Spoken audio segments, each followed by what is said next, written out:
My husband, Hugo Silvano, was a mafia boss. Cold, untouchable, worshipped by men who would kill on command. And yet, on the night our son lay dying, he was in another hospital comforting his mistress because her boy had a simple stomach ache.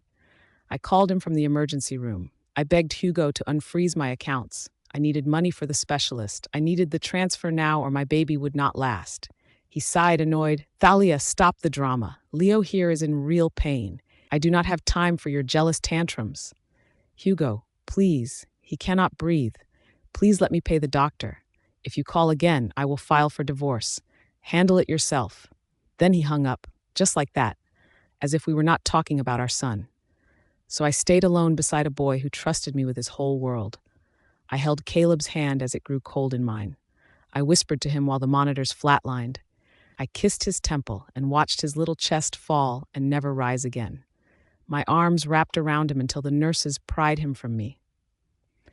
The incineration chamber smelled like burnt air and cold metal. Dust floated in thin lines of sunlight. Maybe some of it was already ashes from another mother's heartbreak. Soon my own child would drift into this same emptiness. I stood there in a black dress hanging loose on my starving frame. My eyes were swollen from crying, but now they were dry. I reached beneath the white cloth and touched Caleb's small hand. Cold, stiff, I slipped 2 blue origami stars into his palm. I folded them last night with shaking fingers. I did not know what else a mother was supposed to give her child for his last journey. "Caleb." The staff exchanged looks. They approached slowly and pulled back the sheet.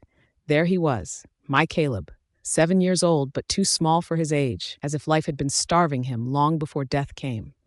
His lips were cracked, his chest hollow. Bruises from the IV needles lined his arms. There was no peace in the way he died. Only fear, only suffering, all because his father cared more for another woman's child. I stood frozen, too exhausted to scream, too numb to cry. I had sworn to protect him, and I failed. The man beside me whispered, "I am sorry for your loss. The infection spread fast. Without access to the specialist, he never had a chance." I did not respond. I brushed a strand of hair away from Caleb's face. He always hated when it covered his eyes. Then I whispered, "You can burn his body now. Let him go where he will never hurt again." The staff hesitated, then placed his tiny form inside the fire chamber. Maybe they pitied me. Maybe they felt nothing at all. I felt nothing too. Caleb was free now. No more begging for love. No more asking the questions that stabbed me each time. "Mom, why does Dad never visit me? Mom, why does he only care about Leo? Mom, did I do something wrong?" I remembered every one of his questions, every lie I told to protect him, every truth I swallowed to keep his heart whole. But Hugo broke him anyway. My husband froze all my accounts while my child was dying. He would rather spend time with his mistress's son than save his own. I pressed my cheek to his forehead and whispered, "Mommy's here. Mommy's here. Stay with me. You got me." But I was too late. He slipped away without waiting for his father, without hearing Hugo's voice one last time, without the doctor who could have saved him because I could not pay. Ever since that woman returned with her gentle face and crocodile tears, Hugo began treating me like a threat. He locked me inside the mansion, called me unstable, told the entire syndicate I was jealous, delusional, a danger to his empire.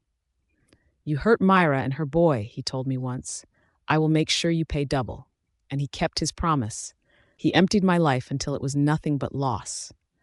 Now I stood outside the cremation center holding the urn they gave me. Small, light, Caleb-like blue. I pressed it to my chest as if it was the last piece of warmth left in the world. "We are going home, baby," I whispered. The sun was bright, the day was warm, yet I felt winter crawl under my skin. I felt hollow. I felt alone.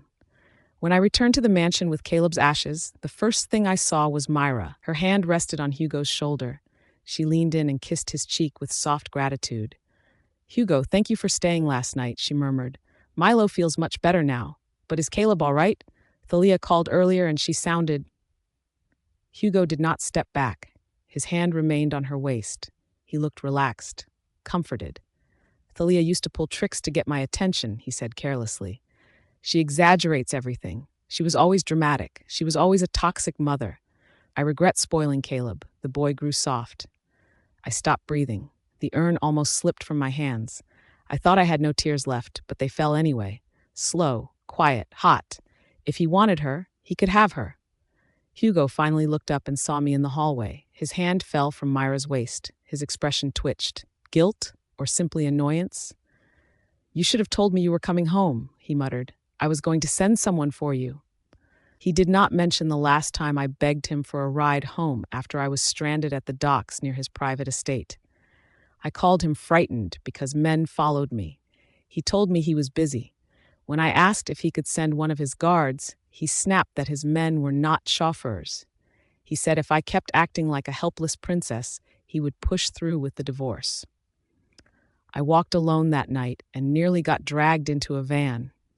When I called him in terror, he said, "You are stupid for walking alone. What did you expect?" But when Myra needed a ride, he sent cars and guards and himself. I clutched the urn tighter and said quietly, "It is fine." He stared at me for a long moment. There was a strange pause, a flicker of something in his gaze.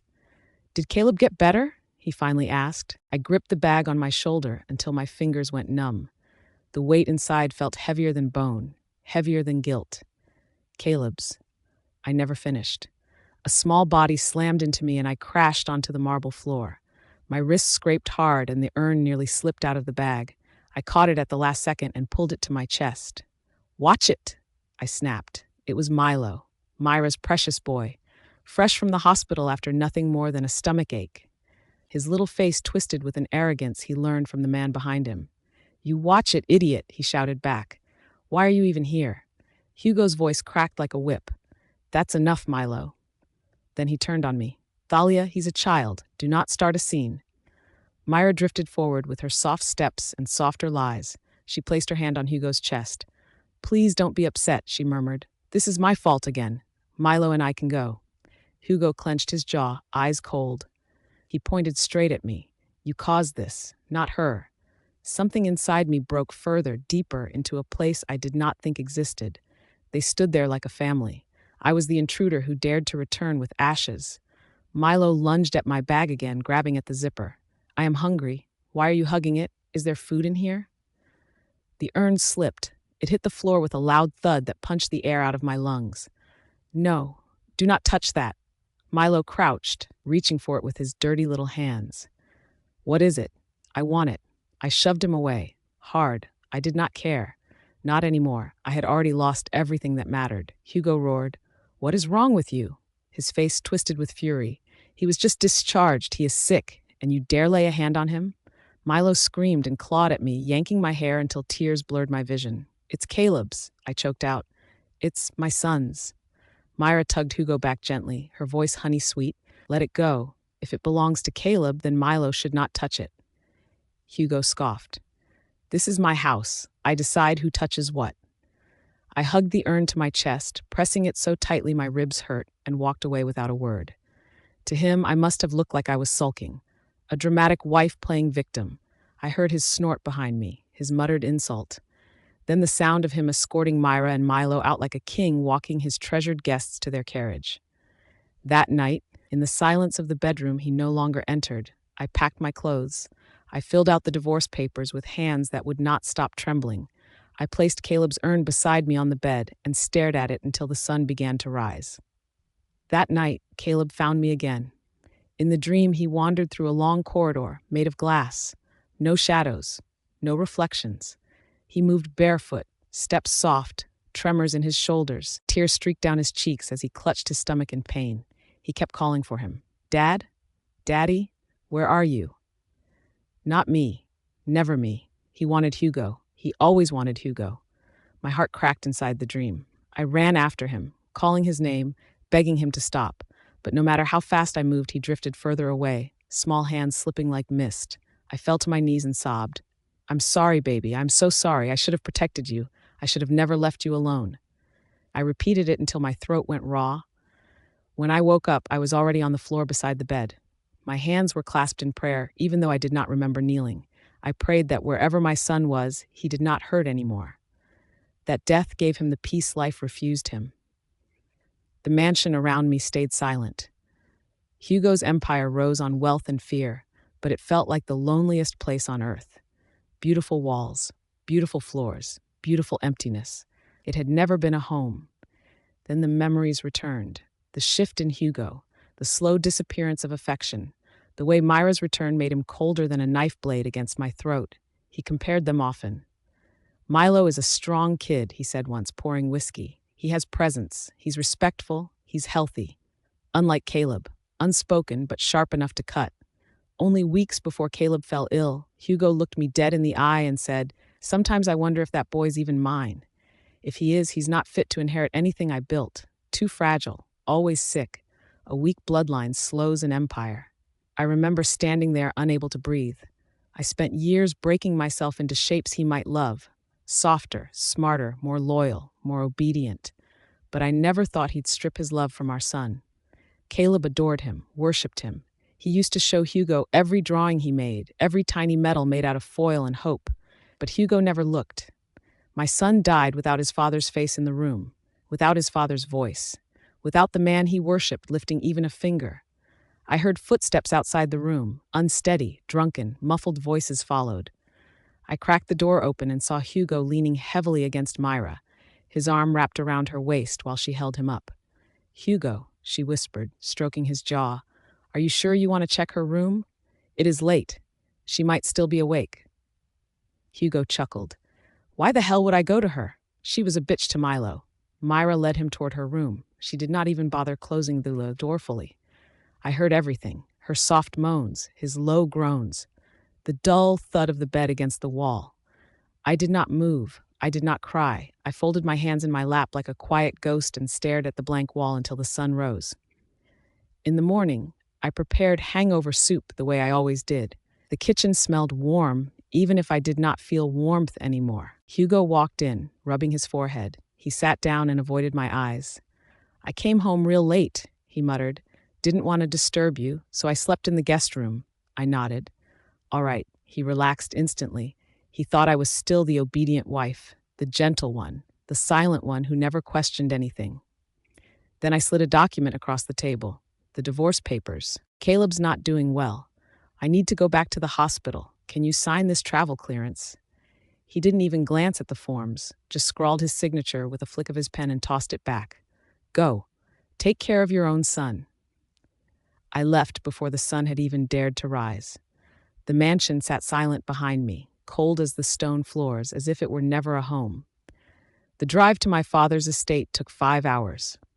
The gates rose taller than I remembered, black iron adorned with sharp spikes, guards standing like statues along the edges. Everything was perfectly ordered, perfectly still, but I had changed. I was thinner, worn raw in places no one would see, older in ways the mirrors could not show. I stepped out of the car alone. No staff appeared. No one greeted me. The halls were empty, watching, waiting. And then I saw him, my father, the man who had raised me in silence, with eyes sharper than knives and patience thinner than air. "You," he said, "back after everything, after the choices that buried your life." I didn't flinch. I didn't cry. I had already done enough of that in Hugo's empire. "The arrangement you once offered me," I said, voice steady, "is it still open?" "No. That man, he's married now, to someone who does not disgrace my name." He moved to close the door. I held my stare, and he froze, hand on the handle. "But," he continued slowly, "his younger brother is unmarried. Your sister was to marry him, but she put her ambitions first. You, if you're willing, the path is open." I didn't question. I didn't hesitate. I only nodded. I would play the game, survive, and reclaim whatever I had left. That night they gave me a guest room. It smelled of dust and cold polish. Even the staff avoided my gaze. It was like I had died years ago and returned as a phantom. That night I was summoned. The younger brother, the forgotten heir, Valerian Lancaster. He waited in the old observatory, draped in black, shadows cutting across his sharp features. I expected frailty, weakness, but he moved like a predator, deliberate, assessing me like prey. "So," he said quietly, "the runaway wife returns." I could not speak. "Tell me," his voice was low and dangerous, "did you come here seeking redemption or revenge?" I bit my lip, keeping myself from trembling. He chuckled softly, turned toward the window. Moonlight fell across the glass floor like silver knives. "Go," he said. "Return once your divorce is finalized." I wanted to argue. I wanted to say it wasn't that simple, but the words lodged in my throat. I left the room and returned to my empty quarters. No blankets, no pictures, no trace of who I had been. I sat on the edge of the bed, just breathing, trying to remember who I was before love ruined me. I did not sleep. Sun rose, but it brought no light. Just another layer of silence. My body moved automatically, every motion a repetition since Caleb fell sick. Rest forgotten. The estate halls were cold, sterile, alive with silence that dared no sound. I sat at the long dining table. Then the phone rang. Hugo's name lit the screen. I answered it. "We're leaving. Milo wants to try parasailing." Myra couldn't refuse. You know how she is. He laughed like it was a joke between us. "My parents are coming by later. Make sure everything is ready for them." "All right." He hung up without another word. No mention of the date. No mention of Caleb. Today was Caleb's birthday. I returned to the glass mansion. Each step echoed through the cold halls. My hands shook as I went straight to my room, part of this house that still held him. I lit a small candle beside his photo and the blue urn that sat beneath it. His favorite dinosaur plush leaned against the wall as if waiting for him to return.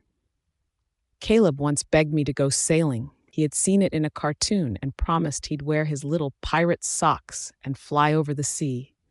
I remembered the sparkle in his eyes. Hugo had laughed, sharp and dismissive, said it was too dangerous for a weak child, said he'd get blown off the ropes. But now Milo got to go parasailing, and Caleb didn't even have a birthday. I stayed near the door, my hands trembling until I heard the gates beep. Then the front door swung open. Footsteps. The staff led them in like royalty. Hugo's parents. I sank against the wall, silent. They didn't smile. His mother's eyes barely flicked toward me before wrinkling in disdain. Where's the sick little boy? Dead or still breathing? I opened my mouth, but before I could answer, his father cut in. "Forget that," he said smoothly. "How's Milo? I heard Myra might be expecting again. True?" I stayed quiet, clutching my skirt. My chest ached like it would crack. "See," his mother continued, "she brings life into Hugo's world. No fuss, no tantrums, composed, unlike others." I lowered my gaze. Then his father's voice came down like a hammer. "Go help the chef, but first, serve us tea. Tell Hugo we expect him next week for our anniversary. You may bring your sick child if you like." I nodded, voice quiet. "Of course." I moved to the kitchen, told the chef they wanted jasmine, arranged the tray myself, polished, porcelain, perfect. But inside, I was screaming. As I set the cups on the table, my hands slipped. One shattered on the floor with a hard, final crack. His mother gasped, then glared. "You've always been clumsy," she snapped. "Even something as simple as tea, you can't get right. Bitter, just like your life." I looked at the broken shards, straightened my spine. "Forgive me," I whispered. "Not for the cup, not for now. For the girl who begged them to love her. That girl had died with Caleb." They didn't stay to eat. Hugo's parents rose, faces sculpted in quiet disgust. His mother adjusted her gloves slowly, deliberately. "I'll tell Hugo how weak you've become. Maybe this time he'll see the truth. You've never belonged, never worth the trouble." The front door closed. Tires whispered down the driveway. Then silence returned. That same silence that had swallowed this house long before Hugo ever owned it. I turned to the maid. "You don't need to prepare lunch. They're gone." She nodded. I moved upstairs, one slow step at a time. My legs felt like dead weight, my body not my own. Halfway up, whispers drifted from the kitchen. Soft, quick. She didn't cry when they left. "See the urn in her room? That boy, Caleb, gone. Mr. Hugo only talks about Milo now, brings Myra flowers, doesn't visit the grave, doesn't care.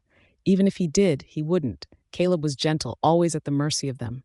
She used to be the lady here. Now surviving, that's all. I kept moving, didn't flinch, didn't speak, didn't defend myself. Maybe they weren't wrong. I reached my room and closed the door behind me. Then my phone rang. Hugo. Once. Twice. I stared at it until it stopped. No message. No voicemail. I let the silence settle back in. Heavy. Permanent. Like it always had been. I changed clothes in silence. I chose the soft blue dress Caleb loved, the one with little white clouds stitched across it. He used to press his tiny hands against it and smile. "Mama, you look like the kind of mom in storybooks," he'd say. "The safe kind, the happy kind." I picked up his urn, held it like I was holding him again, chest to chest. Warm sunlight spilled through the curtains. I left the house without a word and drove to the only place Caleb had ever begged to visit on his birthdays, Ocean Park. "Just once, Mama," he'd whispered every year. "I want to see the dolphins. I'll be good, I promise." Hugo always said no, always. Too risky, too weak, too sickly, too small. The world was dangerous for Caleb, but not for Milo. I bought a ticket, paid for 2 seats, one for me, one for him. I held him with me, told him stories, laughed quietly when the dolphins leaped. People nearby probably thought I was mad. Sitting there on a bench, murmuring to a blue urn like it would answer. I didn't care. This day wasn't for them, not for Hugo, not for his empire, not for his family, not for Milo. It was for Caleb, only him. I lit a candle by the railing, letting the wind tease the flame. "Happy birthday, my baby," I whispered. When I got home, night had already swallowed the mansion, turning the glass corridors into long, shadowed veins. The air was thick. Even the lights seemed afraid to brighten. I stepped into the foyer, and Hugo stepped out of the dark. Before I could breathe, his hand lashed across my face so fast, so brutal, the sound cracked through the house like a gunshot. My skull hit the doorframe. My vision exploded into white stars. A ringing filled my ears, but I didn't drop the urn. My baby, my last piece of him. My arms locked around it like it was the only thing keeping me alive. Hugo's voice thundered through the stairwell. "Are you out of your mind, Thalia? You disrespect my parents in my house?" I blinked, swallowed the blood, and stayed silent. He stepped closer. "My mother told me everything," he spat. "You cursed at her. You spit in her tea. You threatened to kill them." His nostrils flared. "You think that's funny? Huh? You think that makes you tough?" I opened my mouth, but all I got was another hit. Worse, my neck snapped sideways, pain ricocheting down my spine. I tasted metal. Myra's voice floated from the staircase like poisoned honey. "Hugo, don't hurt her. She's not worth it, baby. She's just emotionally unstable. You know how she gets." He turned toward her, and in an instant that rage melted into tenderness. Like a switch, like love, whatever version he offered her was the only language he knew. "You're too kind to her," he said. "That's why she thinks she can still step out of line." Myra pouted. "She's been acting strange all day. I tried to understand her, but she just hates me. I can feel it." From the couch, Milo didn't even bother to pretend concern. His headphones hung off his neck, music still playing. He smirked at me. A show. This was entertainment to him. None of the maids moved. They gathered at the dining room doorway, whispering like ghosts. "She's still holding the urn. She didn't even raise her hand. I heard she went to the ocean alone with the ashes." My heart was already ash long before they said it. Hugo's gaze finally dropped to my arms, to the white urn cradled against my chest like a newborn. "What's that?" he asked. Before I could step back, he ripped it from my hands. "No," my voice tore out of me too late. He held it like it was garbage, turned it over, sneered. "You carried this around the city, crying to strangers?" He shook it lightly like he wanted to hear it rattle. "What the hell is this? Another one of your pathetic stunts trying to get sympathy?" My stomach fell. My breath stopped. "It's an urn," he scoffed. "Who died this time? Your dignity?" Myra let out a soft laugh behind him. Milo snorted like he was watching a movie. I stood there, blood drying on my lip, face on fire, and finally spoke. "Give that back." Hugo raised it higher, taunting. "Why? Who is it supposed to be, huh? You collecting ashes now?" I didn't blink. "It's Caleb," I said quietly. The world went silent. Hugo's hand froze around the ceramic. Myra's smile vanished. Milo's eyes dropped. The maids stopped whispering. For one long breath, nobody moved. Then, the urn slipped. No, he let it go. No, it hit the tile. One clean crack, then the explosion of everything I had left. Ash, bone, shards. My son scattered across the floor like he had never been held, never been loved, never existed. The scream ripped out of me. I fell to my knees, fingers trembling, scooping whatever I could into my palms. My nails scraped the floor. I didn't feel the cuts. I didn't feel anything except the absence of him.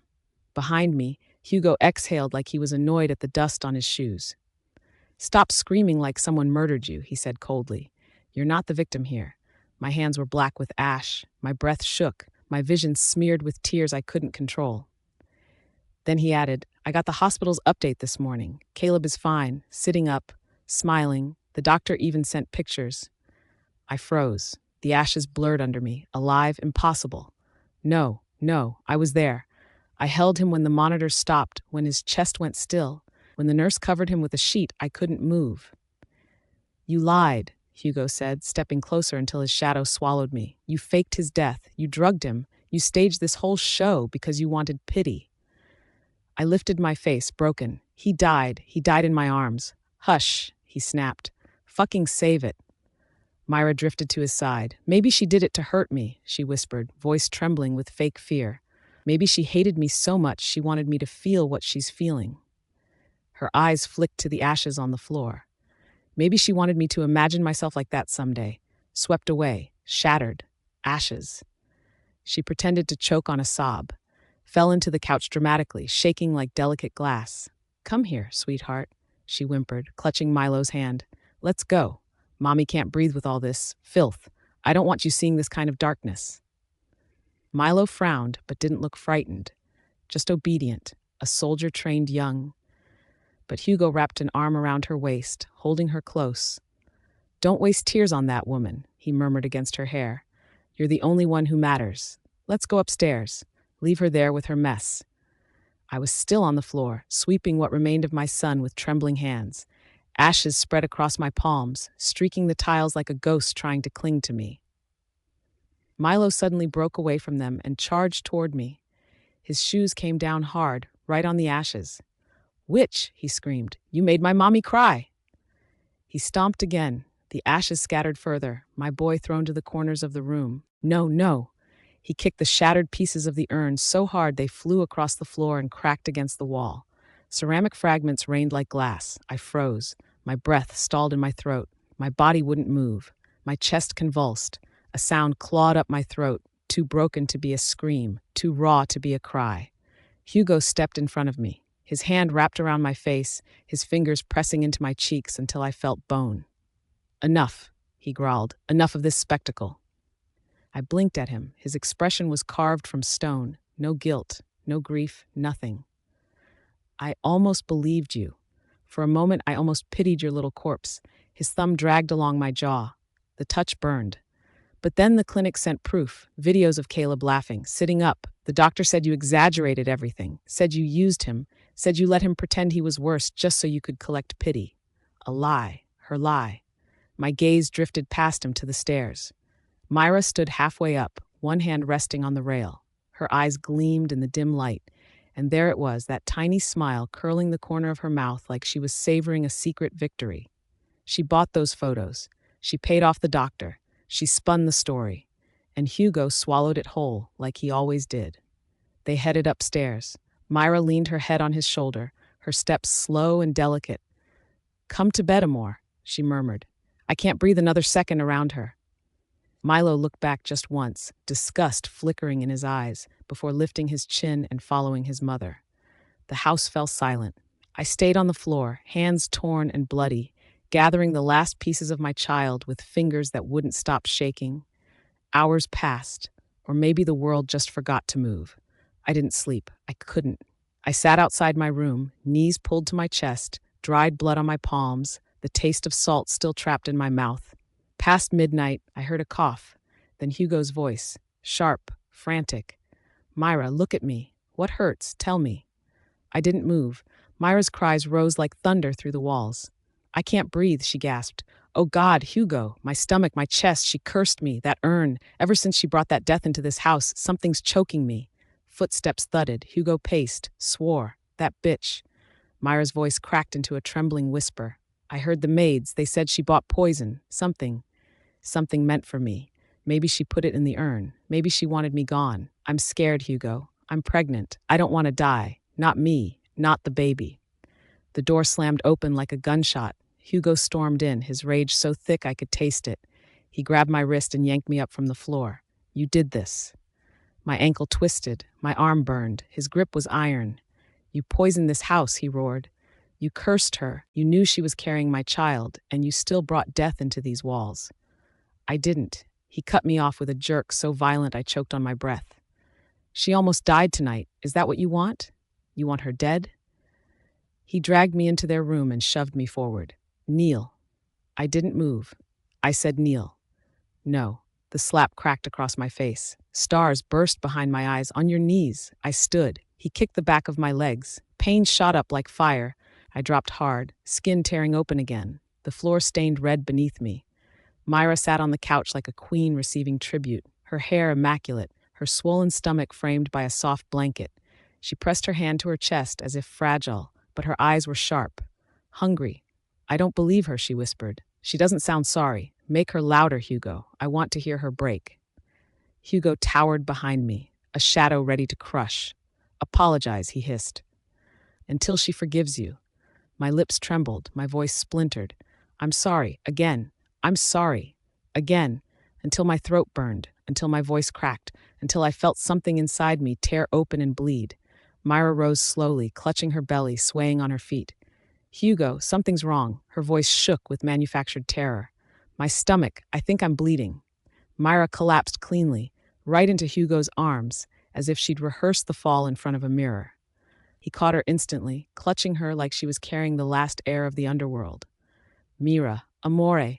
Stay with me, he choked out, his voice cracking as he cradled her face.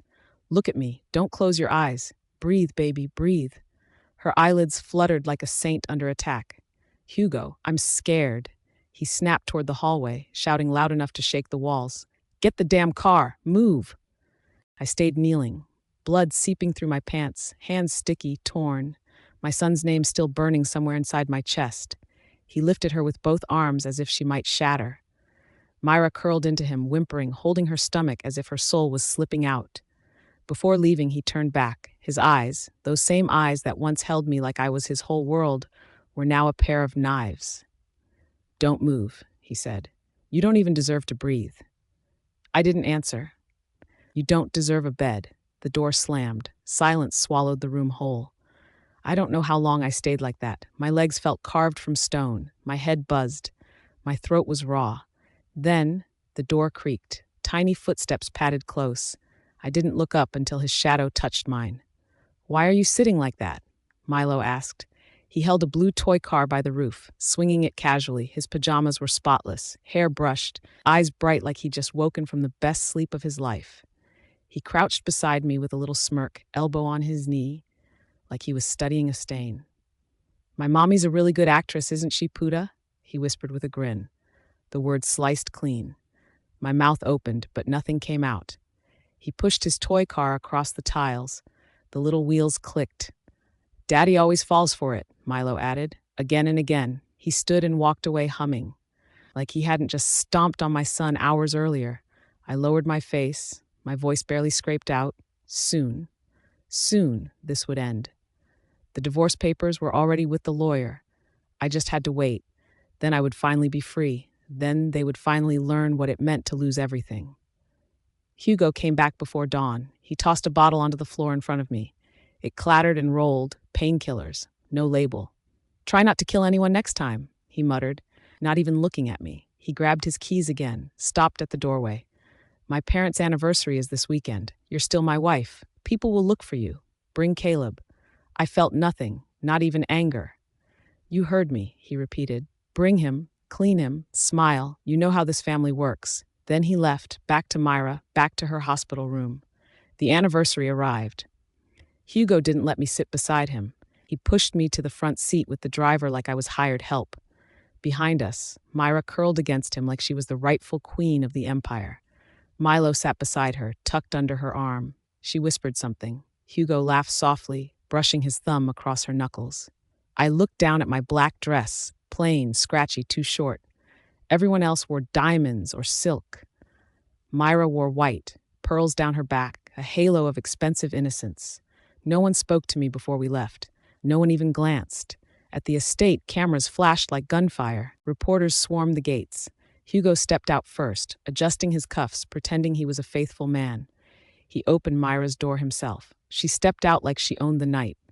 Milo followed her, his hand in hers. I stepped out alone, sinking into the gravel.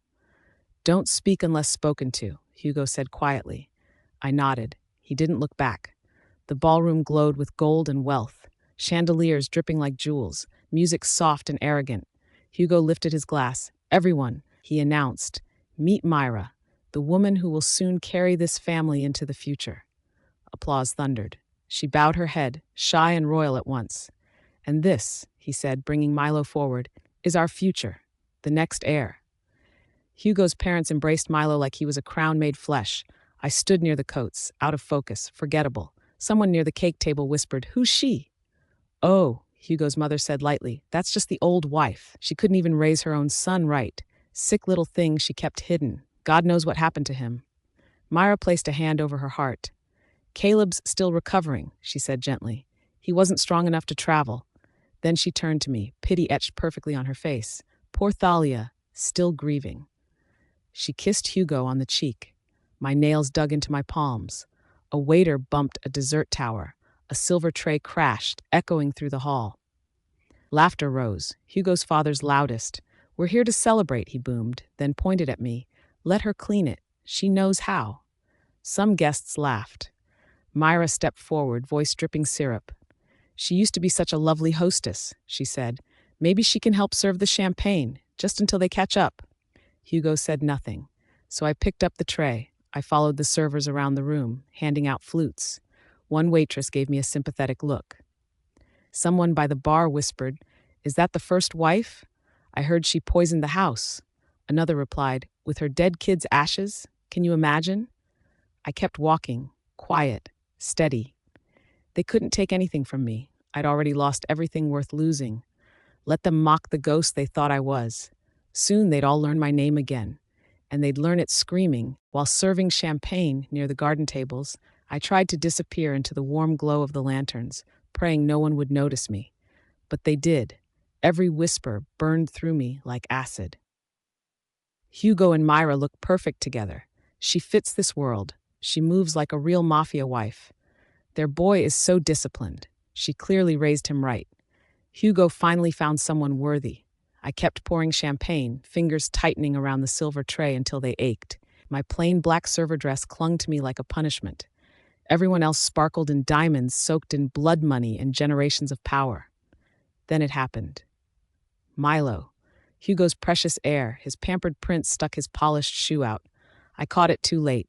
My heel snagged, and I lurched forward. Crystal shattered across marble. Champagne splashed onto a woman's ivory gown, the stain blooming like a sin she'd never forgive. Gasps broke the air. Music stuttered to a stop. I stood in the center of the ruin, hands trembling. Milo lifted his chin and announced, "She ruins everything, just like she ruined my baby brother." A slow, suffocating silence swallowed the garden. Myra rose with a delicate hand resting on her stomach, eyes glassy with rehearsed fear. "Please, he's only a child. He's been terrified ever since that cursed urn appeared. He has nightmares." About her, a pause, a whisper like poison. About what she did. Someone murmured, "The urn? Saints above." I whispered to myself, too soft for anyone to hear, "The cursed urn that held my son, the one you all destroyed." Then Hugo stormed toward me, cutting through the crowd like a blade. His grip crushed my arm, yanking me forward. "You dare embarrass me in front of my men? In front of Myra?" His voice was fire. "You ruin everything you touch." His hand cracked across my face. Blood pooled on my tongue. I stood my ground. Myra's soft little gasp came next. "Babe, don't hurt her. She's still the mother of your child." Her palm stroked her belly like she was blessing herself.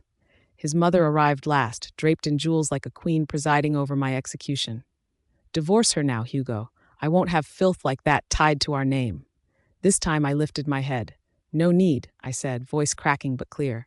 "The papers were filed this morning. You can have your son. I want nothing more from this family." Hugo froze, confused, insulted, almost scared. His mother slapped me so sharply my ears rang. "How dare you speak as if you get a choice? You should be grateful we tolerated you." Whispers exploded around us. "She should be locked up again. She's unstable. She's out of her mind. She'll never survive without them." My phone buzzed. A single sentence lit up the screen. "Divorce approved." For a moment, the world blurred. Then I smiled. A thin, dangerous curl of freedom. I wiped my lip, lifted my chin, and walked toward the gates. Hugo's voice chased me. "Thalia, where are you going?" I didn't turn. "Somewhere you'll never cage me again." He stepped forward, ready to order his men to grab me, but Myra let out a soft, trembling gasp and collapsed right on cue. The perfect distraction. Guards rushed, guests panicked, cameras flashed. No one stopped me. Back at the mansion, the maid opened the door with wide, guilty eyes. I didn't speak. I moved past her and climbed the stairs to Caleb's room. His scent still lived here. Sweet, innocent, untouched by their rot. I packed his toys, his chewed picture books, his tiny clothes. I pressed each one against my chest, trying to remember the weight of him. Then I removed my wedding ring and left it on his pillow. The maid watched silently, clutching the railing like she might break. I walked past her out to my rusted car and slid into the seat. The mansion glittered in my windshield, cold, monstrous, beautiful in the way a coffin is beautiful. "Goodbye, Hugo," I whispered. "Wait for the day I burn your empire." My phone vibrated again and again. "Come back right now. You humiliated me. Ungrateful bitch. If you leave, you'll suffer." I lifted my phone, smiled faintly, and sent him 2 words. "Fuck you." Then I drove Hugo's Pove. After the anniversary gala, the hall wouldn't shut up. Voices everywhere, buzzing like a nest I should have torched years ago. Myra hung in my arms, acting faint, her white dress trailing like she was some fragile saint. I barely looked at her.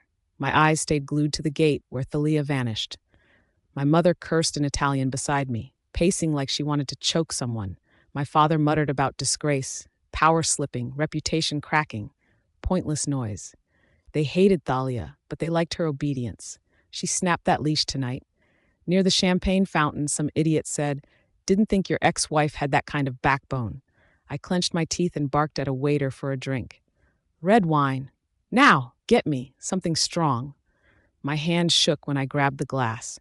I hit it with a quick tug on my cufflink. That woman always knew where to cut deepest. On stage, Leo climbed up like he owned the damn place. 8 years old and already cocky. Myra's son to the bone. A toast for Mommy Myra and the new baby. The room cheered like sheep. Myra shifted in my arms. Perfect timing. I kissed her temple. "You good, babe?" A weak nod. Fake. She was awake the whole time. I left the stage behind and carried her out. Cameras flashed like gunfire. I made sure her dress didn't drag and kept her hair perfect. She liked being treated like royalty, and I gave her that. Thalia never knew how to appreciate a damn thing. Inside the car, Myra slumped against the window, breathing slowly, pretending to sleep. Either she wanted quiet or she wanted me to boil. I checked my phone. 10 missed calls, all to Thalia. Nothing. I typed fast. "If you don't get your ass back here and apologize, I'll make your life hell." Her reply came instantly. "Fuck you." My jaw locked. Heat shot up my spine. "That bitch." Next to me, Myra's mouth twitched, a tiny smile, the kind people make when they win. At the hospital, I couldn't sit my ass down. I paced the hallway like an animal ready to tear someone apart. Nurses kept looking, but no one dared say a word. They knew better. I was burning from the inside, not because of the press, not because of the slap, because of her, because of that dead stare she gave me when she said the one thing she knew would cut deepest. "You can have your son back. No fear, no tears, nothing, just emptiness." Like she erased me from her life in a second. I've seen Thalia break, scream, cling, fight, but this version? Cold. Gone. Like she buried me already. I dialed the lawyer. "Tell me the divorce is a bluff." A pause. "Then it's finalized, sir," she meant it. My chest went tight. I hung up and immediately my phone buzzed. Notifications exploding. My name was trending. I opened the app. A leaked photo. Thalia, lip bleeding, hair a mess, eyes blank, wearing that ripped black dress like she'd crawled out of hell. The caption, "Mr. Silvano hits wife at family gala." Comments full of insults. Videos. Angles I didn't know were recorded. Hashtags calling me a monster. I cursed and threw the phone across the chair. Myra flinched on the hospital bed, IV in her arm. She started sobbing into her hands. "Hugo, this is ruining everything. The stress, the baby. I can't lose another child because of her. Please." I sat beside her, pulled her close. "No one's taking a damn thing from you." I stood again and called Nolly. He answered quickly. "Boss? Those photos, those videos.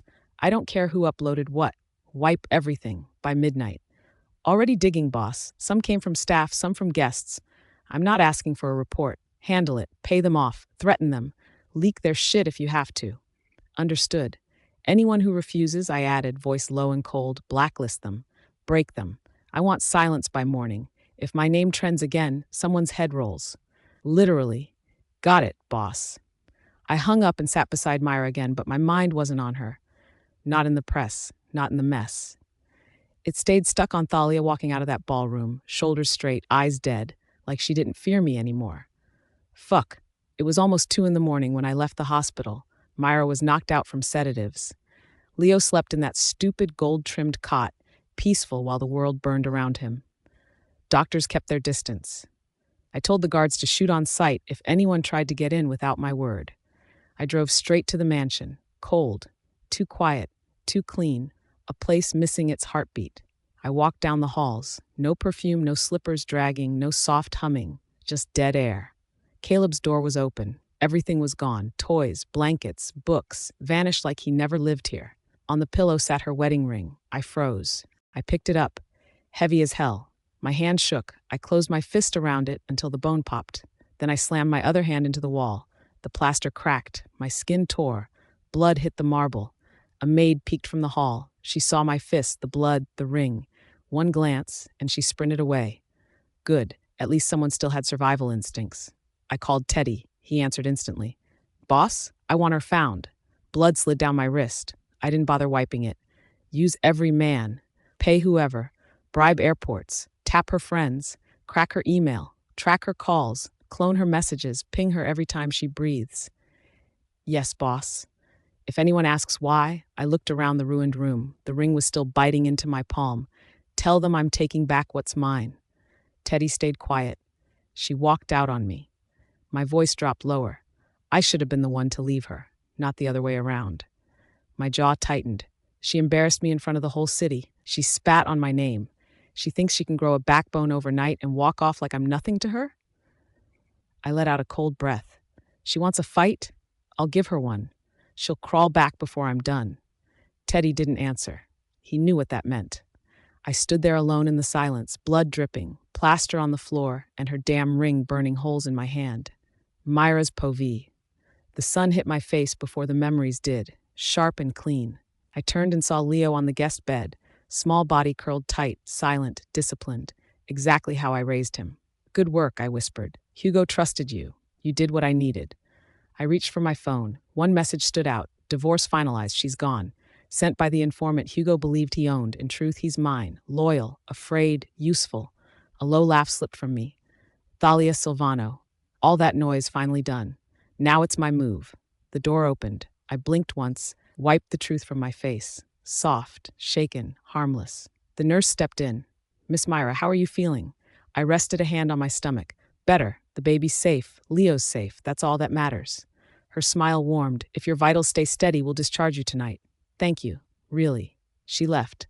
The latch clicked. My expression changed before the echo faded. I opened my stylist's chat. Send me options. Red gowns, red heels, red coat. I want every entrance remembered. I hit send. Hugo was unraveling. Thalia was removed. Leo followed orders without hesitation. And me? I was ready to build an empire from their ruin. I met Hugo in college. I was the scholarship girl with a sharp tongue. He was old money and untouchable. We sat beside each other in economics, and he ignored me for 2 weeks. Then I wore a black dress with a slit, asked the professor a question that shut the whole class up, and Hugo's eyes never left me again. We crashed into each other fast, violent kind of passion. I wanted more than him, more than the campus. I wanted my name carried by cameras and money. He shut that dream down. You're not entering that cesspit, he told me when he saw my portfolio.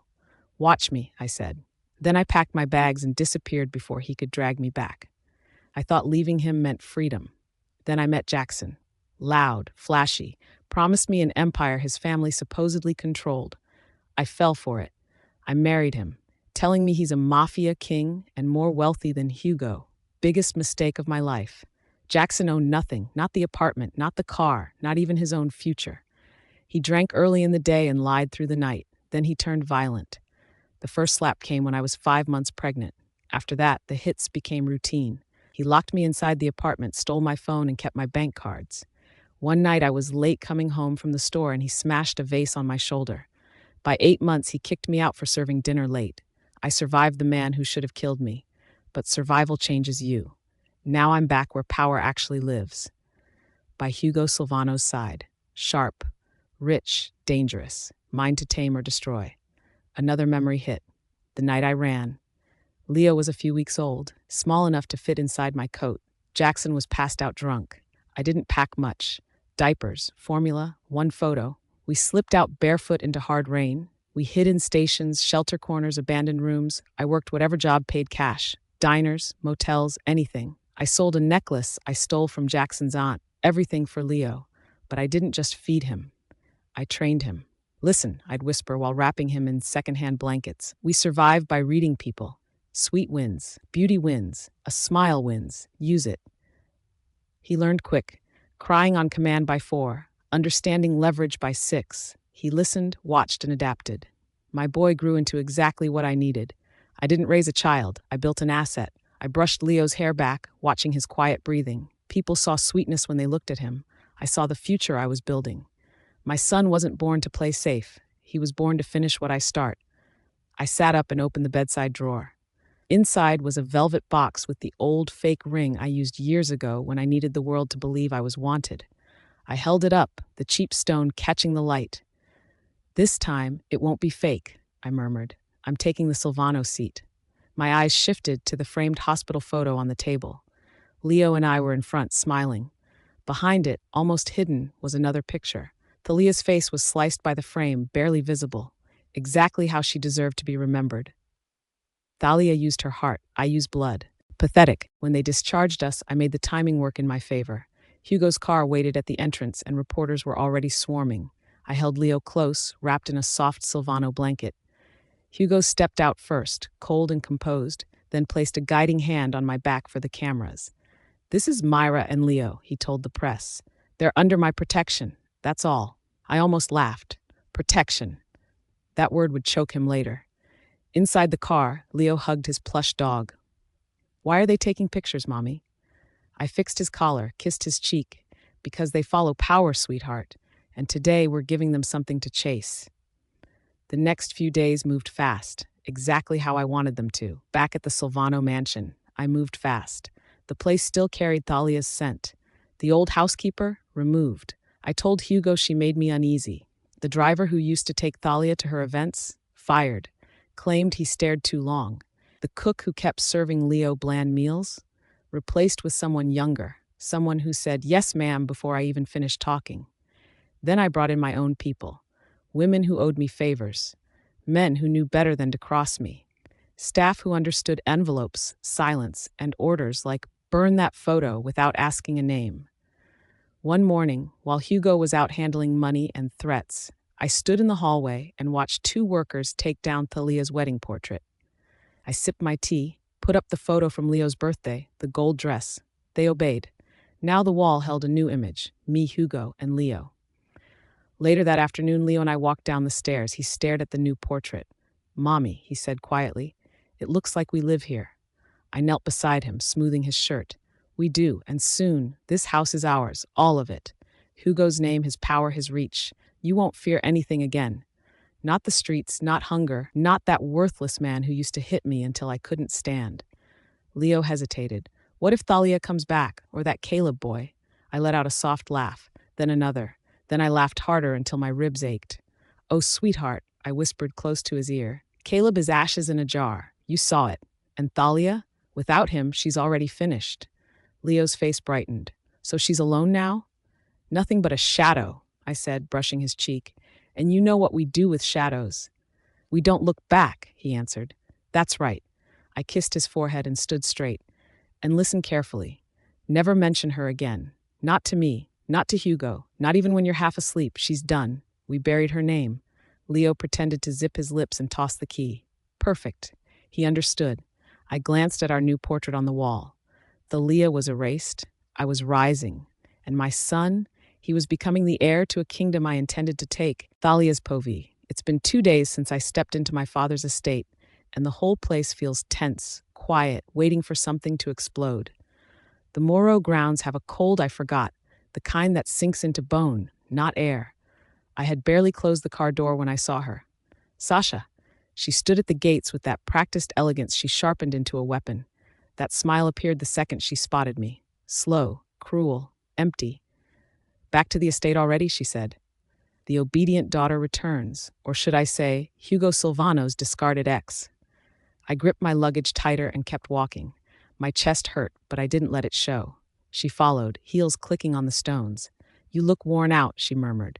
"Must be difficult. Prison, humiliation, and now the man you worshipped replacing you with some stray woman he dragged into your old life.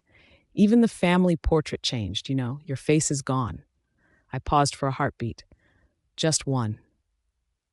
"Still quiet," she murmured. "I used to envy you. Papa favored you. You were the gentle one, the perfect one. But look at you now, so ruined you can barely lift your head. Do you even have your ring, or did they strip you of that too?" I kept walking until we reached the steps. She stayed close behind me. "You ran from this house for love," she said. "You threw our name away. You gave everything to a man who only used you. And what did you gain? A dead child, a husband who replaced you, a reputation scraped into dirt." I stopped for a single breath. She caught it. Of course she did. "Do not flinch," Sasha said coolly. "Your son is gone. Tears will not bring him back." "You do not talk about him," I whispered. She paused, startled. I answered it all. Then she smiled. "Soft as always. I wonder how long you will survive here, sister." Lunch was worse. Father sat at the head of the long table with that familiar cold stare. "Papa," she said lightly, "remember when Thalia shouted at you because she wanted Hugo? She cried and begged, said love mattered more than blood, how brave she was. Now she hides and cries in her bath," Sasha added. "The maids mentioned it." "Enough," Father snapped. "Your mouth will ruin you."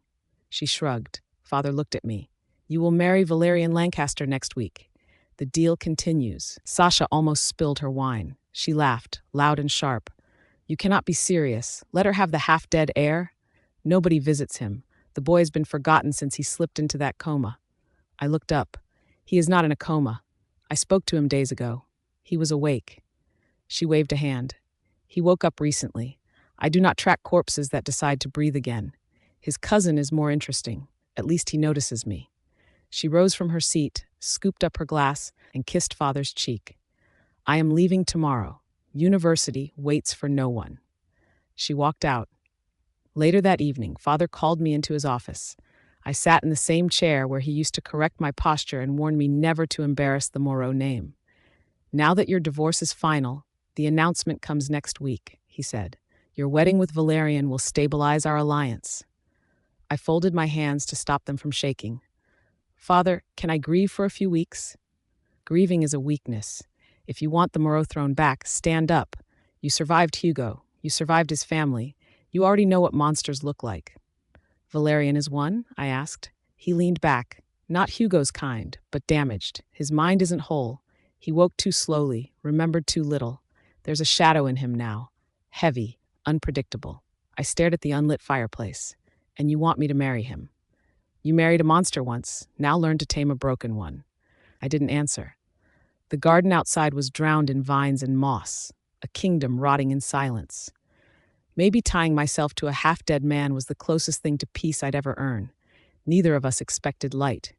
Neither of us asked for it. That night, I went to the Lancaster estate. Valerian walked in with a steadiness that didn't belong to the man I remembered. He carried himself like someone who had died and returned without softness. His eyes were sharper, colder. "Thalia Moreau," he said, "the discarded wife, the woman who let her enemies strip her down until there was nothing left to break." I kept my spine straight, my voice steady. "You asked me to return." He came closer, his gaze dissecting every part of me. "You changed." "I buried my son," I said. "People don't stay the same after that." A small flicker crossed his face, gone before I could name it. "I heard everything," he said quietly. "The scandal, the betrayal, the ashes you carried home." I didn't ask who told him. Men in his world never needed reports. The streets always spoke. "You stayed for a man who didn't deserve you," he said. "You let him crush you." "I thought it was love," I whispered. He let out a breath that felt too sharp. "You think too gently. That's why they hit where it hurts." I looked at my bruised knuckles, then lifted my head. But I'm here, still standing. Valerian stepped closer. The air between us felt tight, heavy, as if the rage he carried had a pulse of its own. "Good," he said. "I don't need someone delicate. I need someone who can cut." My throat tightened. "Then why choose me?" "Because you lost everything," he said. "And you stayed standing. People like that are dangerous." I couldn't tell if he meant it as praise or a warning, but I nodded. I didn't come to be protected, I whispered. I came to burn what tried to kill me. Mira's Povey. I was scrolling on my new phone when her name flashed across the screen again. Thalia Moreau, engaged to Valerian Lancaster. The headline sat there like it wanted to mock me. The fucking what? My fingers tightened. The wine glass hit the TV before I even realized I'd thrown it. The shatter cut through the room. Leo jerked upright on the couch, clutching his toy truck. Mommy, that's her, right? I turned to him with a calm smile. Who, baby? The lady Daddy used to live with. The one who cried a lot. I lowered the volume. Yes, that's her. She's marrying someone new. The man in the suit? Valerian Lancaster, I said. Old money. Old violence. None of our concern. Leo blinked at the screen. Is she going to be a queen now? I sat beside him, tucked the blanket around him, brushed his cheek.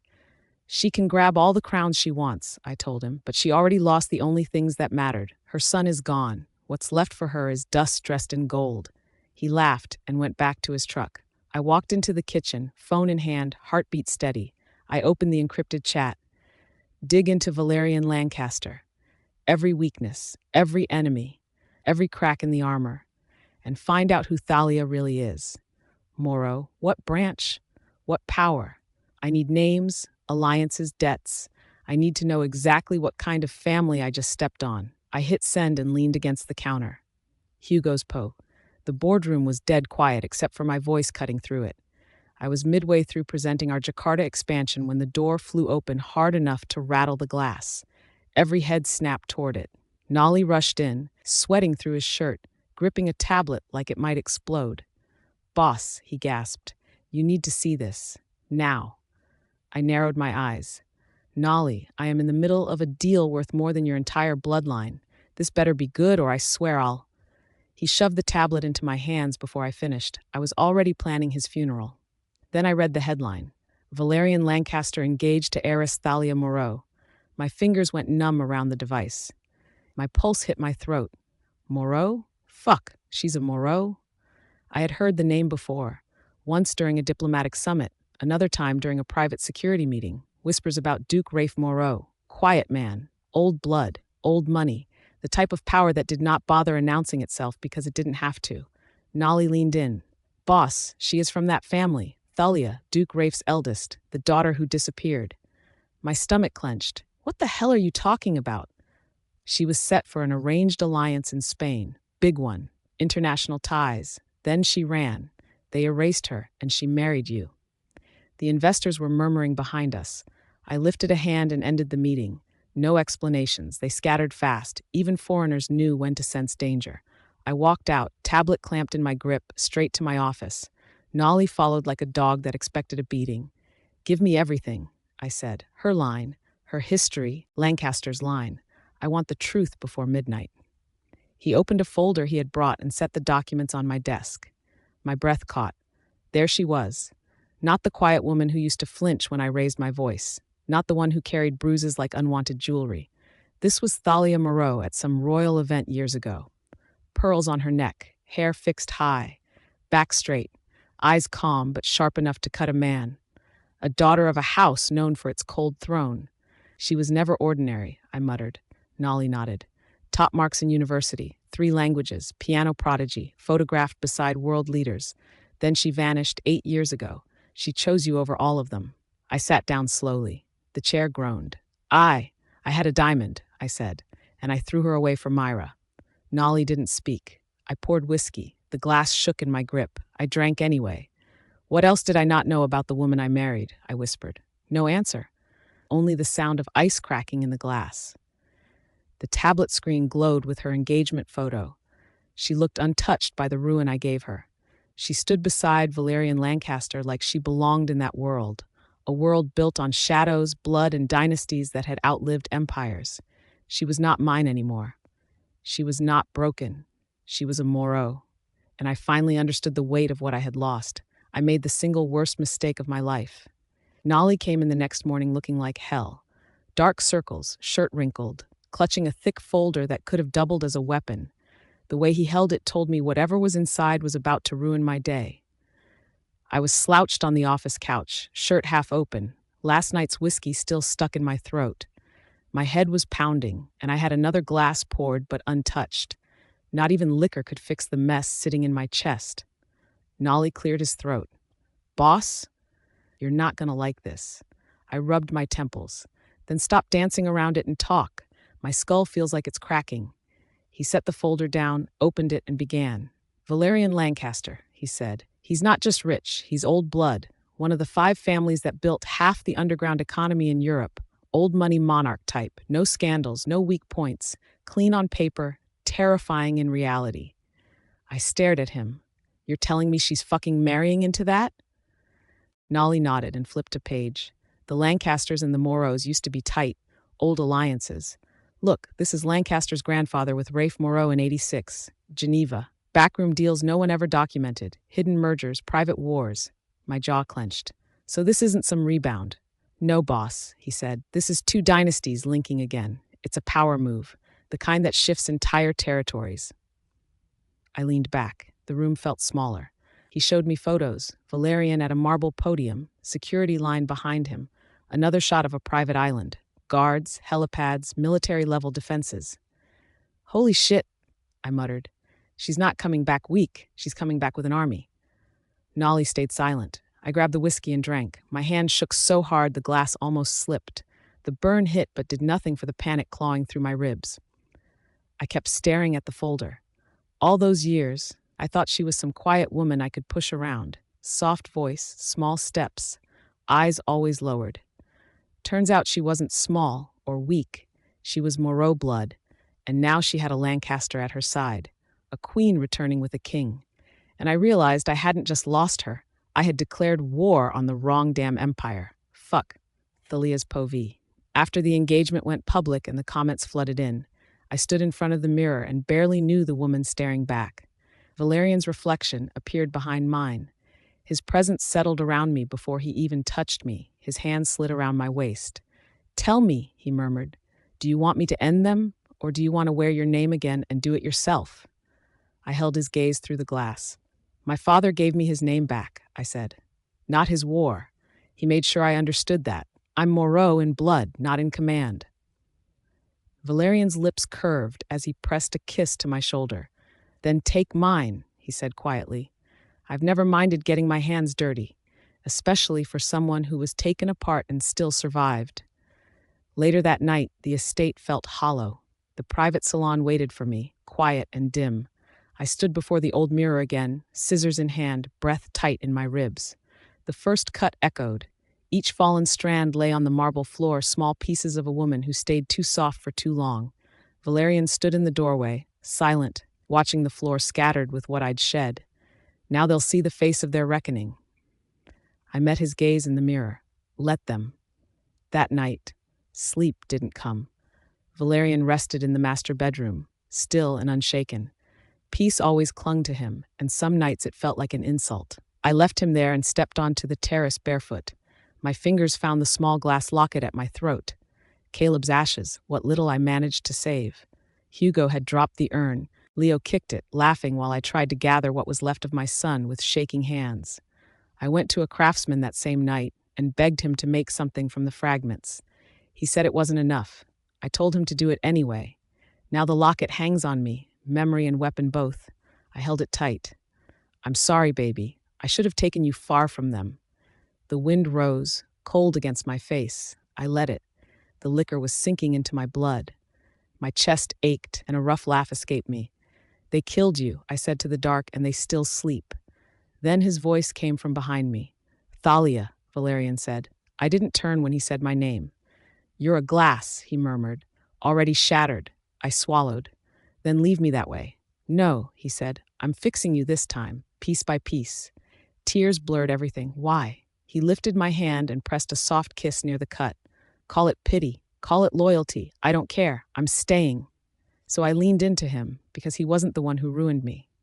The next morning, Valerian was already dressed, watching me like he'd been waiting for me to breathe. "We're going to Valvera Heights," he said.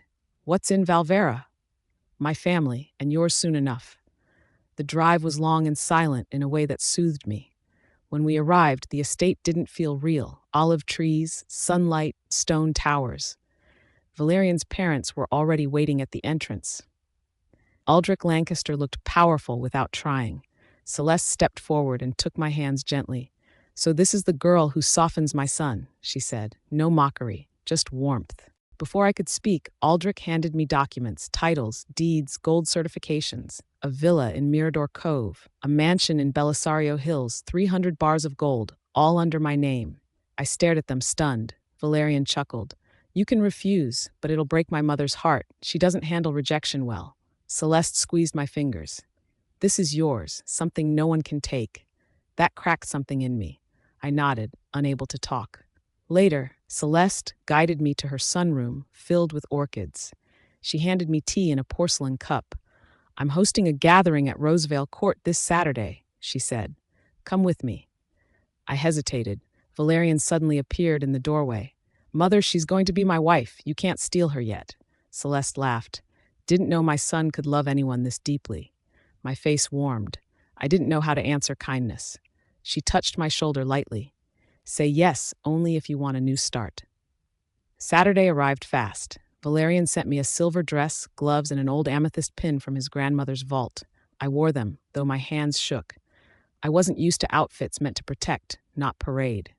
Rosevale Court was overflowing with roses and quiet wealth. Then I heard a familiar shrill voice. Hugo's mother.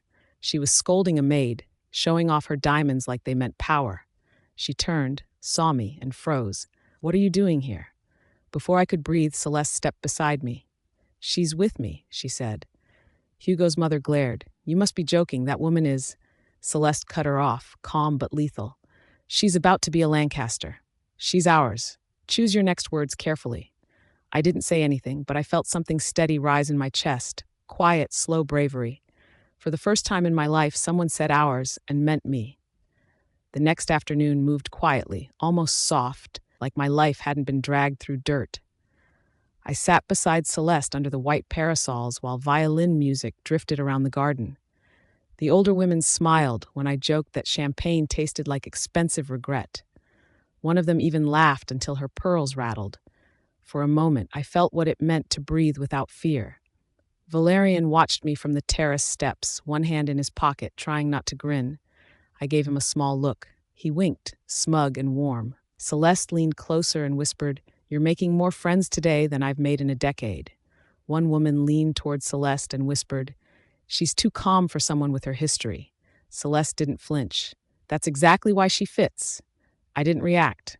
I just picked up my lipstick and excused myself. The powder room smelled of roses and lavender, soft but sharp.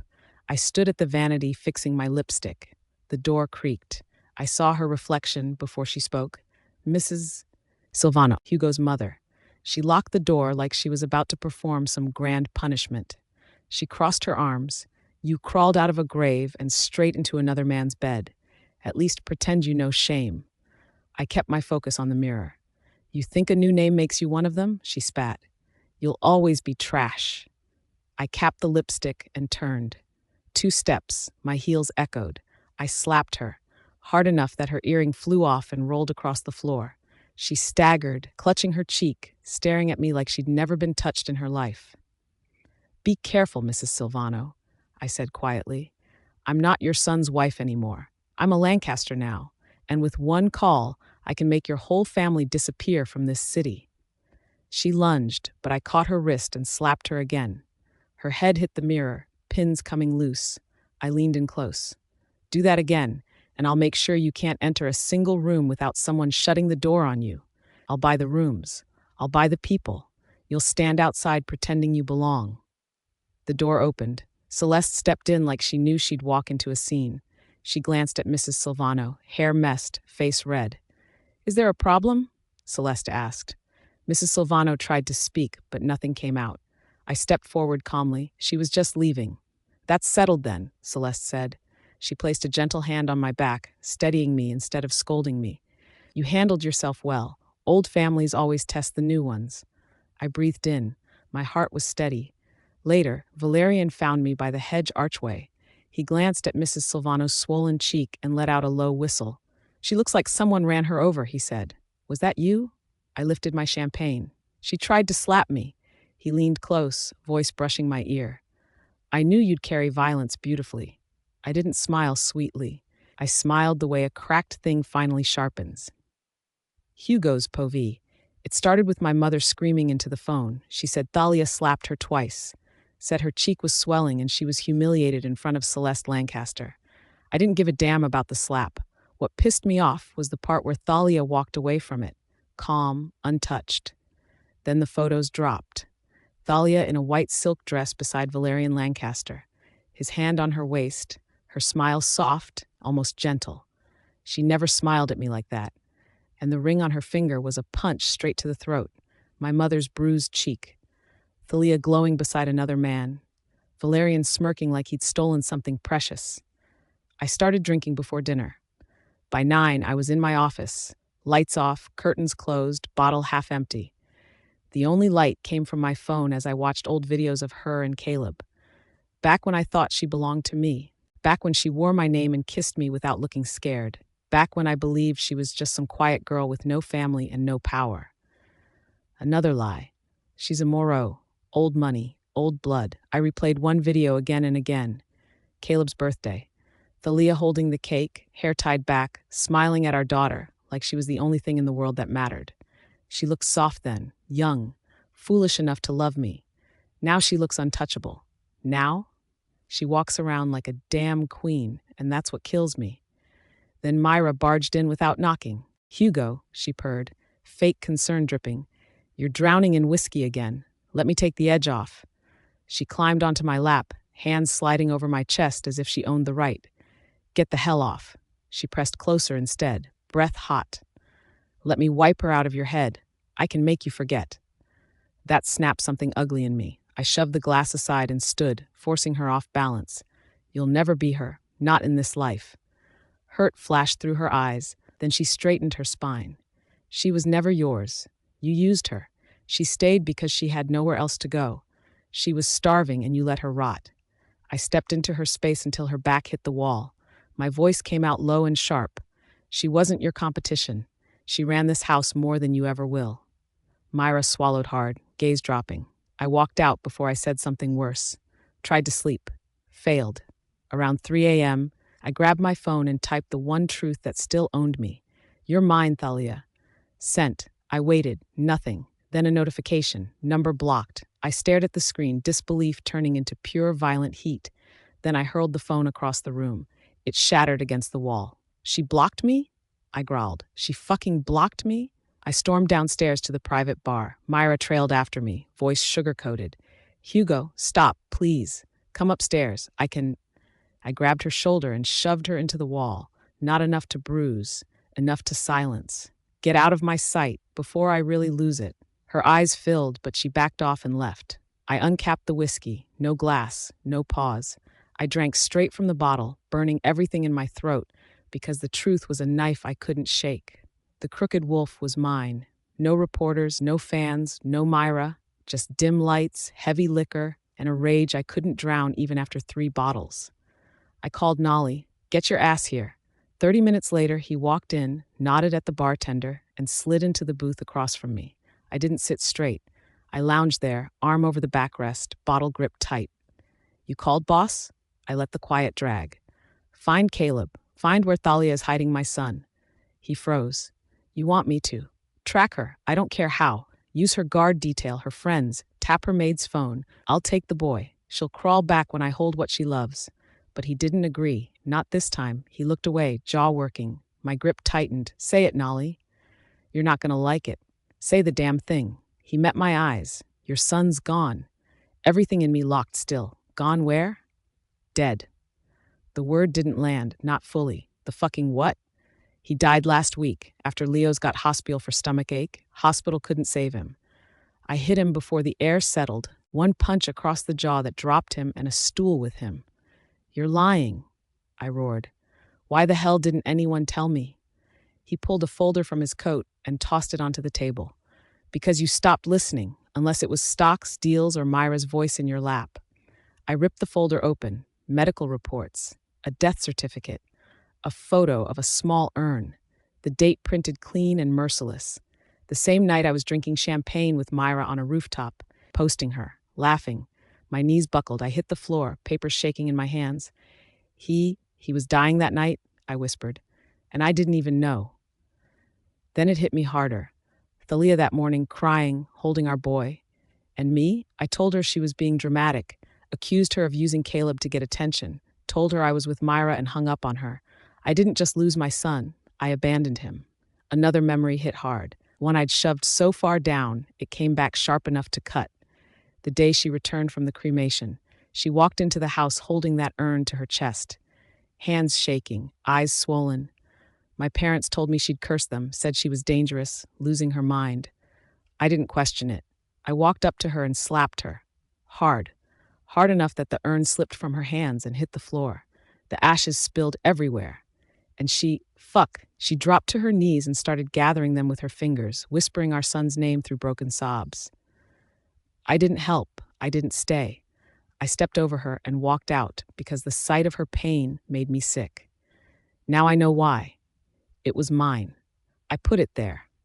I wasn't just absent. I was the man who let his own kid die while the boy's mother begged for help. And I left her alone on the worst day of her life so I could smile for cameras and put my hands on another woman. The rage came back fast. I grabbed the whiskey bottle and threw it at the wall. It exploded. I needed more destruction. The glasses went next.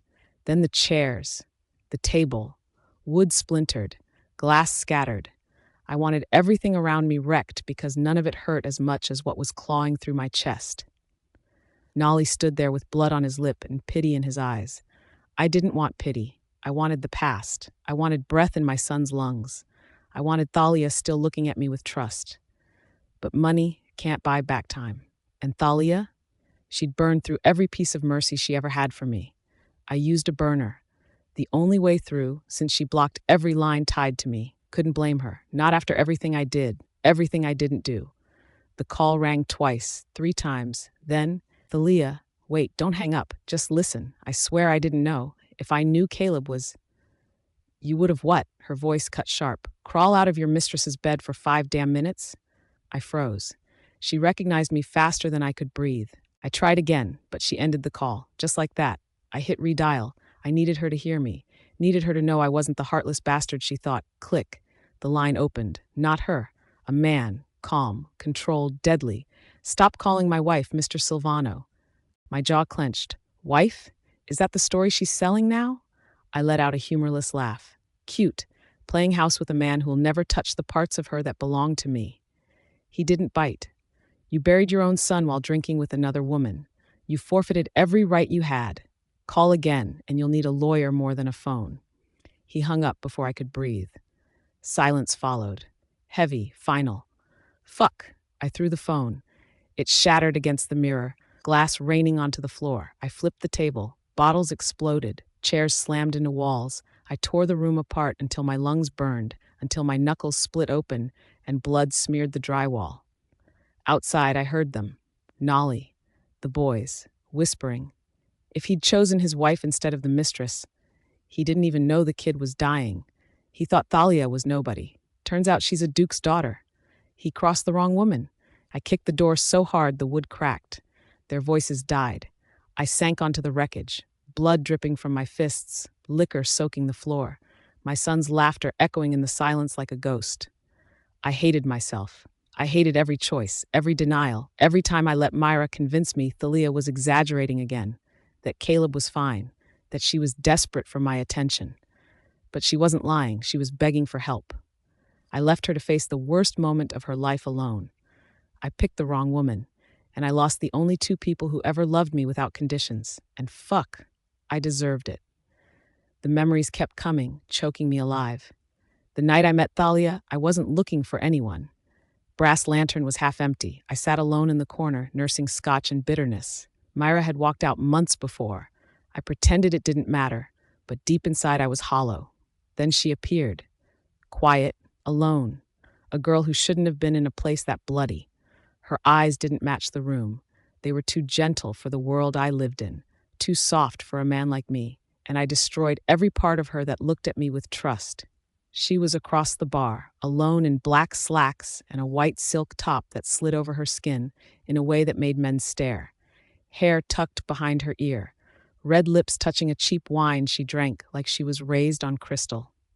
But her eyes didn't match the room. They were too clean for a place ruled by criminals, debts, guns, and men pretending to be gods.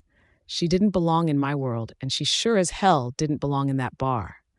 I was ready to ignore her until she gave me a small, unsure smile. That was all it took. I walked over, slow enough to make it clear I wasn't the kind of man you waved off. She looked up. "You look out of place," I said. She didn't even blink. "So do you." We laughed, talked. Hours disappeared. She wasn't seducing me. She wasn't desperate. She looked me in the eye and asked real questions, the kind no one dared ask a Silvano. Said she loved storms and hated crowded rooms. I asked if she wanted another drink, and she told me, "Only if you're staying." The rain hit the streets when we stepped out. Neither of us had an umbrella, and I didn't care. I kissed her under the awning, traffic lights flashing behind her. She tasted like wine and rain. Back at my penthouse, she sat on my bed, fingers on her collar. "Wait," she whispered. I stopped instantly. "I've never done this before." I frowned. "What?" Her cheeks flushed. "I'm still a virgin." I stared at her, not what I expected from a woman who carried herself like she knew the world's secrets. "You're serious?" She nodded. "I want it to be you." I asked if she was sure. She kissed me as her answer. That night, I wasn't the brutal man everyone feared. I was careful, slow. She was trembling, and I held her steady. I didn't know I had that side until she peeled it out of me. Next morning, she tried sneaking out with her shoes in her hands. I caught her wrist before she reached the door. "You think you're disappearing after that?" She shook her head. "I don't usually do this. I don't even know what came over me." "Yeah, well," I told her. "Me neither. Stay." She did. After that, she was mine. Calls, flowers, food delivered to her job, notes tucked into her bag. I was hooked on her calm, her softness, the rare comfort she never realized she gave me. Weeks later, during dinner, she said quietly, "I used to work in one of your companies." I raised a brow. "Yeah," she nodded. "You walked past me once in the hallway. You didn't look." I smirked. "I'm looking now." She blushed. "I liked you then, but you felt unreachable." I leaned in. "Not anymore. You're mine." She told me she had no family, no roots, orphaned. "Good," I said. "Then you take my name. You take my world." 6 months later, I proposed. No theatrics, just a rooftop, the city below us, and the ring in my hand. She said yes. My mother nearly fainted when she found out. "She's a gold digger," she hissed. "Plain, beneath us." I looked her in the eye. "Good thing you're not marrying her." The wedding was simple. Garden, ocean wind, no audience. Just us and a couple of people I actually trusted. She walked toward me in a white dress, barefoot, calm in a way the world never is. I told her I'd keep her safe. Always. She left her job after that, moved into the house by the sea, slept beside me every morning, waited for me every damn night. Our silence wasn't empty, it was ours. Then Caleb happened. When she told me she was pregnant, I damn near lost my mind. Lifted her off the ground. Went to every appointment. Painted that nursery myself. Chose names like they were classified operations. The day Caleb was born, I cried into her shoulder. Thalia hummed some old lullaby while holding him close. For a while we were good, solid, untouchable. Until Myra came back. Storming night. Door opened. I heard Thalia call me. I walked out and froze. Myra stood there, drenched, bruised, clutching a kid to her chest. Thalia held Caleb tight, eyes wide. Myra stepped forward, breath shaking. "Hugo, please, don't let him find us. Help me." She collapsed against me. Reflex. I caught her. And that was it. The crack in the foundation. The moment everything started slipping. I didn't know I was already losing Thalia. Didn't know how badly I'd pay for it. I sat in the back of the rolls while the city smeared past the windows. Head pounding, chest tight. Didn't give a damn about the time. Didn't care about the cost. I told Nolly, send her everything. All of it. He stared at me in the mirror. "Everything, boss." The Cartier necklace she wanted, the one I called overpriced. I was a fucking moron. My jaw locked. I remembered her small smile that night. "It's okay, I don't need diamonds." Christ, I hated myself.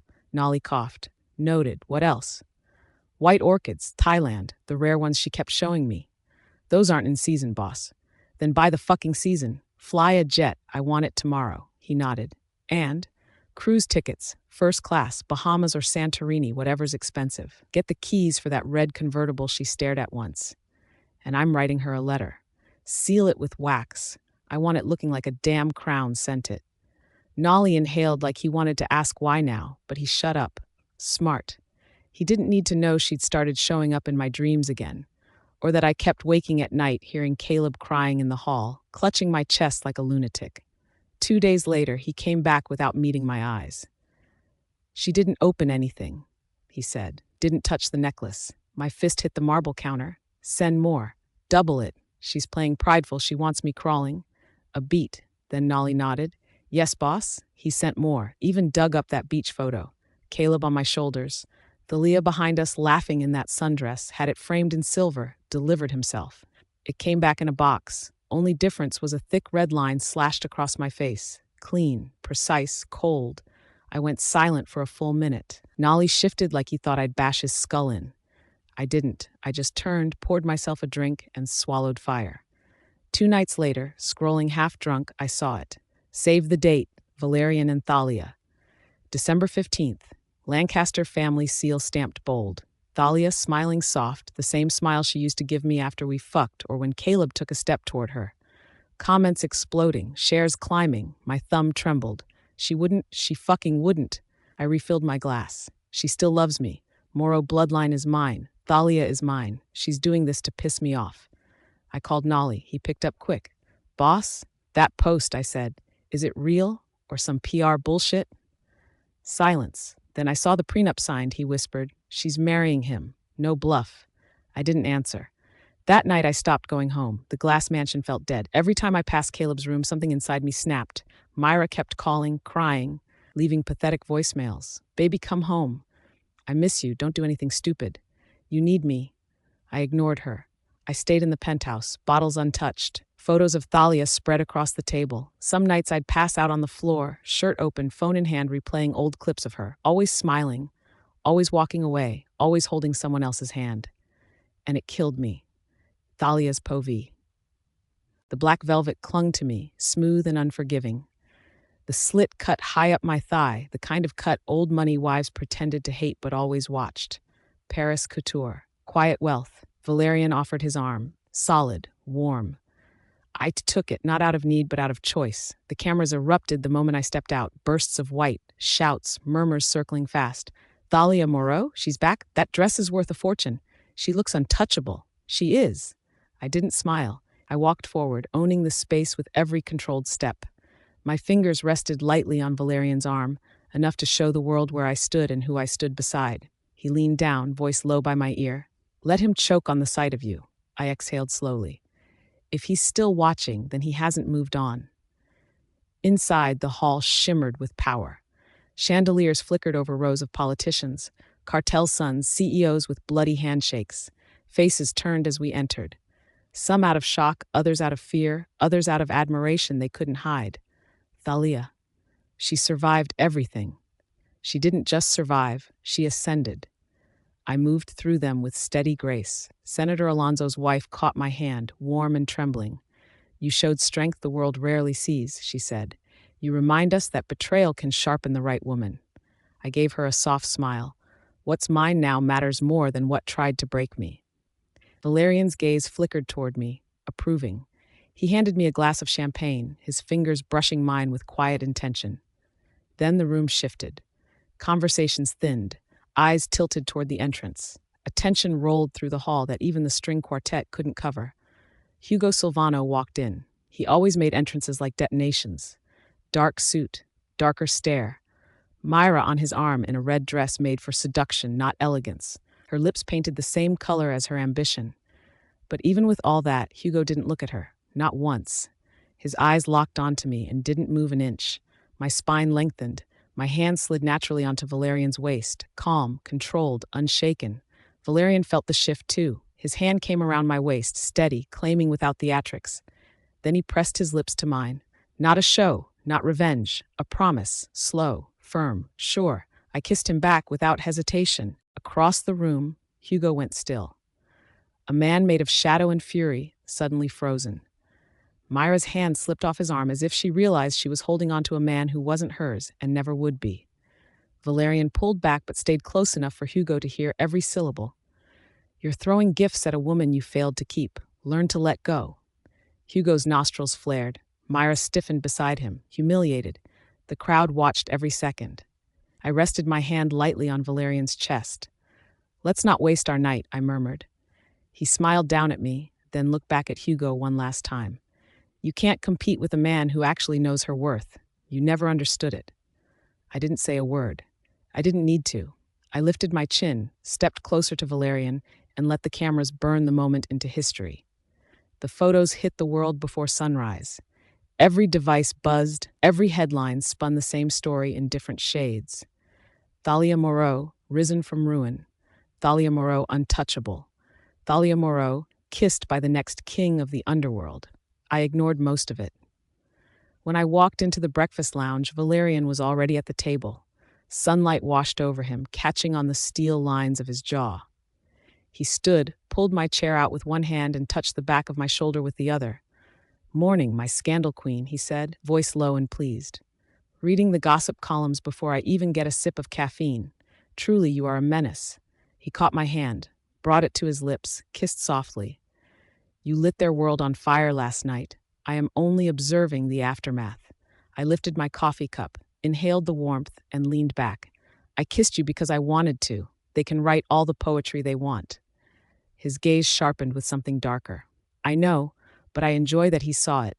He should choke on the memory." He did not say Hugo's name. He did not have to. I could feel the storm of it even from across cities. By mid-morning, the storm arrived. A white rose. I read the first line of the note. "Please, just talk to me. 5 minutes." I burned the rest in my bathroom, watched the paper curl into black ash over the lavender flame. At noon, I went to my charity meeting, a room full of cautious glances waiting for me to crumble or lash out. I did neither. "I am removing Myra, that mistress, from all ambassador positions," I said as I clicked through the slides. "Her ties to hostile parties and recent actions make her incompatible with the image we uphold." Silence, then nods. No one dared challenge me. When I returned home, Valerian was on a call, posture loose but eyes sharp. He ended it the moment I entered. I arched a brow. "What did you do now?" He leaned back in his chair, studying me before answering. "Any company still tied to the Silvano organization has been cut off from every Lancaster project and holding." I blinked once. "All of them?" He shrugged lightly. 65% of his world just went dark. You do not touch my wife and expect blessings." The room felt warmer, safer, more mine. I stepped toward him, slow and sure. "You know I can stand on my own." He hooked a finger around my waist and pulled me into his space, voice rough against my jaw. "I know. I simply prefer that you never have to stand alone again." And for the first time in a long while, I believed it. Around 4 in the afternoon, my phone rang again. Sasha. For a moment, I just stared at her name on the screen. We hadn't spoken since the night I left Hugo's house with nothing but a suitcase and my dignity. Her parting words had cut deep, but I answered. "Hello?" Her voice came soft, almost unsure. "Hey, I saw the photos from the gala. You looked powerful and happy, really happy." "Thank you," I said quietly. "I'm sorry, Thalia, for the things I threw at you back then. I was angry at your world, not at you, and you didn't deserve any of it." I closed my eyes, breathing in slow. "I forgave you even before you apologized." A tiny sound escaped her, half laugh, half cry. "You've always been kinder than me." "That's not true." "It is," she whispered. "And I want to tell you something before I lose my nerve." I straightened. "Tell me. You ever wonder why Valerian never looked at me twice?" she asked. I blinked. "Sasha, we were all kids." "He didn't look at me," she continued, "because he was already looking at you. He had a stupid crush on you since high school." My breath hitched. "Don't tease me." "I'm dead serious," she said, laughing now for real. "He used to stare at you during assemblies like you were the only person in the room. Said once that your voice made him want to write poetry." I thought he was insane. I stared at the far window, stunned. Why didn't he ever tell me? "You were with Hugo," she said gently, "and Valerian's not the type to beg for scraps." Before I could respond, she added, "I'm happy for you, Thalia. Really." Then she hung up, leaving my heart hammering in my chest. I looked across the room. Valerian was by the window, barking orders into his phone, commanding half the financial district with a tone that could cut steel. Afternoon sunlight burned along the line of his shoulders. When he caught me staring, his eyes softened instantly. If I had known then what I know now, I never would have chosen Hugo, not even for a heartbeat. Later that night, we were in the private fitting floor of Maison Oriel, Mayfair's most guarded secret. No walk-ins, no cameras. 1 hour here could bankrupt a small company. I stood in front of 3 mirrors, the white satin clinging to my body in clean, lethal lines. Joy adjusted the veil while 2 French stylists debated diamonds. Valerian sat behind me in a velvet chair. "You realize," he murmured, "if I hadn't proposed already, I'd be on my damn knees right now." I turned slightly, gathering the gown in my hands. "You'd ruin the pants you flew to Paris for." He rose, came to me, wrapped his arms around my waist. His breath brushed my neck. "You look like grace sharpened to kill. And you look ready to set the world on fire." "I am," he whispered. "For you, I always am." We left the boutique an hour later. Joy walked ahead with the gown, and Valerian's hand stayed at my back, warm, grounding, marking me as his in the quiet, effortless way only he could. That's when he showed up.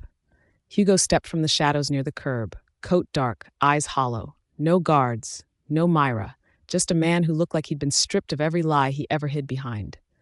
"Thalia," he called, stepping forward. "Just 5 minutes. Please, I'm not here to fight." I didn't stop walking.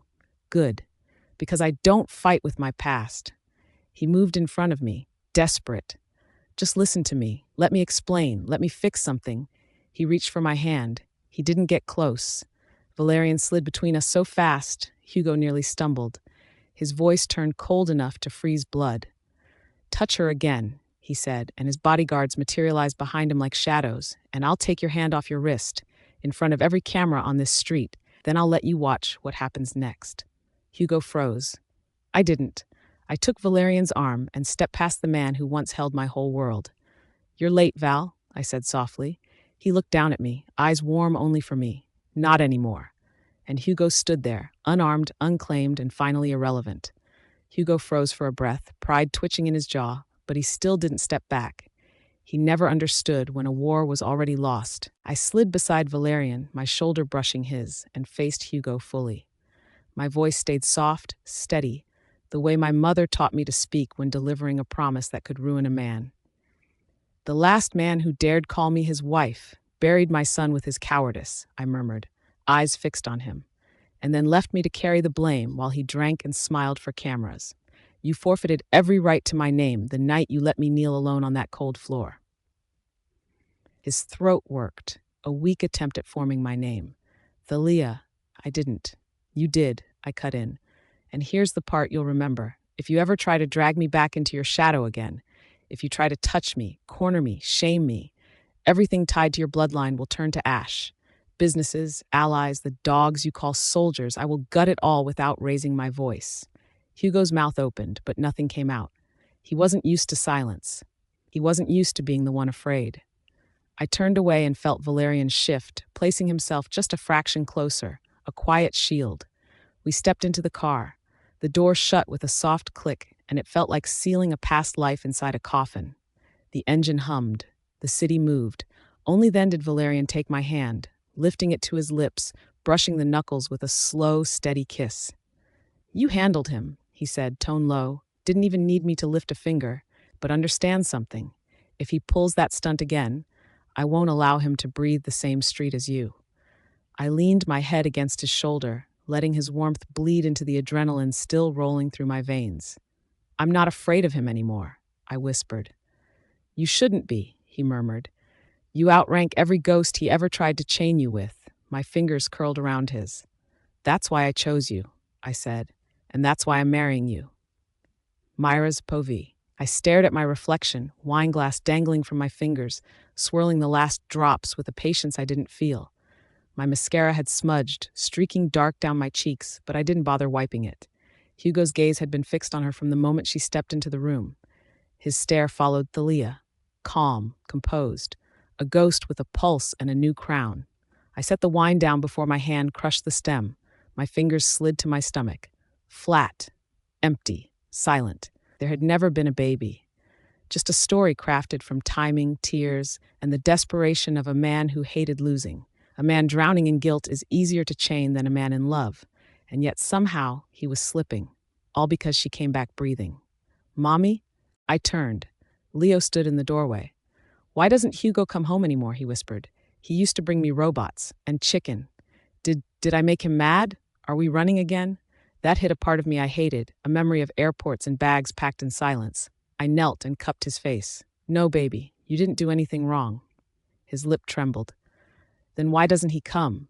I smoothed his hair back. Hugo's in the middle of a war, and we need to help him win it. He blinked slowly. How? By being smart, I murmured. By acting. Like a movie? Exactly, I said, tone sweet enough to rot teeth. And tonight, you're going to cry the way you did when your robot broke. Remember that scream? The one that shook the neighbors? He nodded, uncertain. Do it tonight. Scream until your throat hurts. Cry until you can't breathe. Show them you're sick and scared. Can you do that for Mommy? Okay. Good boy. I dialed Nolly. Let my voice break in all the right places. Nolly, it's Leo. He collapsed. Fever. He won't wake up. I'm taking him to the hospital now. Call Hugo. Tell him it's serious. Tell him to come. Please. He fell for it instantly. At the VIP suite, everything moved fast, my doing. Nurses rushed over, guided by envelopes I had prepared hours ago. IV lines, monitors, oxygen mask, all props in my little theater. Leo cried on cue, clutching my neck, burying his face in my shoulder. Perfect. I waited. 1 hour. 3. 5. Nolly arrived, sweating, muttering, pacing. He fed Leo juice, tried to calm him, asked 100 questions. But Hugo never came. Not a message. Not a call. Nothing but the dull beeping of machines pretending to keep my son alive. By dawn, something inside me snapped so loud it should have cracked the glass. I ripped flowers from vases and threw them. Petals and water exploded across the suite. Nurses ducked. Nolly begged me to calm down. I screamed until my throat burned. This is a Silvano child. Get someone competent in here, or I swear I'll have your licenses hanging in my dining room. They stared at me like I was unhinged. I locked myself in the bathroom and stared at my reflection again. Still beautiful, still dangerous, still Myra Silvano, but she wasn't enough for him anymore. And that woman, Thalia, walked back into his life with a calm smile, thinking she could reclaim a crown I'd bled for, lied for, manipulated for. She thought she could erase me. I picked up my phone and typed slowly, savoring each venom-tipped word. To Thalia, you little ghost crawling out of your grave. You think you can shake him just by breathing? He's mine. He'll stay mine. And if you get in my way again, I'll make sure you disappear for real this time. Consider this your first warning. There won't be a second. I hit send and smiled. If she wanted to challenge me, she should have studied the game first. War was the only thing I ever won flawlessly. I sat in that hospital room wearing one of those flimsy gowns designed to make people feel fragile. The AC blasted straight through the fabric, my skin prickling from the cold. My hand rested on my belly, stroking that perfect bump I'd crafted from padding and makeup. Footsteps echoed outside, sharp heels, that familiar scent of Chanel No. 5, followed by slow, heavy male steps. A nurse stepped inside. Mr. and Mrs. Silvano just arrived. Good. I let my shoulders shake, breath hitching at the perfect moment as the door opened and Mrs. Silvano rushed toward me. Myra, sweetheart, she cried, grabbing me like I was her dying daughter. I collapsed into her arms. I'm sorry. I didn't mean to call so late. I didn't know what else to do. I'm scared. She tightened her hold, her bony fingers stroking my hair. Oh, darling. Look at you. You're freezing. Has that stubborn fool even visited? Did he call? I shook my head, trembling. Nothing. He leaves before sunrise, comes home past midnight. He talks to me like I'm furniture. I'm carrying his child and he doesn't care. He won't even look at me anymore. Her lips thinned. Absolutely disgraceful. After everything you've sacrificed. Mr. Silvano stepped closer, jaw clenched. Where is he? He didn't wait for an answer. He dialed Hugo. 1 ring, 2, 3. Then Hugo's voice tore through the speaker. I'm in a meeting. Investors are crawling up my ass. If this is another one of her emergencies. Mr. Silvano cut him off. Myra is in the hospital, Hugo. Your son is hooked to an IV. Get here now. This again. What is it this time, Myra? The world ending? Your stomach hurts? Leo sneezed. You always find a way to pull me out of real work. I flinched, loud and shaking. Hugo, I just needed you. I didn't know who else to call. And that's your problem, he snapped. You always don't know. You cling and cry and expect me to drop everything so you can feel better. You want sympathy? Get a diary. Mrs. Silvano barked. Hugo, watch your mouth. He ignored her. I'm tired of the theatrics. Tired of fake fainting, fake panic attacks. Hell, you even fake half the moans you give me, don't you? I covered my mouth, sobbing. Why are you talking to me like this? What did I do wrong? You exist, he threw back. And when you pull me away from a room full of investors who fund our entire operation, that's when you become a problem. I'm done playing caretaker to your imagination. Then he hung up. Silence swept the room, heavy and suffocating. Mr. Silvano cursed under his breath and stormed out, muttering about stabilizing the investors. I didn't care. I let myself tremble in Mrs. Silvano's arms until her pity hardened into rage. You don't deserve this. That boy of mine, no spine, no sense. Letting you suffer here while he chases shadows. I swallowed, voice breaking. It's her. Ever since Thalia crawled back into the city, everything's changed. He looks at me like I'm temporary. The board looks at me like I'm stepping on borrowed tiles. She poisoned him. She wants everything I built. My son, my husband, my place. Her grip tightened. That woman. I remember her arrogance. I remember how she humiliated us in front of the Lancasters. Do you know how long I spent rebuilding our reputation? I whispered. Then why is she still walking free? Mrs. Silvano froze. What are you implying? I'm saying we quiet her, I murmured. Not permanently, just long enough to remind her whose city she walked into. Hugo won't survive a scandal right now. If she disappears for a week or two, the board will forget her name. Her eyes darkened with something sharp and vicious. Approval. You're dangerous, she said softly, and that's exactly why you belong in this family. I know someone, Nolly's cousin. He handles things off the books. No mess, no questions. She smirked. I'll contact the old security outfit, the one that cleaned up the Silvano merger war. They still owe us favors. I wiped my cheeks clean, the tears fading as quickly as they'd arrived. She should have stayed dead, I whispered. She never should have stepped back into our world. Mrs. Silvano pressed a kiss to my forehead, her voice ice cold. Then let's make sure she regrets it. War deserved better lighting than hospital fluorescence, but it would do. Thalia's Pove. Valerian was in Varelia, slipping through those coastal halls of power like he owned them. Every word measured, every movement claiming space the way a king would. He'd just closed a deal with a Saudi prince and a Norwegian banker who clearly thought yachts were currency, and maybe underage brunettes too. But that didn't touch him. Didn't touch us. I was nowhere near deals or yachts. I sat in the back of a black SUV, headlights cutting through the misty hills outside the city, heading to my father's abandoned estate. I hadn't set foot there since everything burned down, since Myra clawed her way back into Hugo's world, and he looked at me like I was a phantom he couldn't shake. The rain tapped against the windows, washing the countryside in gray. It smelled like wet stone and secrets. Lorenz drove, quiet as always. Valerian had insisted I take him, which meant no arguing. Lorenz wasn't the type to waste words, didn't do pleasantries. Solid. Dangerous. I leaned back, watching the fog curl over the hills. You ever think about burning it all down? I asked, voice low, more to the rain than to Lorenz. He didn't flinch. Depends on the day, Miss Moreau. Today's early. I'm patient. I smirked, fingers brushing the seatbelt. Good. Patience suits you. Me, not so much. He didn't answer, but I didn't need one. With him at the wheel, I felt untouchable, and that's exactly how I intended to stay. Valerian's message waited on my screen, smug even through pixels. Valerian landed an oil fund from Dubai. 5% equity. Not bad for a Tuesday. A smile tugged at me before I could shut it down. You're unbearable when you win. Proud of you. Eat something. And don't start another international incident. You still owe the Finnish ambassador an apology. His reply came fast, almost breathless. I only flirt with you. Everyone else gets taxes and bad jokes. You all right? Where are you? Heading to the farmhouse. Fields still yellow. Rain starting. A brief pause then. Valerian, I'll call when the summit ends. Something big is moving. Could change a lot for us. I stared at the words.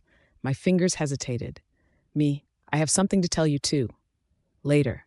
The SUV lurched over a dip. I looked up. Lorenz's eyes flicked to mine through the rear view.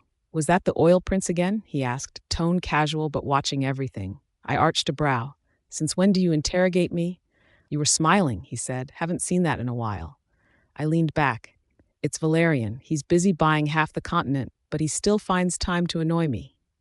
Lorenz snorted. You soften when you talk about him. You think you hide it.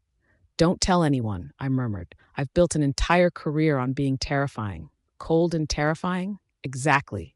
He almost answered but went rigid instead. A black car slipped behind us, too clean, too quiet, no plates. It glided past a truck, then tucked tight into our lane. Lorenz cursed. They came out of nowhere. I twisted to look. The car clung to us, inches away. Let them pass. He slowed. They didn't. They lunged. The first hit snapped through my spine. The SUV jerked sideways, tires skidding over wet asphalt. Who are they? I shouted. Why hit us? This is planned, Lorenz said, jaw locked. Brace. Another strike. Sharper, direct. My shoulder slammed the seat. Lorenz, I see it. His arms strained against the wheel. They want us off the road. Then don't let them. My voice cracked, but fury rose faster than fear. I was a Monterossa. I would not die shoved off a hill like some disposable witness. He stomped the accelerator. The SUV swayed. Rain slicked the road into glass. Behind us, the black car lined up, deliberate as an execution. They're going for the kill, I whispered. The final hit came with brutal calculation. Metal screamed. The guardrail buckled. A jolt ripped through me as the SUV burst through the barrier. We lifted. A terrible, weightless second. Then the world spun. Glass flew. Metal folded. My scream tore out of me, raw and desperate, as the SUV flipped again and again. My seatbelt crushed my ribs. A light burst behind my eyes. Then nothing. High above, a shepherd stood frozen at the cliff's edge. Smoke curled from the ravine below. The SUV lay twisted against rock and broken trees. He fumbled for his phone. Emergency. There's been a crash. The car fell straight into the ravine. His breath hitched. He leaned closer, squinting at the wreckage. I think someone survived. I saw her hand move. Valerian's Pove. My jaw locked the moment I stepped into that hospital room. One look at her and everything inside me went feral. Thalia, my woman, my equal, my damn rival in every boardroom and every back alley negotiation. Now she lay there torn apart, half her face hidden under gauze, skin drained of color, lips bruised and split. Tubes crawled across her body, feeding her air, blood, medicine. The ventilator hissed steady and cruelly. The monitors beeped soft. All of it made my vision pulse red. The doctor stood shaking in the corner, clutching his clipboard like a shield. She's in a coma. We're doing everything we can. I faced him. Everything? She got driven off a cliff. Wake her up. He swallowed. We're monitoring the swelling. I grabbed the nearest glass and smashed it against the wall. Shards sprayed the room. He flinched. You think I'm paying all of you for wait and see? My voice cracked the air. You lock down this floor. No press, no visitors, no fucking nurses I haven't vetted. Anyone walks into this room without my permission, I'll shut this hospital down and rebuild it in a morgue. He nodded so fast his glasses slipped, then stumbled out. I sat beside her. My hand hovered over hers, afraid to touch, afraid it might break her further.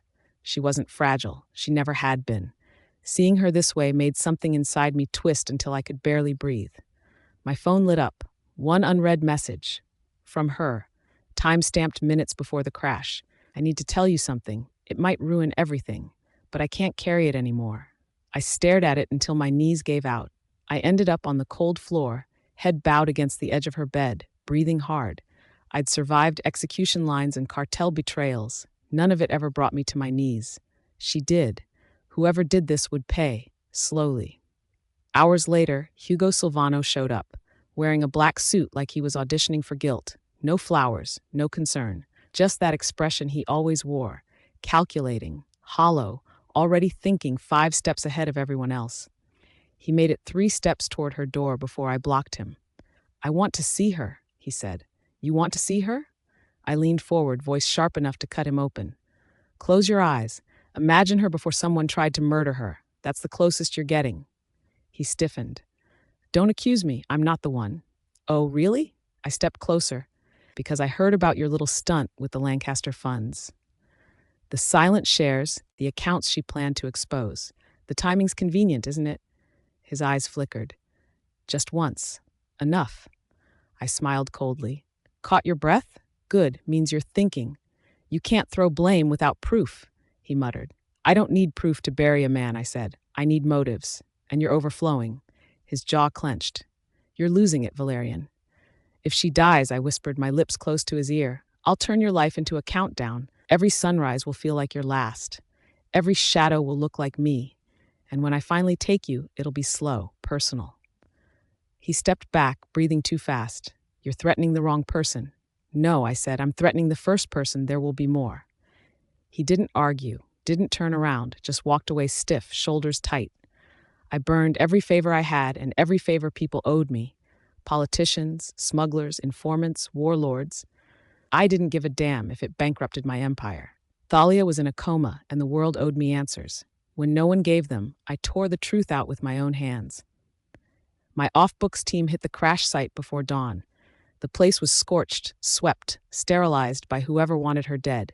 But they hadn't erased everything. A sliver of black paint lodged in her door, an angle on the dent that didn't match the fall, her seatbelt sliced, clean. Someone didn't want her to survive the hit. Then an anonymous message dropped to my phone. No name, just coordinates and a warning. The driver talks when drunk. 50 minutes before he disappears. I found him before he vanished. Dragged him into the Langford cellar, the one my grandfather used for interrogations during the old border wars. I tied him to a chair, zip cuffs so tight they cut skin. He was shaking, reeking of fear and piss. Good. I stepped into the dark, lit a cigarette, and clicked the hammer of my gun back. The sound froze him. Why the fuck were you behind her car? I asked. He shook so hard the chair rattled. I didn't know who she was, please. I swear, I was told to scare her. Just a push, just a tap. You pushed her off a cliff, I said, leaning in. You turned her into a coma patient. It wasn't supposed to happen, he screamed. I only did what they paid me to do. Who paid you? I don't know. Burner phone, messages only. I pressed the barrel to his kneecap. Try harder. He whimpered, breath shaking. The cache, the pickup point. There was a woman. What woman? Older, pearls, black clothes, rich, expensive car. I thought she was a messenger. Her name. I don't know, I don't. I fired into his leg. His scream tore through the cellar, bouncing off the steel. Blood flecked my shoes. He sobbed, collapsing against the cuffs. Please, please, she was called something. Silvano. Someone said that. I swear, that's all I know. She was there. She gave the cash, that's it. What's her role? I demanded. What did you hear? That she was the matriarch, he choked. The old one. She ordered the hit. She said the girl had to disappear before the summit. Please, I swear that's everything. I lowered my head, stared straight into his panicked eyes. You touched what's mine, I said. There's no world where you walk out. No, wait. I shot him between the eyes. I ordered my assistant to assemble a closed-door summit under a fake agenda. Philanthropy, sustainability, all that public-friendly garbage. On paper, it looked like a charity roundtable. In reality, it was my war council. I arrived in a black suit, no tie, no warmth. My reputation entered the room before I did. Hands reached for mine, and I shook each one with the kind of grip that reminded them I decided who thrived and who disappeared. Not one person missed the cold in my eyes. Good. I wanted them to feel uncomfortable. When everyone finally settled, I walked to the podium and spoke without a greeting. The Lancaster Foundation is cutting every tie with Silvano Pharmaceuticals and all Silvano companies. Every fund, every collaboration, every silent agreement. Effective right now. The room froze. Then it broke. Chairs scraped back. People whispered. One man choked on his drink. Another grabbed his assistant like he needed someone to hold him together. Their panic fed me. These were power players, and yet they acted like I had pulled a pin on a grenade inside their boardroom. I looked at the president of the consortium and smiled without a hint of kindness. If the Silvano family wants war, I will not just fight, I will erase them. I turned my back to all of them and walked out. By sundown, 3 investors pulled out of every Silvano venture. A week later, 7 more followed. When the media caught the scent of blood, the fall began. Silvano Pharmaceuticals stock plummeted more than 60% in 2 days. Their PR people scrambled, but they were trying to save a corpse. While they drowned, I bought them. Quiet purchases through fronts and offshore shells. Acquisitions through dead names and dormant companies I kept for rainy days. I accumulated shares until I had enough votes hidden in my pocket to topple their entire board when I felt like it. One of my men asked me if I was trying to sink their ship. I told him I am not sinking a ship. I am buying the entire ocean. Then Hugo called. I let it ring twice. I wanted him to be anxious before I answered. You fucking bastard, he snarled. You are doing all this because of Thalia. You are destroying years of work. The company. My family's entire foundation. You think this is smart? I leaned back. Ask your mother why she ordered the hit on my bride. Silence. Just a breath, then rage. My mother would never. You are delusional. You are lying. You want an excuse to take us apart. Hugo, I have a dead driver, a burned vehicle, a surviving witness, and a recorded statement with your family name on it. You want the file? I can send you the photos, might make you puke. He shouted until his voice cracked. Threats, lawsuits, board interventions, all useless words from a desperate man drowning in the choices of his bloodline. I waited until he ran out of air. Then I said, your mother tried to end the woman I love. I am ending her. If you try to slow me, I will put you in the ground beside her. Valerian, listen to me. You do not know everything. The board will not allow you to do this. You cannot destroy an entire empire because of anger. You think I need permission? I asked. I build empires to break them. I do not play by your court rules. I play the laws of blood. Please, Valerian, there are things you do not understand. My mother would never kill Thalia. Never. You better pray that it is true, I said, because if she did, you would not have time to run. I hung up. Let him scream at an empty line. I was done talking. From this point on, I moved with one purpose. They tried to take her life. Now I take everything they ever loved. Hugo's povee. I drove straight into the estate without slowing down and threw the doors open. Marble shook under my boots. Everyone got the hell out of my way. Servants pressed their backs to the walls. No one breathed. My phone had been exploding for hours. Lawyers panicking, board rats begging for direction, journalists scenting blood. The numbers kept dropping. 40, 32, 28. My family's empire, my empire was rotting under my hands. And the woman who built it was drinking tea. Carol Silvano, my mother. She sat in her garden room surrounded by orchids, pretending the world wasn't collapsing. Myra stood beside her, fixing her dress, smiling at me like she expected affection. You came for. I grabbed the nearest vase and smashed it on the tiles. Glass and water splashed against her legs. Myra screamed and backed away, shaking. I pointed at Carol. You fucking touched her? She didn't blink. She didn't even turn her head. She kept her eyes on the orchids. You ordered the hit, I said. You had Thalia's car driven off the cliff. You left her in a coma. And now Valerian Lancaster is burning us to the ground. She finally set her cup down. That woman survived? Pathetic. I should have hired someone competent. Heat went through my skull. I slammed both hands on the table. It shook under the force. You fucking destroyed us, I said. We lost 95% of investors in a day. Valerian is stripping us down to the bone. Every alliance, every pipeline, every dirty deal we ever tucked away. He's turning it all against us. Because of you. Carol froze. Her hand trembled a fraction. What did you say? I stepped closer. We're 2 days from bankruptcy. Valerian has been preparing this for years. You handed him the excuse. Her eyes flicked to the side. It wasn't me. The lie hit the air fast. It was Myra's idea, she added. She told me the girl had to be removed. Myra's face twisted. What? No, I told you to watch her. Watch, not kill. I rounded on her. My jaw clenched so hard I felt it crack. You told me she was a threat. You said she'd bury us when she woke up. Myra went pale. Hugo, no, listen to me. I didn't wait. I gripped her throat and slammed her against the glass wall. Her breath cut off instantly. Her nails dug into my wrist. Her eyes bulged as she tried to speak. You want to know what falling feels like? I said. This is it. You did this. You and her. She tried to choke out a plea, but air wouldn't come. Behind me, my mother finally spoke. Let go of her. She's pregnant with your child. I didn't turn. I tightened my grip until her feet lifted off the ground. If Thalia dies, I said, I'll bury this whole estate. You, her, the baby, everyone. Don't test me. I dropped her. Myra collapsed on the floor, coughing, tears streaking her cheeks, her voice shaking. It wasn't me. Your mother planned all of it. I swear, I didn't want this. I ignored her and faced Carol. She stared back without shame, without fear, the same woman who raised me to be a weapon.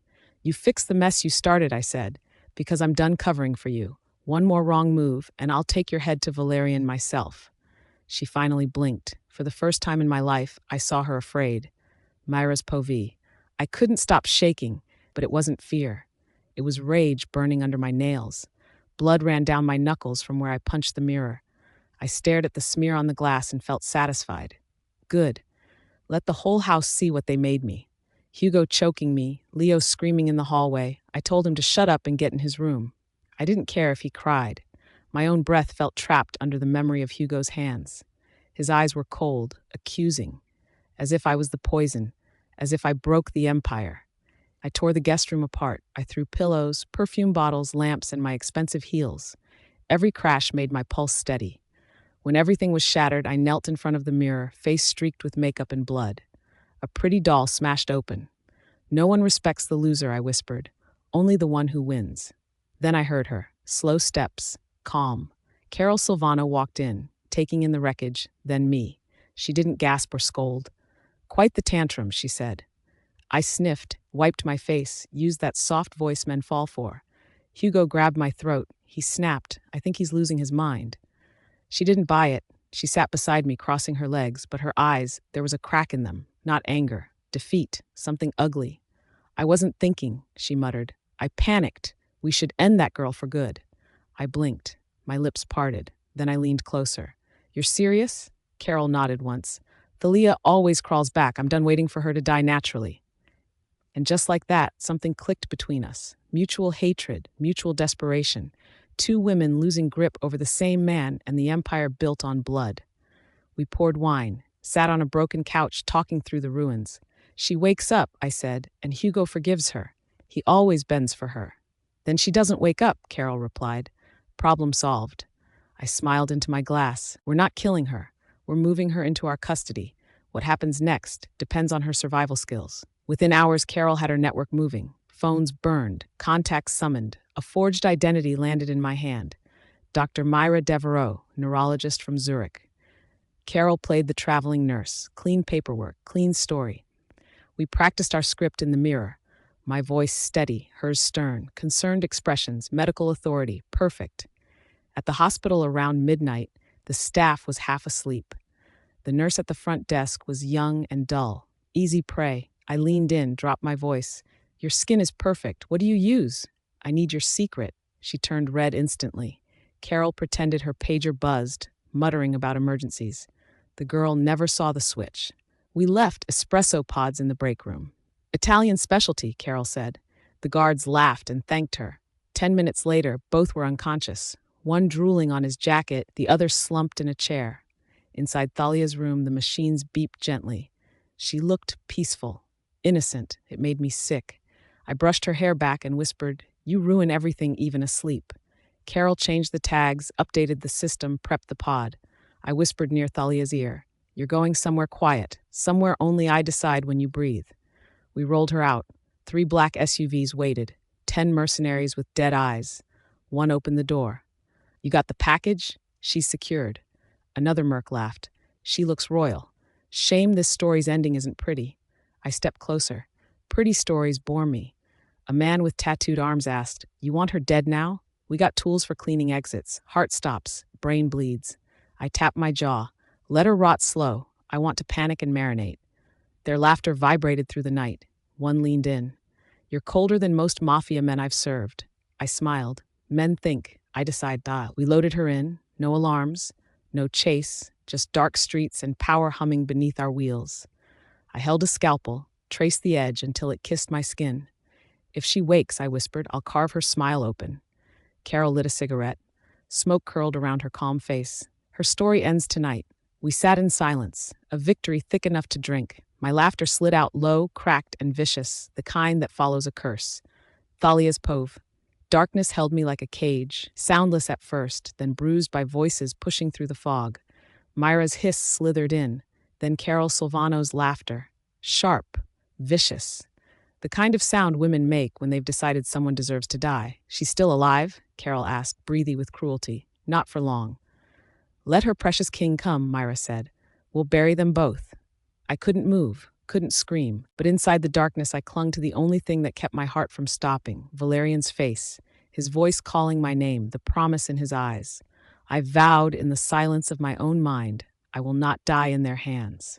The blackness receded. Pain hit like a fist. My breath came shallow and raw. I blinked up at a ceiling stained with neglect. When I tried to sit up, my hands scraped the velvet walls, velvet lid. A coffin. I forced my gaze to the figures standing over me. Myra and Carol, champagne raised, satisfied as if they'd caged a wild animal. Myra leaned close, smiling cruelly.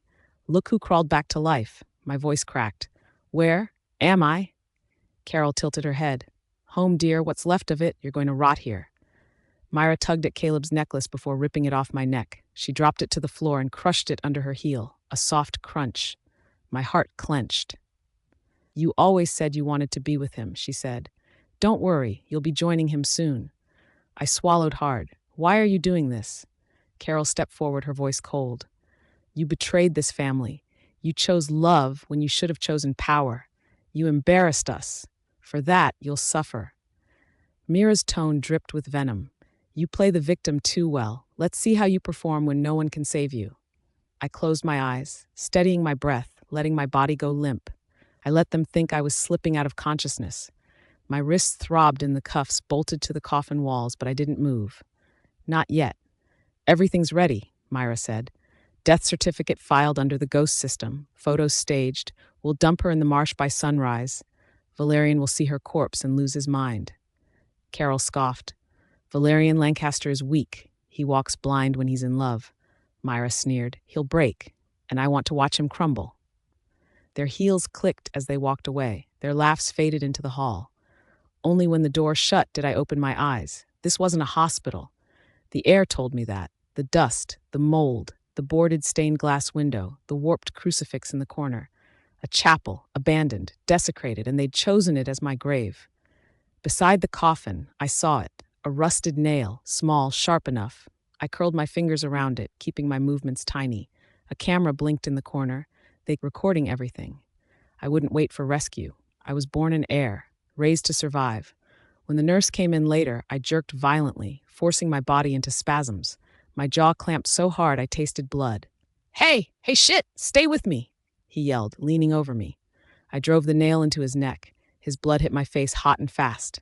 His hands clawed at mine. I didn't let go. I twisted until he stilled, then yanked the keys from his belt. My fingers shook, but I worked fast, unlocking one cuff, then the other. I pulled his coat onto my shoulders. Standing felt like lifting a stone, but I forced my legs to obey. The door creaked open. The hallway stretched before me, cold and long. I kept low, steps soft. Then a guard turned the corner. His eyes widened. Hey, she's out! Another voice roared from deep in the hall. The bitch escaped! My pulse steadied. My fear burned clean. For the first time since waking, my voice was solid. No, I whispered to myself as I ran. The heiress walks out alive. I didn't think so.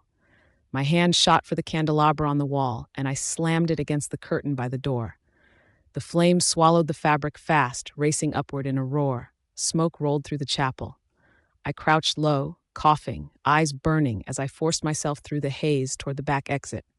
My limbs trembled, my lungs screamed, but I pushed against the panic clawing at my ribs. I wouldn't die in a coffin built by cowards. Cold air hit me hard when I shoved the door open. I ran into the trees barefoot, each sharp stone cutting into my skin, branches dragging against my face. The wind stung, the dark pressed in. I kept going. I had to reach the road. I had to reach him. My vision blurred, my pulse weakening, but the forest broke open and a narrow road appeared. I stumbled into the gravel, collapsed, and the last thing I saw was a distant pair of headlights. Friend or enemy? I didn't care. I prayed it was him. Warmth wrapped around me when I woke. Blankets, soft breathing, a hand holding mine. The ceiling glowed gold, the air clean with antiseptic and lavender. I blinked, turned my head, and saw him. Valerian. His eyes were swollen. His jaw was unshaven. His shirt wrinkled. He looked wrecked and human in a way I had never seen. He gripped my hand as if letting go would kill him. Valerian. My voice rasped. He froze. Then something inside him broke open. He bent over our hands, shoulders shaking. You scared me, he whispered. You terrified me. I thought I lost you again. My throat burned. I couldn't lift my hand. He cupped my face gently, tracing beneath my eye with his thumb. Don't speak. Rest. I'm here. He stayed beside me through the night. Nurses tried to move him. He ignored them all. He folded himself into the chair and held my hand until sleep dragged him under. He still wore the chain with my ring on it. His fingers never left mine. Morning settled through the blinds when I woke again. He was already watching me, exhausted but calmer, as if the rise and fall of my chest anchored him. I thought it wasn't real, I murmured. But you're here. He lifted my hand, kissed my knuckles. I won't leave again, I swear it. His jaw tightened. He leaned back, rubbing his face. The night you vanished, the hospital called late. Too late. They said you were flatlined. When I arrived, everything was wrong. My guards were dead, poisoned. The cameras were wiped. You were gone. I tightened my hold on his hand, forcing strength into my fingers. His voice dropped. I lost control. I tore through every syndicate, every border checkpoint, every safe house. I hired mercenaries, black ops teams, every ghost I knew. This entire country shook because I refused to believe you were dead. You found me, I whispered. He met my eyes, shame flickering there. I only found you because I hid a tracker in your necklace when you were still unconscious. I didn't tell you. You would have hated it. I didn't care. I just needed one way to make sure you didn't disappear again. My chest tightened. I'm not angry. He exhaled, shoulders loosening. The signal went off an hour after they took you. You were in that abandoned chapel. By the time my men breached the place, it was burning. You were gone. They found you on the road, barefoot, freezing, bleeding. His voice cracked. I thought I was too late. He shook his head, fury simmering beneath grief. Myra and that Silvano snake hired someone to finish you. We tracked them down. They're gone. But Myra and Mrs. Silvano escaped. They vanished before I could end them. Silence stretched. The machines hummed quietly around us. He lowered his face to my hand and breathed, almost breaking. I should have been there. I should have guarded you myself. I lifted my trembling hand to his cheek. He caught it instantly, holding it steady. You came, I whispered. You always do. He closed his eyes. Not fast enough. Never again. I won't let the world take you from me. He leaned close, voice steady now, edged with something lethal. I'm going after them, Thalia. I'm ending every name tied to this. No police, no courts. They touched what's mine and they'll pay in blood. My breath held as he touched his forehead to mine. And after that, he murmured, I'll build something stronger around you. Not a cage, a kingdom. You were born to rule beside me. No one will ever drag you into the dark again. I closed my eyes, letting his warmth chase out the last of the cold. I'm not afraid anymore, I whispered. He lifted his head, eyes soft with something fierce and unshakable. You shouldn't be, he said. You're Thalia Ravo, heiress, and whoever tried to bury you is about to learn why your family feared you even before you rose. I sat up in bed, half supported by pillows. Valerian kept adjusting even when I told him I didn't need that much fuss. The robe on my shoulders was soft, expensive, familiar. The IV line tugged when I moved, but the pain no longer clawed. I'd lived through worse. I picked up the remote and turned the TV on. The news anchor's voice cut through the quiet room. Federal authorities raided the Silvano estate this morning, following allegations of conspiracy to commit murder, kidnapping, and extensive corporate crimes. Valerian stepped out of the bathroom as the images rolled. His hair was damp, his shirt undone at the top. He stopped the moment he heard the word raid. I didn't speak. I watched. The screen showed Myra at the airport, dragging a red suitcase, clutching a fake passport in Leo's wrist. Her hair looked ruined, face pale under oversized sunglasses. Leo cried and shouted for her, the sound almost drowned by airport alarms. She was intercepted at the gate, the anchor continued. Federal agents recovered falsified identities and records of offshore accounts. The feed shifted. A helicopter camera hovered above Mrs. Silvano's villa in Tagaytay. Hedges, statues, all that ridiculous wealth hiding rot. Agents swarmed the place. A camera zoomed in as officers dragged her out in a velvet robe, hair in curlers, Dior slippers scraping the tiles. This is a political setup, she screamed, kicking, swearing, flailing. I'll sue every one of you. A warrant was shoved in her face. She froze. Beside me, Valerian let out a slow breath. His hand closed around the rail of the bed, his jaw locked. I reached over and laced my fingers through his. He didn't look at me right away, but his grip tightened. That's not all, the anchor said. Right after the arrest, Mr. Silvano was rushed to the hospital after collapsing. Condition critical. Good, Valerian muttered. I turned to him. You really mean that? He didn't blink. He spent decades building a family that feeds on blood. Let him choke on the consequences. The next footage showed Hugo outside the hospital gates, yelling into his phone while paparazzi circled. His face was flushed, eyes wild. Whatever name he was calling, whoever he was trying to reach, they weren't answering. Are you going to pick it up? I asked. No. His voice dropped lower. He gambled with my patience for years. This time, I let him talk to empty air. Cameras flashed to another scene. Myra being shoved into a black car, her hands cuffed, her face streaked with ruined mascara. A reporter demanded, "What about the accusations? What about Thalia Moreau?" Myra's lips shook, but no answer came. She folded into herself, trembling. Valerian's fingers tightened around mine again, steady, grounding. My heart stayed calm, no rush, no tremor, just a quiet certainty I'd never felt before. She'll rot, I whispered. They both will. Every lie they built will burn. Valerian finally turned to me. His eyes softened, but something darker simmered beneath it. Admiration mixed with fury and something unbreakable. They tried to erase you, he said, voice low. Now the world gets to see them fall apart piece by piece. And I won't stop until every last one of them understands who they crossed. I leaned back, letting my robe settle around me, a slow smile forming. This is just the beginning, I said, and I meant it. I was half resting, half listening to the quiet beep of hospital machines when the door opened. Valerian stepped in, with the cold still clinging to his coat, boots heavy, gaze sharp enough to cut through every shadow in the room. He didn't speak. He moved to my bedside and set a thick folder beside the untouched tray. His silence told me enough. Whatever it was, he'd already decided the ending. I touched the edge of the folder. What is it? He sat down, unbuttoning his cuffs with slow, precise movements, the kind he used when bracing himself for war. Silvano Steel, he said. It's finished. My voice came out soft. Explain. I bought everything, through 5 fronts. The papers were cleared an hour ago. He leaned back slightly. We own the patents, the factories, their shipping lines in Spain, even that rotting warehouse in Baltimore where Hugo stole union funds. A quiet spark lit in my chest, not a shock, something colder, sharper. What else did you take? The vineyards, he said, the textile branches, their offshore accounts in Malta, the houses they hid under dummy names in Milan and Singapore, even the Dubai villa Hugo pretended didn't exist. I held his stare. And Hugo? A faint smile touched his mouth. Not kind. He's drowning. Quietly. Slowly. No one's pulling him out. The messages started past midnight.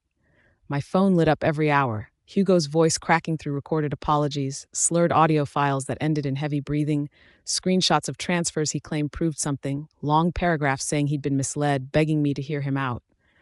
I didn't open a single one. Valerian checked them first. Always. He erased each plea with one tap, jaw tight, shoulders rigid. He didn't comment, didn't ask, didn't soften. He handled those messages like a waste he refused to let brush against my hands. But I saw it, how every notification made him stand straighter, more alert, as if shielding me from a door he'd never allow anyone to force open again. Still, rot has its own ways of seeping through cracks. A reporter called the next morning. I sat near the window with tea warming my hands, wrapped in white silk, legs under a blanket. The sky outside was pale, almost quiet. Miss Moreau, the reporter said, voice trembling with the thrill of breaking news. What's your statement regarding Silvano Industries declaring bankruptcy today? I didn't bother answering. Silence suited the moment better. Before the reporter could speak again, my phone buzzed with a new notification. A single link. A video. And I already knew whoever sent it wanted me to see the final collapse with my own eyes. Hugo Silvano stumbled outside his family's headquarters, drunk, wild-eyed, clothes streaked with dirt and old blood. Guards tried to pull him away from the locked front doors, but he fought them with a desperation that looked almost childish. "Let me in," he screamed, voice cracking. "This is my family's. This is mine. You can't shut me out." His fist slammed against bulletproof glass. It didn't budge. He did. He tripped on his own fury and hit the pavement face first. The video ended there, a pathetic collapse that felt long overdue. 3 days later, they discharged me. Reporters crowded the exit before the nurses even opened the doors. Cameras flashed in rapid bursts, microphones stretched toward me, voices firing questions. It should have felt overwhelming. It didn't. I stepped forward slowly, dressed in black, shoulders straight. The air shifted, the shouting eased. Some instinct in them made the noise die out, not because they respected me, because they feared what I had become. Valerian was already waiting by the car, coat open, eyes sweeping the surroundings with the practiced calm of a man born into violence. He held the door for me, blocking the cameras with his body, and guided me inside without a single word. We didn't speak much during the ride. The city rolled past, broken pieces of what the Silvanos once claimed to own. When we reached their headquarters, I asked him to slow down. The gates were torn apart. Employees, once loyal, once proud, were now rioting. They smashed windows with office chairs, ripped down banners with the family crest, set piles of paperwork and furniture on fire. Years of corruption turning to smoke. And on the far curb I saw Hugo. Shirt ripped, hair matted, face bruised from his fight with security earlier that week. He stood alone, watching the building burn, trembling hands pressed to his mouth. He didn't notice our car, but I watched him closely. I lowered the window just an inch, let the cold air graze my lips, and whispered a single word. Burn. Valerian didn't turn, just tightened his grip on the wheel. I lit the fuse days ago, he murmured. This is merely the echo. The sea greeted us hours later, humming against the rocks near our villa. A place far from courtrooms and gunfire, where the world felt calmer. I stood barefoot on the sand, the wind tugging gently at my robe, Valerian's hand resting at the small of my back. My body had healed. But more than that, I felt awake again, every breath anchored in freedom instead of fear. He proposed at dawn. No guards, no ceremony, just the surf kissing the shore and the sky turning soft blue. He held a ring I recognized instantly, his mother's diamond, reset on a narrow band that gleamed as the sun rose behind him. Marry me, Thalia, he said, voice steady, gaze fixed on mine. Not as the girl they tried to break, but as the woman who walked out of every trap they set. I want a life with you, whatever it looks like, wherever it takes us. There wasn't a shard of hesitation in me. Yes, I whispered, always. His breath trembled as he kissed my hand. No one takes you from me again. I'll tear down continents before I let that happen. The wedding was small, a cliffside chapel, salt in the wind. Only the people who had bled beside us. Sasha couldn't stop crying. Our father, the Duke, stood tall beside her, trying and failing to hide the pride on his face. Valerian's parents hugged me like I had always belonged in their family. His mother had sewn a piece of her own gown into the lining of mine, hidden over my heart. His best man, a retired general who once led the operation that saved me, gave me a small nod as I walked past, a vow of protection that needed no words. I walked down the aisle alone. I had carried myself through hell. I could carry myself here. When it came time for vows, Valerian didn't need notes.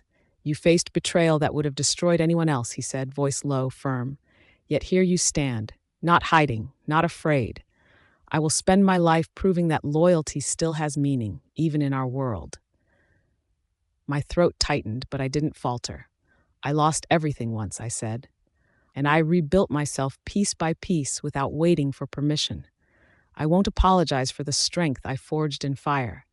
And I won't fear being loved by a man strong enough to stand beside me.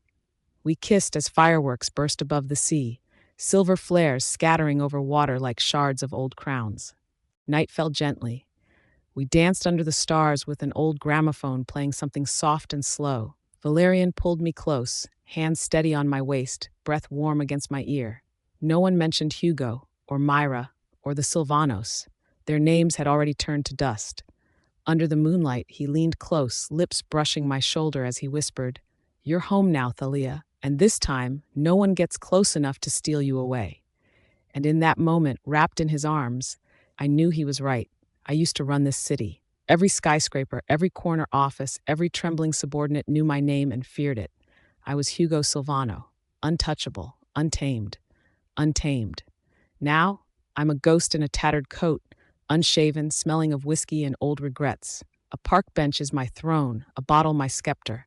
I tried to make them listen. I screamed about the board, the deals they cooked behind my back, the alliances I didn't see coming. I shouted her name, Thalia, and Valerians, about how they turned the knives together, about how I let them, how I let her slip away while I held on to nothing but anger. No one listened. They stared at me like I was the lunatic, the mad dog barking at shadows. Maybe I am. Maybe that's what a king looks like when stripped bare, when justice wears the face of the woman you couldn't protect. The banks froze me out. Every account, every offshore asset, even the money I thought was invisible to them. Gone. My allies, snakes on a sinking ship. Not a call, not a message, not a trace. Family, dead weight long before they had the chance to betray me. I hear the city first before I see it, the billboard glaring like a neon scar. There she is, Thalia Lancaster, arm in arm with Valerian, white as a queen risen from ashes. Her eyes, sharp and unforgiving, sparkle with the kind of power I can't touch. His smirk is all teeth and steel, daring anyone to challenge them. New Hope Gala, a night for the forgotten children, it reads. Charity, of course. Nothing says look what you lost better than saving the world with my money, with my empire, while I rot. I stand, shaking, not from cold, not from drink, but from the weight of every failure I've carried. I fling the bottle at the billboard. It doesn't break. It bounces, ricochets, and hits me square in the jaw. Blood trickles down, a testament to every wrong I've done. I laugh, a rasping, broken sound, half grief, half anger. A stray dog wanders past, sniffs, lifts a leg, pisses on my shoe. I don't flinch. It's not the first time life's shown me disrespect. I drop to the curb, staring up at that perfect image. Diamonds, silk, the world bending to her will while I rot in the gutter. I'm sorry, Thalia, I mutter, voice raw. I was supposed to protect you. I was supposed to love you better. I was supposed to be the man who made the world safe for you. I failed. I failed you every goddamn day. I didn't see it coming. But apologies are hollow. Prayers are useless. She dances in diamonds, and I sit in rags, a bastard king with nothing left to rule. END. For 25 years, I served my husband and my son, forgetting and sacrificing myself. And now on our 25th anniversary, I thought maybe it was time for me. So I asked my husband Bradley to fulfill his promise. Do you remember what you promised me when we got married? He didn't lift his head from his phone. We never had a wedding, just signed the papers at City Hall, and then life got busy. But this year, it's our 25th. I thought maybe we could go on a cruise, just the two of us. He looked at me like I said something offensive. A cruise? He barked, his eyes narrowing.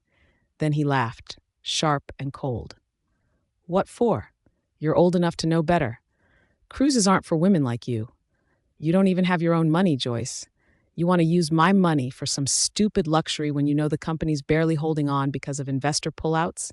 Do you even care about me? About what I'm going through? His words didn't shout, but they cut. I whispered, I just want to enjoy something, anything. For 25 years I stayed here. You promised me a wedding back then. Maybe this could be the time. He cut me off, loud and sharp now. Enjoy? He scoffed. Are you saying you didn't enjoy your life for the past 25 years? Are you blaming me for how boring it was? You sound ungrateful, Joyce. I worked my ass off and you just stayed here, cleaning, eating, no real stress. Maybe you should be more like your cousin Maine. Now that's a woman, smart, successful, doesn't rely on anyone for her stupid whims. My hands were trembling. The glass of water I held slipped and shattered at my feet. I flinched as the shards scattered. That sound summoned my father, Joseph, from the other room. The hell is this now? He growled, storming in. Are you really this useless? You can't even hold a damn glass? You know how much that cost? You can't even pay for your own food and now you're breaking things? I didn't say anything. I couldn't. You're the same age as Maine, yet she looks 10 years younger. She walks like a woman with purpose. You? You drag your feet like you're already dead. Honestly, sometimes I wish Maine was my daughter instead of you. Bradley chuckled awkwardly. Don't be too harsh on her, father. Come on, she's still your daughter. Then he turned to me. And you, Joyce, don't take it seriously. We just want you to improve. Be more like Maine, maybe. But my father wasn't done. Improve? He spat. There's no improving her. You said it yourself once, Bradley. You regretted marrying young. You said Maine was the better candidate, and I agreed. But you still married my daughter, and she should be grateful for that every day of her life. I stood still, cold, paralyzed. A tightness wrapped itself around my ribs, squeezing. I bent down to pick up the shattered glass, but my hands were shaking too much. A sharp edge sliced into my palm, but I didn't flinch. I watched the blood trail down my wrist, felt it drip onto the tiles. No one stopped me. They just kept talking, laughing, like I wasn't there. Bradley's voice returned, distant and cruel. Well, Maine is admirable, but Joyce is convenient. Convenient, like plastic furniture, like disposable napkins. I didn't speak. What was left to say? I gathered the broken pieces with both hands now, ignoring the pain. Blood smeared across my fingers. No one offered a towel. No one asked if I was okay. I went to the sink, turned on the water. It ran red before it ran clear. I stared at my reflection in the kitchen window. Who is she, this tired woman, this fading thing? Later on, they all went to eat dinner, and like a servant, I placed the bowls on the table, one by one. I'd made soup just like what Bradley wanted to eat for tonight. He took one sip and spat it back in the bowl. What the hell is this? It tastes like garbage. I blinked. My hands trembled as I held the serving spoon. I'll change the soup, I said softly, already reaching for the bowl. Bradley slammed his spoon down. Come on, Joyce. If you're still mad at me because of what I said earlier, this isn't the right way to take it out. Trying to poison me with that taste? You didn't even make an effort. That's your only job. Only job. That phrase stayed in the air, louder than his voice. To them, that's all it was. Cooking, cleaning, washing, being their shadow. It didn't matter that I was the first to rise in this house and the last to sleep. It didn't matter that I raised our son when Bradley worked late or went on business trips. I was a housewife, and for them, that meant I wasn't really contributing. I wasn't building an empire. I wasn't earning figures. I was just a woman who washed clothes and waited for orders. I used to think being here was fulfilling, that staying behind to raise a family and tend to a home was noble. But what did I really raise? A son too busy to visit. A husband who looked at me like I was a liability. A father who never saw me beyond the girl who didn't measure up to Maine. And maybe that was the real sin. I let it happen. I chose this life. I allowed myself to disappear in it. Tears welled up, blurring the sight of the table. My voice cracked as I whispered, I'll make a new batch. The door suddenly swung open. Click. High heels, a familiar voice. Oh, sorry, did I interrupt something? Maine, of course. Even the sound of her walking in felt expensive. She wore success like a perfume, confident, composed. A woman people admired, the daughter my father always wished he had. I just came by to drop off some business files, she said, flashing that smile of hers, so we can settle things. My father stood immediately, like he was summoned. No, not really. We're just having dinner. Maine's eyes darted toward the table. Oh, great. Then can I eat some? I'm sure it's amazing. After all, my cousin Joyce cooked it. Bradley scoffed. It's not, actually. Tastes like nothing. Not a great idea, really. He pushed the bowl away with a dramatic grimace. How about we all just go out? Let's eat somewhere decent. My treat. I looked down at my hands. They were still stained with onion from chopping. They reeked of oil. Oh, sure. Maine said brightly. That sounds fun. Father nodded in agreement. I've been craving that grilled seafood place. Then Maine turned to me. Joyce, you're coming, right? I lifted my head, just as Bradley answered for me. Oh, she's busy, he said with a wave of his hand. She's got house things to do. She can eat this one so it won't go to waste, right? And she's not into these things anyway. We're going to talk about business stuff, nothing she'd be interested in. Nothing I'd be interested in. As if I didn't want to leave this house even once. As if I didn't want to eat something warm and served to me instead of cold leftovers. Maine hesitated, but then smiled again. Okay, then. I'll just bring you some food from the restaurant, cousin. Something nice, all right? They left in laughter. They didn't even say goodbye. I stood there, alone in a dining room that smelled of disappointment and burnt soup. I sat down and tasted the very same bowl Bradley spat in. It was bland. Too much water, too little salt. I messed up, but not because I wanted to hurt him. I just couldn't taste anything anymore. I looked around the house I spent 25 years serving. The walls I repainted myself, the furniture I cleaned, the floors I mopped on my knees, the clothes I ironed, the birthdays I planned, the Christmases I decorated. And yet I wasn't a wife. I wasn't a partner. I was their help. their convenience, and that realization hurt more than anything. I forced myself to finish the soup. I cleaned the table, I washed the dishes, I wiped the counter, I folded the napkins like I always did. Then I went upstairs and sat on the edge of the bed we used to share, the one that now felt too wide, too cold. I pressed my hand to my chest and whispered, I chose this. I let them shape me into what they wanted. I let myself disappear. But maybe, just maybe, I didn't have to stay this way. Maybe I could still find pieces of who I used to be, before I became invisible. And as the sound of their laughter echoed from the driveway, I finally allowed myself to cry, loud and unashamed, for the woman I once was, and the woman I might still be. I quietly rolled out of bed and walked straight to the cabinet in the corner of our room, my little sanctuary. It was where I kept the few things that were mine. Not the house, not the kitchen, not the endless chores or errands I did for the family, but the small luxuries I saved up for with my own money. The makeup I had finally bought last week after 5 long years of selling flowers from my garden was gone. My heart skipped. I opened and closed every drawer, checked the boxes twice. Gone. All of it. I rushed into the living room where Bradley sat on the couch, his eyes glued to the documents in his hands, probably something about the company again. Bradley, I said as calmly as I could, did you see the makeup I kept in the cabinet? He didn't even look up. Ah, those. I gave them to Maine. She sealed that big deal with the Japanese investors, thought she deserved something nice. My breath caught. You gave them to her? My voice shook. That was mine. I just bought that. He finally looked up, chuckling like it was some sort of joke.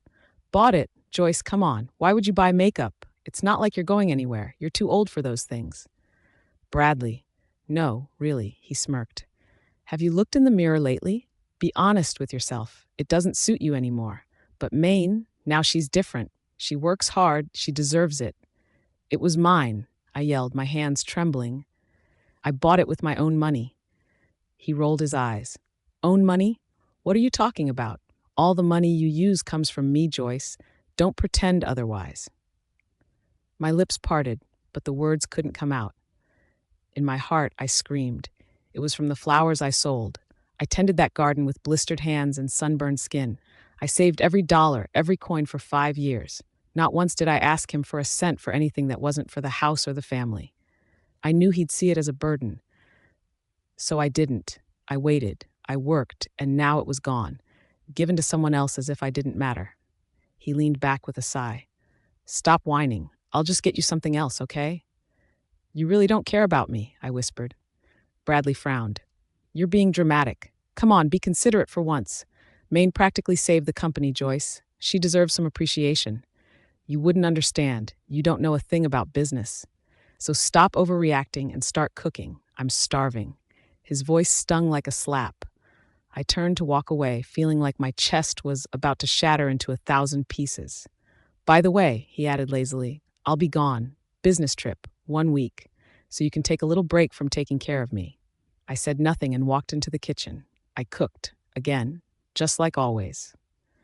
Later that afternoon, our son arrived with his wife. I smiled automatically, like I was supposed to, like a painting that no one bothered to repaint.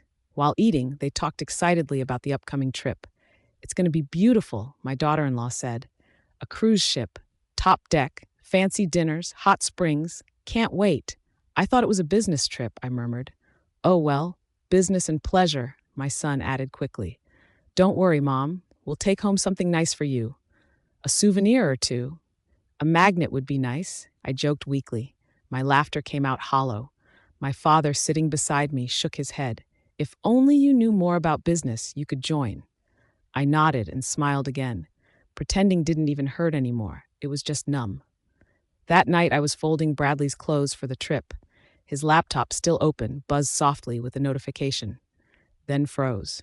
The screen showed an email confirmation for the cruise. A luxury getaway package, couples massages, candlelight dinners, honeymoon suite. I blinked. Honeymoon? I opened the attached documents with a trembling hand. An invitation. A wedding invitation. Maine and Bradley. My knees buckled.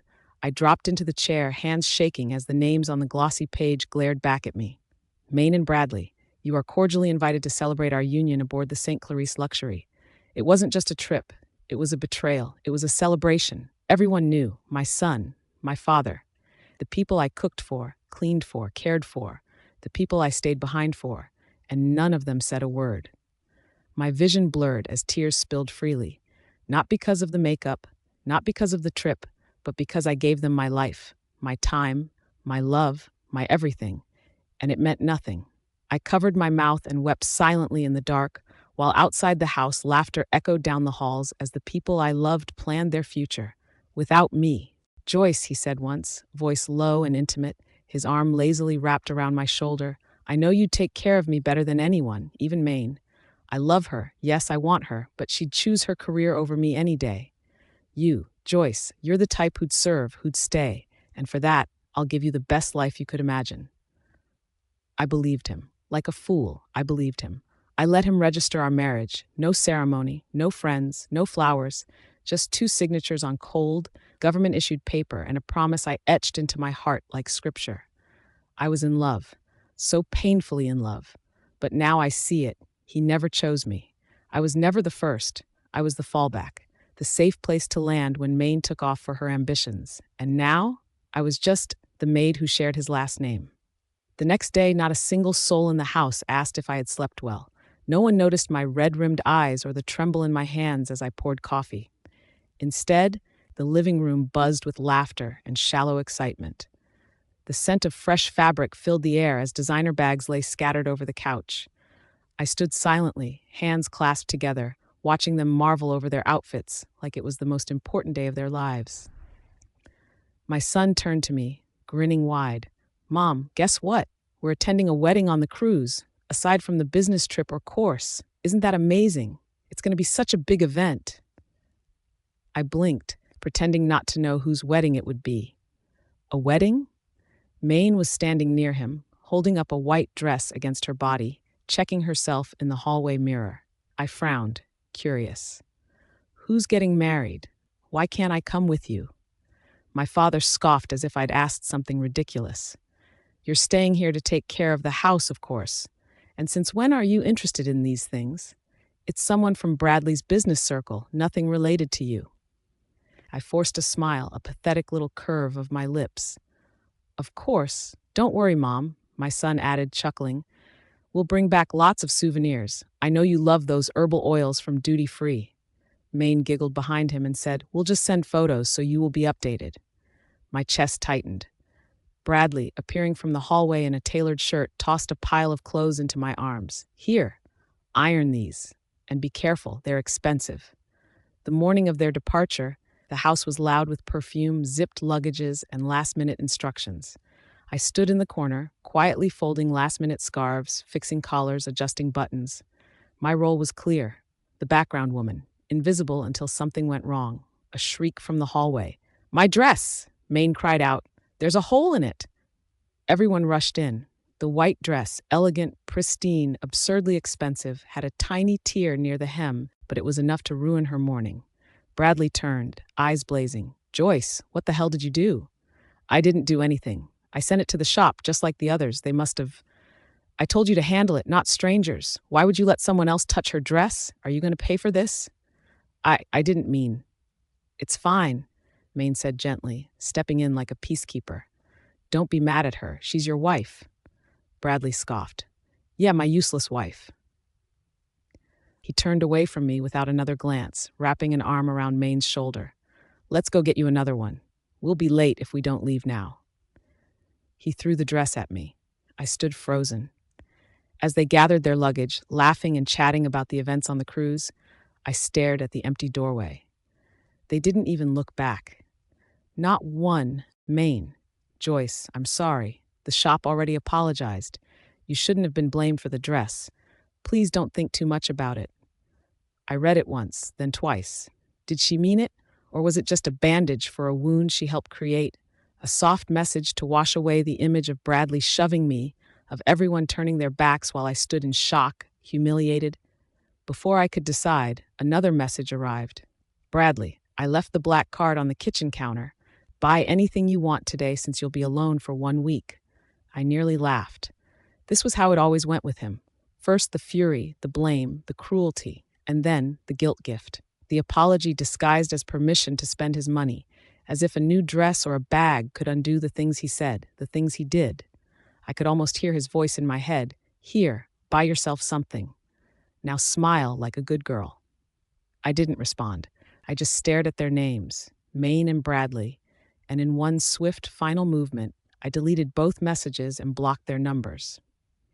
Later that day, I decided to step outside. I put on the dress Bradley once said looked too loud, and the lipstick he told me made me look old. I wore both, proudly. I had a little money stashed away, hidden savings he never cared to know about. I clutched my small bag and walked into the city like I had somewhere to be, even if it was just a place where I could breathe. There was this cafe I had passed 100 times before. Every time I hinted I wanted to try them, Bradley would shut it down. Cake? Again? You already look like you've had enough, he'd say, always with that half smirk, as if it were a joke I was supposed to laugh at. But I'd seen him offer the same cake to Maine once, all sweet smiles and soft hands. I didn't say a word back then. But today, I walked straight in and ordered the most expensive cake they had, the one with gold flakes and berries that looked like tiny rubies. I sat by the window and took a bite. It was sweet. It was light. It was mine. As I ate, I opened my phone, just to scroll, to pass the time. And that's when I saw it, Celia's post. One of our closest friends, or so I thought. I tapped the video. There it was. The cruise, the wedding. Bradley in a suit, Maine glowing in white, my son clapping, my family cheering. People I cooked for, cared for, bent over backwards for, all smiling like I never existed. They knew. Every single one of them knew. I watched as the video showed them toasting champagne, laughing. Bradley placing a kiss on Maine's forehead, my father standing proudly beside them. I was the shadow they had brushed off, swept under the rug while they built their new life in plain sight. My hands trembled. The fork slipped onto the plate. My marriage was never sacred to anyone, not even paper, just a convenience, a placeholder, a favor until the real bride came along. I wiped my tears with the back of my hand and stood. No one chose me.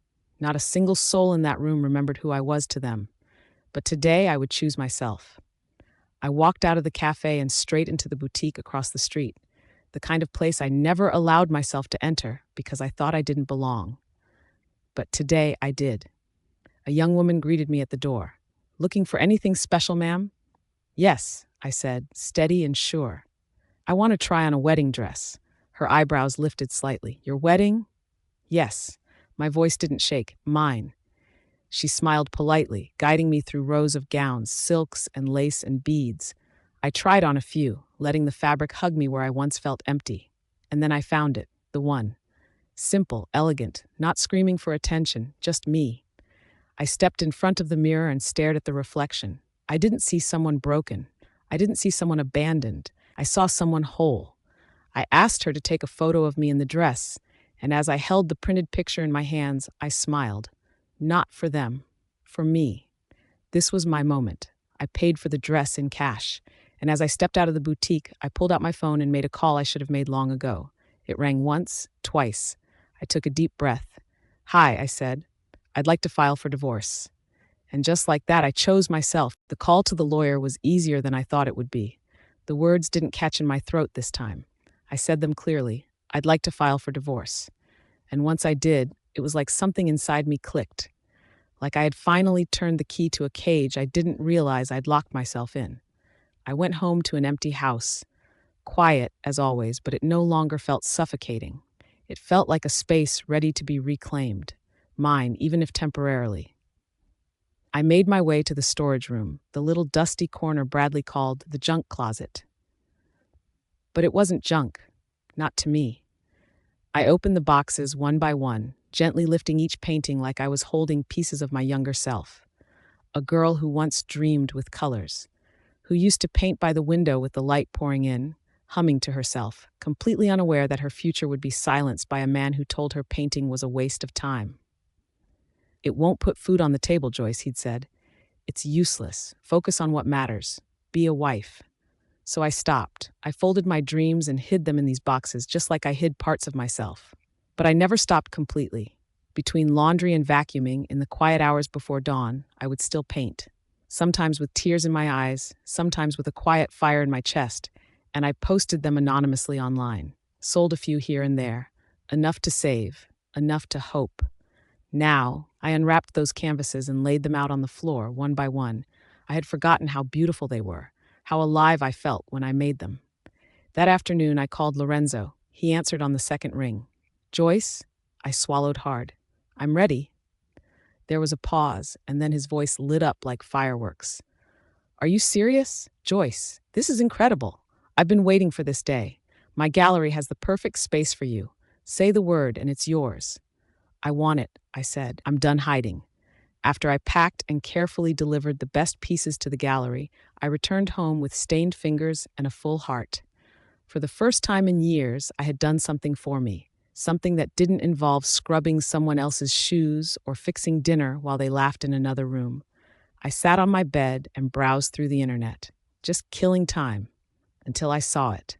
A post from my son, a photo.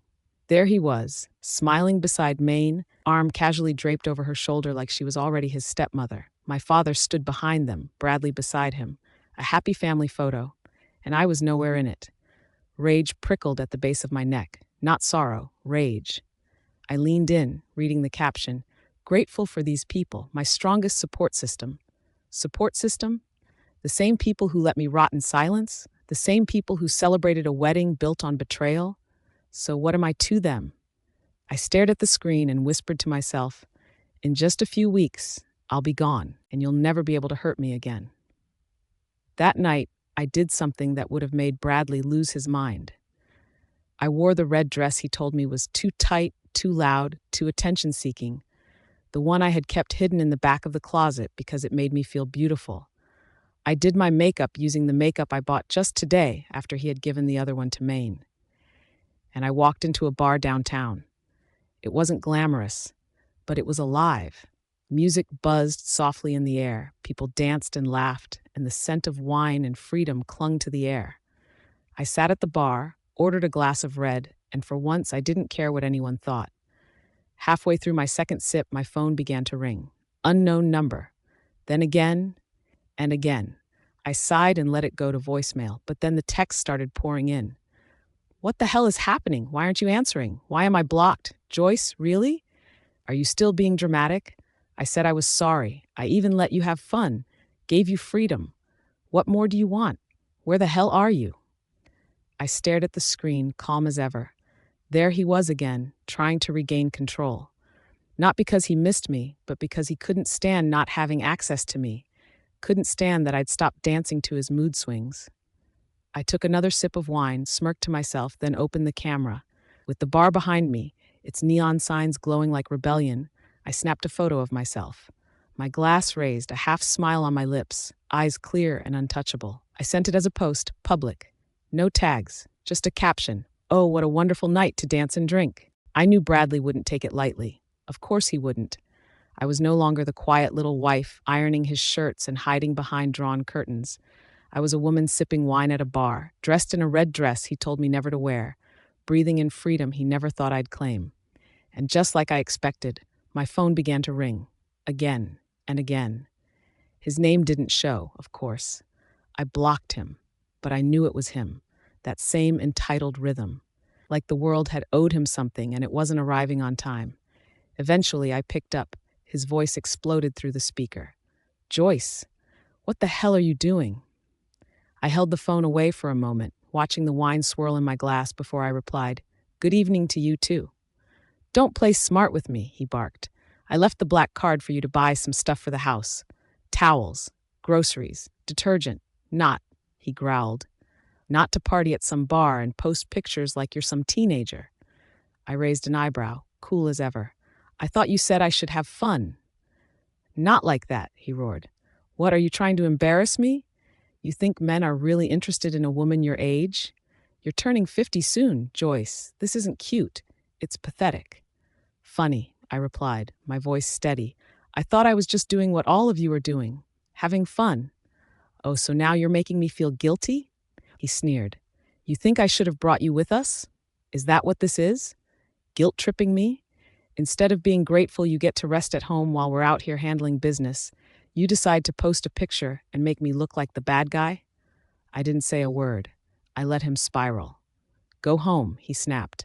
Delete the post, stop making a fool of yourself, and don't embarrass me again. Then, in the background, I heard it, Maine's voice. Bradley, she said softly, like she always did when trying to calm him. Don't be too harsh on my cousin. She's just enjoying herself. Let her. Let her? Bradley's voice snapped back. She's wasting my money drinking. She should be more like you, knows how to act, how to look good. Joyce doesn't get that.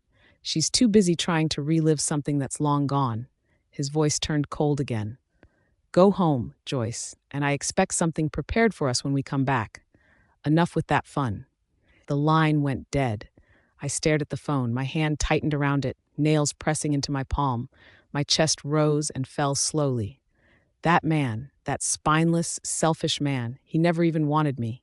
He just wanted someone to serve him. And now that I wasn't playing housemaid anymore, he didn't know what to do. A few minutes later, my phone lit up again. I nearly ignored it, but this time it was Maine. I answered.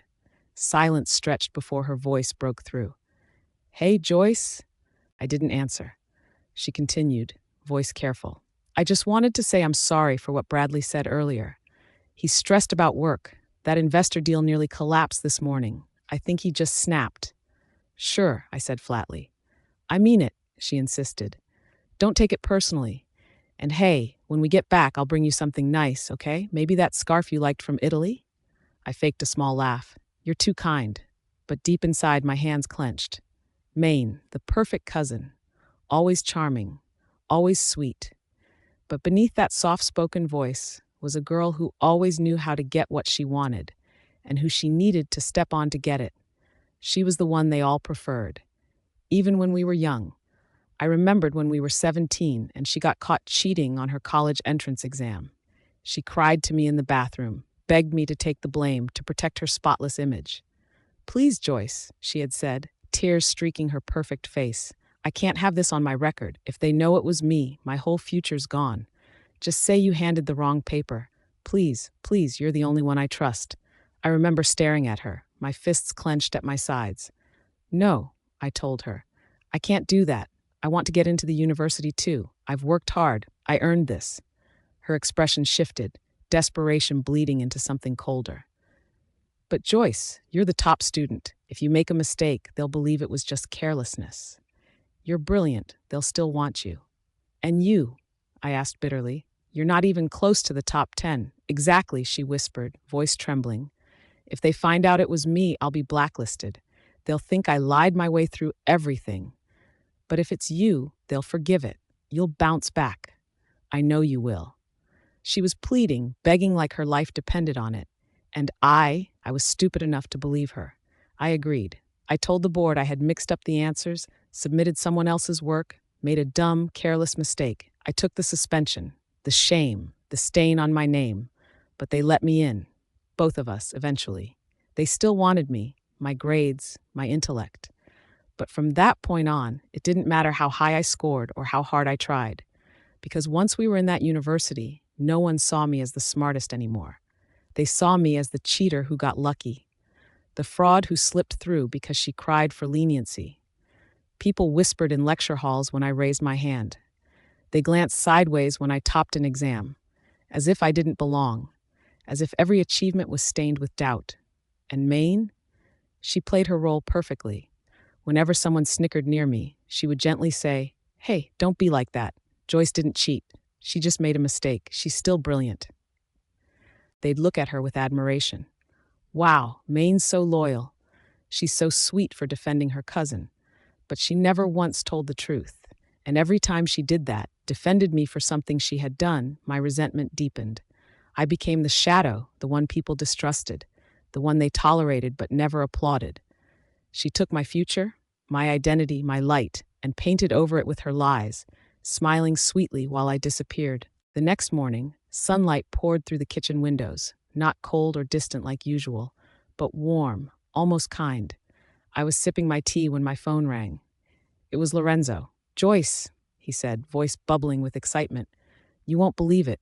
We've sold 3 of your paintings already. One woman asked if she could commission more." My lips parted. "Wait, really?" Really, and I'm telling you, we haven't even had the exhibit yet. Come by the gallery. Let's celebrate. I laughed, for real this time. It felt strange in my own mouth, like a song I hadn't sung in years. I'll be there in an hour. When I arrived at the gallery, Lorenzo greeted me with that boyish grin he'd always had. Still wearing the same perfume, he teased. And you're still wearing those ridiculous shoes. We walked through the space, stopping in front of my work. People had bought my art, my colors, my pain, my survival on canvas. You know, Lorenzo said, nudging me lightly, you're glowing. Being without that man suits you. I laughed again, softer this time. You always were dramatic. No, really, he leaned a little closer. I don't think I've seen you like this since college. There was a moment between us, light and nostalgic, like an old melody drifting back after years of silence. And in that second, I allowed it. I allowed the warmth, the way his hand brushed mine, and I didn't feel guilty. For the first time, I felt seen, and I was thankful. I hugged him before leaving, whispering, "Thank you for never forgetting who I was." But when I got home, the smile slid right off my face. The driveway was full of cars. I stepped inside and froze. Boxes, luggage, noise. My home, the one that had just started to feel like mine again, was full. Bradley, my son, his wife, Maine. Even my father was there, walking straight to the kitchen like he owned it. "Where the hell were you?" he barked. "Where's the food? We expected you to have dinner ready." Before I could respond, Maine's voice chimed in sweetly. "It's okay, Uncle. I'm already cooking now." Bradley turned to me, his tone smug. "See that? Your cousin's too nice. She came with us on the business trip, helped us close deals, and now she's cooking your dinner." "I didn't know you were coming back today," I said, keeping my voice even. "And what's with the makeup?" he sneered, eyes narrowing. "Do you not see yourself in the mirror?" My son, standing behind him, snorted. "Mom, you look like you're trying too hard. What's with all this makeup? Maybe ask Maine to fix it for you. She knows what looks good." My hand twitched slightly at my side, but I smiled. "I'll prepare something now." "Sorry." "Where have you even been?" Bradley pressed again. "You didn't answer my question." "Just out for a walk," I replied quietly and turned toward the kitchen. I could feel Maine watching me, probably feeling sorry, or pretending to. I started preparing the food in silence, slicing vegetables, boiling water. Maine stood beside me, still moving around like she lived here. "I said I got it," I told her. "It's fine, Joyce," she replied with a soft laugh. "Let me help." "No, it's not fine." My voice was sharper now. "This is still my kitchen." She raised an eyebrow, but didn't move. We reached for the same pot at the same time, and that's when it happened. The bowl of hot soup tipped, splashing onto both of us. I gasped at the sting, the scalding heat biting into my skin. But before I could even blink, the room flooded with movement, and not toward me. "Are you okay?" Bradley shouted, rushing to Maine. "She's burnt," my son cried, grabbing ice. I tried, but no one listened. No one looked my way. They were all around Maine, crowding her like she was some fallen saint. Then Bradley turned to me, eyes wild. "You fucking useless woman," he barked. "She's trying to help and you hurt her? Apologize to her right now." My mouth opened, but nothing came out. My arm throbbed from the burn, my chest from the ache, but none of it compared to the heat rising behind my eyes. He didn't ask if I was okay. Not one of them did. They just saw Maine, the glowing sweet savior, and me, the burden, the mistake, the nuisance who had the nerve to exist where she no longer belonged. I looked down at the red patch on my arm, the soup dripping from my sleeve. I blinked once, twice, and then I did the only thing they expected of me. I whispered, "I'm sorry." But this time, the words didn't come from guilt. They came from exhaustion, from a woman who was done begging to be seen. I sat alone on the edge of my bed, my arm still stinging faintly from the burn, but the pain inside me was heavier. I carefully dabbed ointment on the redness, whispering calming words to myself. There was no one else who would do it. No one else who ever had. I was always expected to tend to others, never once asked how I managed to hold myself together. The door creaked open. I didn't look up. Bradley stepped inside, holding a small bag in his hand. He approached as if this were normal, as if things between us were not fractured beyond repair. "I got you something," he said, his tone light, like he was handing me a bouquet of apologies. "From duty free." He pulled out a souvenir keychain, a cheap trinket with the name of the cruise etched into the metal. Then an apron, a beige apron with lace on the edges. He held it out to me. "Thought you'd like this. For the kitchen." I didn't move. He frowned. "So what? You're ignoring me now?" "I'm tired," I said quietly, "and I'm hurt. Can you get out?" "Joyce, go back to Maine," I cut in, my voice sharper than I intended. "After all, you already married her, didn't you?" He blinked, taken aback. "What?" "I know," I said, slowly standing. "I know you married her on the cruise."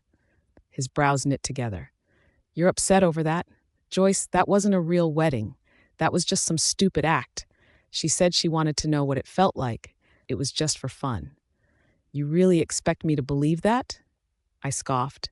"After all the years you spent choosing her over me? You loved her, Bradley. You wanted her." He looked exasperated now. "Are you saying I'm lying to your face? You're telling me you married my cousin, paraded her in a white dress, celebrated with my family, and now you're calling it a joke?" "She helped with the company," he snapped. "She's been a great help. And she's your cousin. Why are you so jealous of her?" That word, jealous, landed like poison in my mouth. "She wanted a wedding," I whispered. "What about me, Bradley? What about what I wanted? I begged for a wedding. I dreamed of it. And you said no. For 25 years I waited, and then you gave it to her." His voice rose. "What about you? What are you saying now, that I'm unfair, that I didn't treat you right?" I didn't answer, because he knew, and so did I. The door creaked again. Maine stepped in, her expression tight. "Are you two fighting about me?" she asked, her voice soft. "Is this about the wedding on the cruise?" Bradley rubbed his temple. "Maine." "I'm sorry," she interrupted. "I should have told you. We didn't mean anything by it, Joyce. It was just something silly. I always imagined myself in a white dress, and we thought it would be fun. I'm really sorry. I should have invited you, should have explained." "Get out," I whispered. They both fell silent. I said, "Get out of my face," I screamed. "I don't want to ever see either of you again." My voice bounced off the walls, shaking with everything I had bottled for years. Footsteps thundered down the hallway. My father entered, scowling. "What the hell is all this screaming?" he barked. "Can't even let a man sleep in peace." His eyes darted from me to them. "They're the ones who—" I started, but he didn't let me finish. "You ungrateful bitch," he snapped. "Get a grip. They've done everything for you, and you're throwing a tantrum like a child?" Tears burned at the corners of my eyes. He didn't ask what happened. He didn't care. He turned back to Bradley and Maine. "Don't bother with her. She's always been difficult." And just like that, he left the room. No one followed me when I collapsed onto the bed that night. No one knocked. No one checked on me, not even my son. The only sound was my own sobs. I cried into the pillow, muffling every broken breath. It wasn't even about the wedding anymore. It was about the years, the sacrifices, the loneliness, how I had buried every part of myself for people who never thought twice about me. But in the morning, I didn't cry. I rose before the sun, quietly, calmly. While the house slept in peace they hadn't earned, I packed my clothes, my paintings, my sketchbooks, the last of the cash I had saved, everything I needed to start again. And on the kitchen table, next to their untouched breakfast, I left one thing, an envelope. Inside, divorce papers, signed, no note, no goodbye, just silence. The same silence they had given me for years. And with my bags in hand, I stepped out the front door, leaving that house. The smell of silence was unfamiliar. Bradley woke up groggy and irritated. He hadn't slept well. Too much tossing and turning, too much of Maine's perfume suffocating the bed.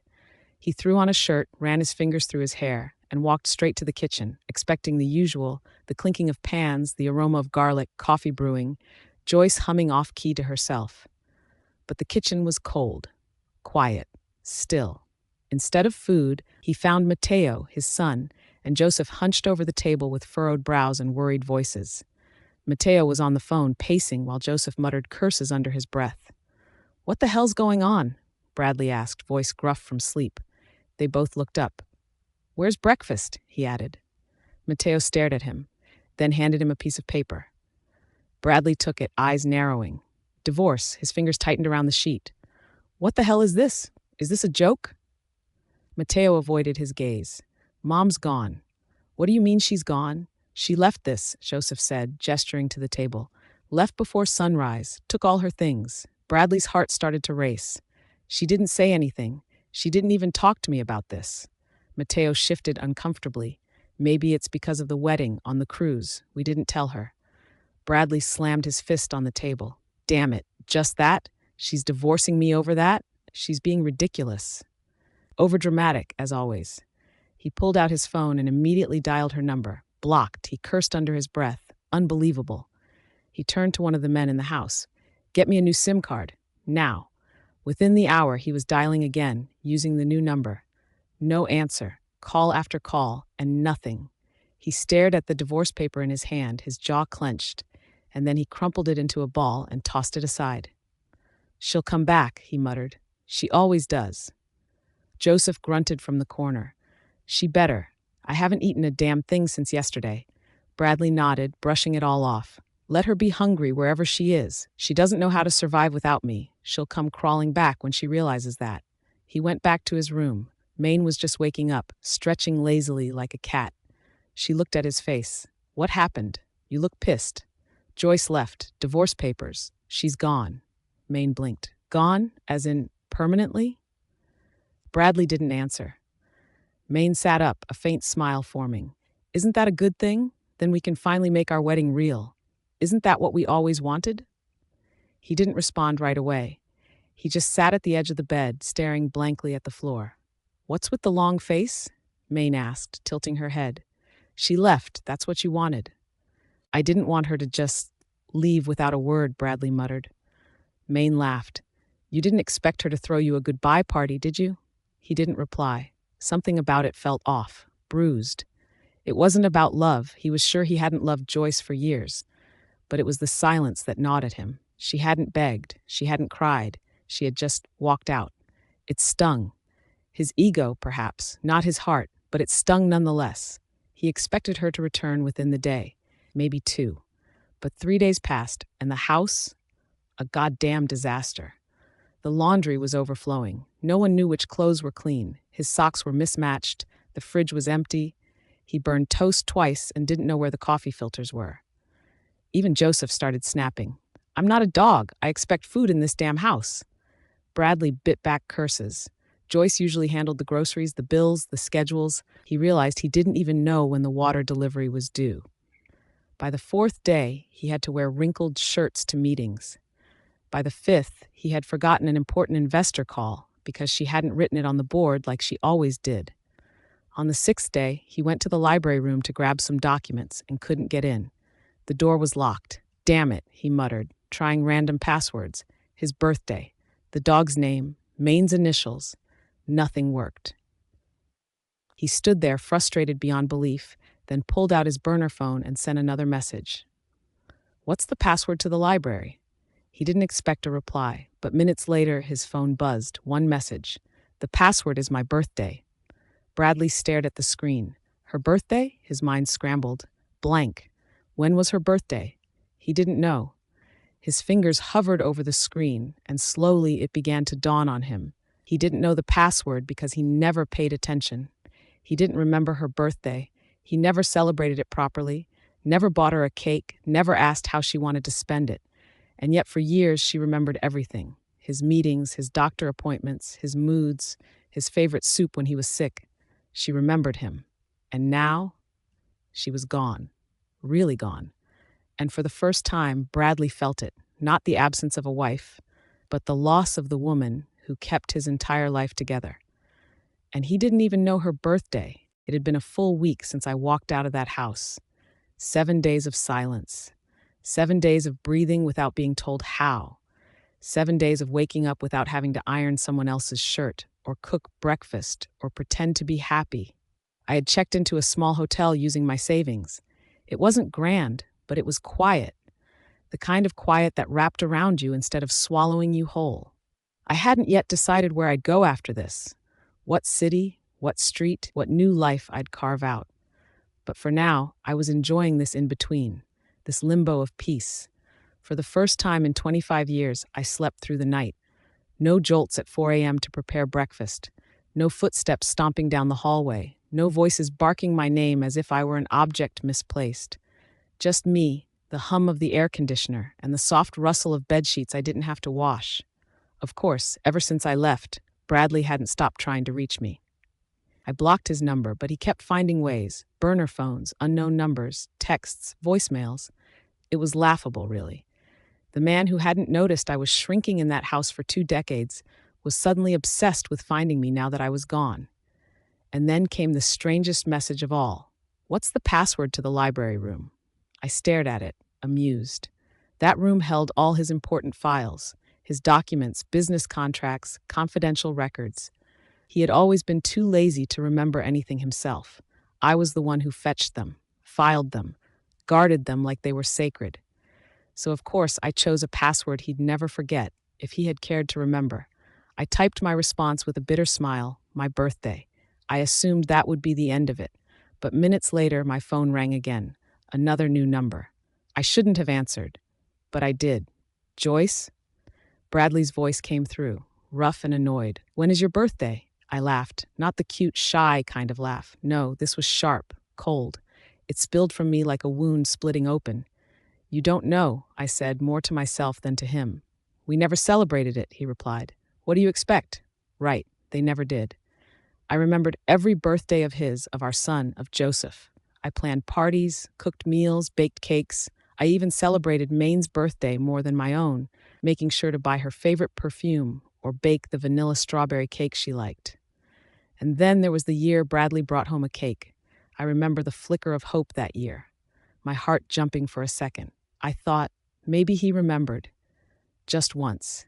But he handed me the box and said, "Got this for Maine. Her birthday's today, right?"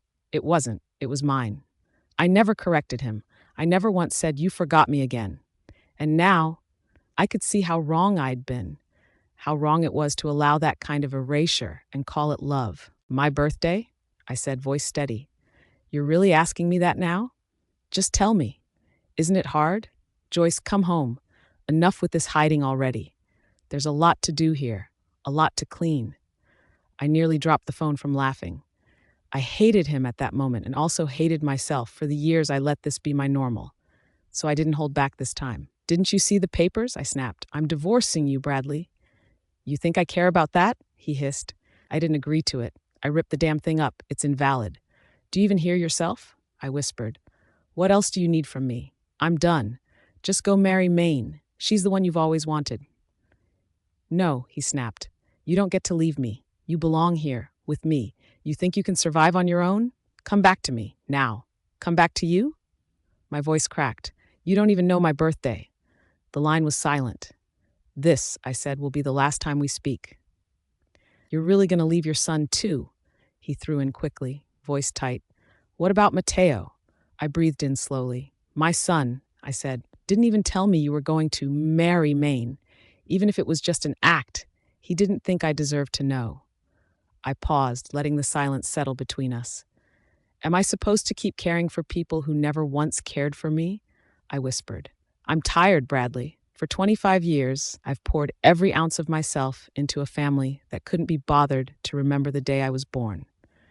There was nothing left to say, so I said the last words he'd ever hear from me. "I'm freeing myself." Then I ended the call, and this time I threw away my SIM card and sworn not to ever see them again. The morning sun slipped through the curtains of my hotel room, casting a gentle warmth across the bed. I lay still, breathing deeply into the silence that was now mine. Then my phone rang. Lorenzo. "Joyce," he said, his voice bright and playful, "I have something exciting for you. We're having a small gallery event tonight. The collectors who bought your pieces will be there. I thought, maybe you'd want to meet them?" I smiled before I could stop myself. "Me?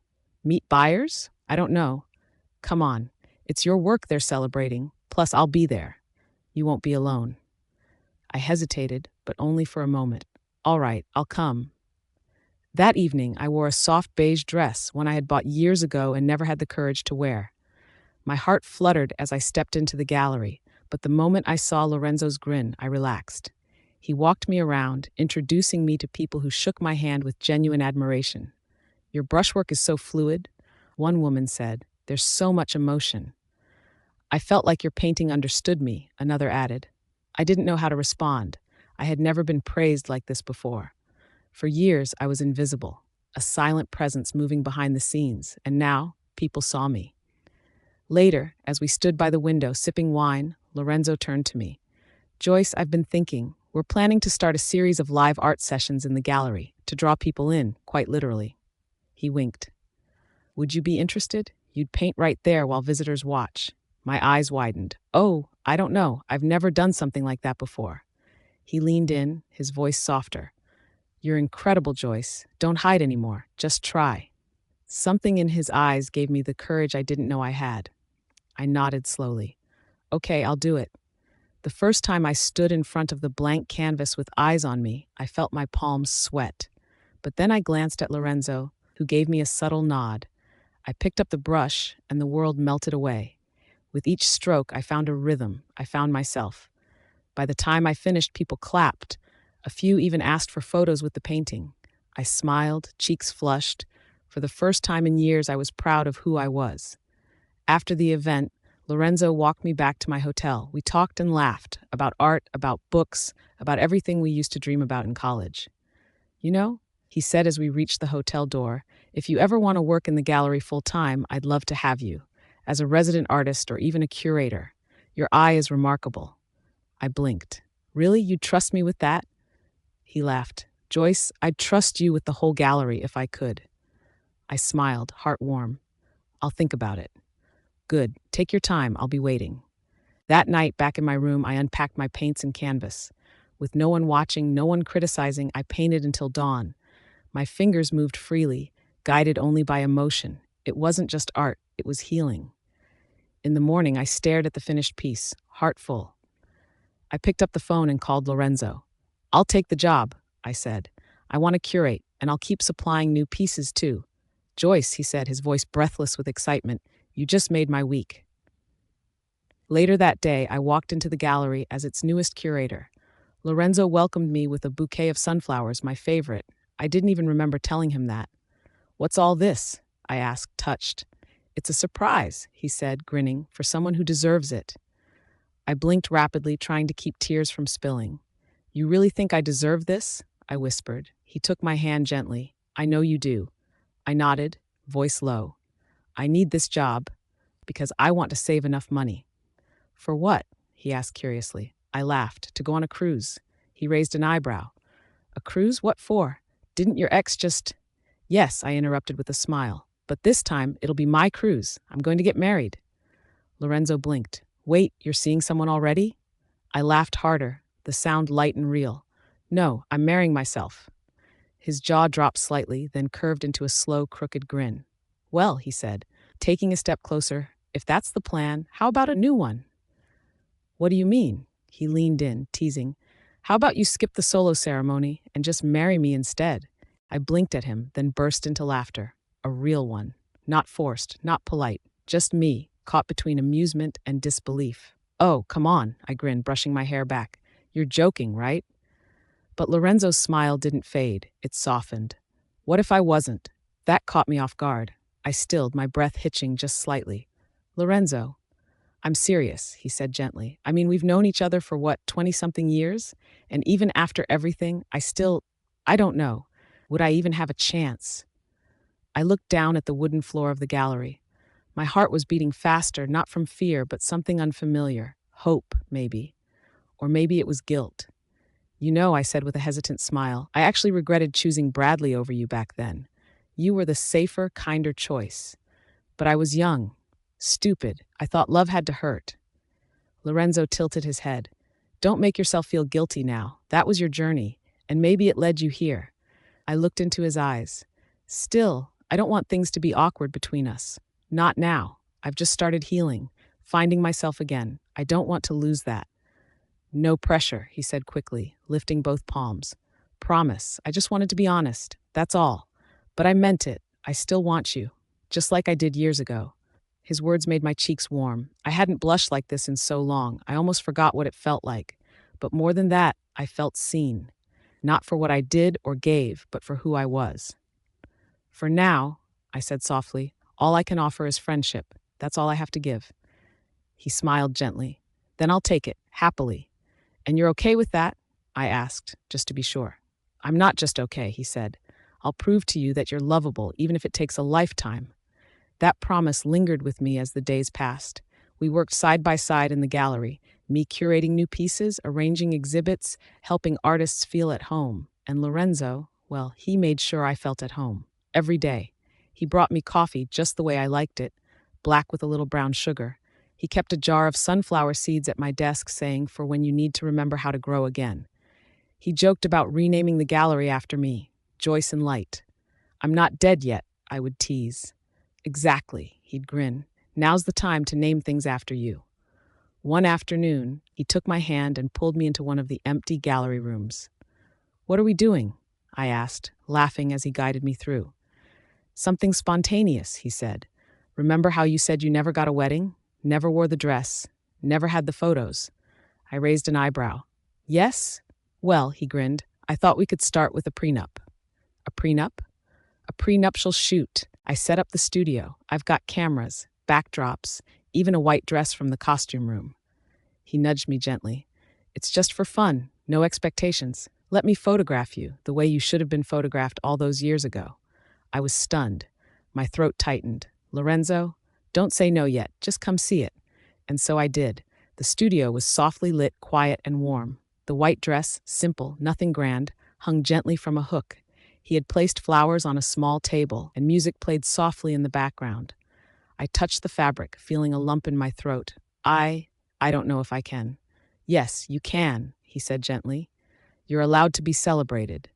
Tears brimmed in my eyes. After everything, there's a man out there who's still willing to cherish me. He didn't say anything. He just smiled behind the camera, lifting it slowly, and I nodded. He took the photos, me standing near the window, smiling in soft light, me holding a bouquet of sunflowers, me looking free, not because I was pretending to be a bride, but because, for the first time, I was loving myself. After a few snaps, I turned toward him, heart full. Let's take one together, I said. He lowered the camera. Really? I nodded. You've been here for all of it. You deserve to be in one of the frames. He set the camera on a timer and walked over. I stood beside him, and just before the shutter clicked, I leaned my head against his shoulder. The photo captured more than a moment. It captured a promise, not of marriage, but of healing. Later that evening, I posted the photo. No caption, just the image of me in white beside a man who made me feel whole again. Not long after, Lorenzo's phone started ringing. He checked the screen, then looked at me, eyes wide. It's your son, he said quietly. I froze. Matteo? It had been weeks. Weeks since Joyce walked out of the house and out of Bradley's life. At first, Bradley was calm, smug even. He thought it was one of Joyce's usual tantrums, the same ones she'd thrown before. Once, she had stormed out crying, packed a bag, and stayed with a friend for nearly a week. But back then, she returned. She always did. She had nowhere else to go after all. No money, no one else to rely on. He was sure this time would be the same. But this time, she didn't come back. Each day bled into the next.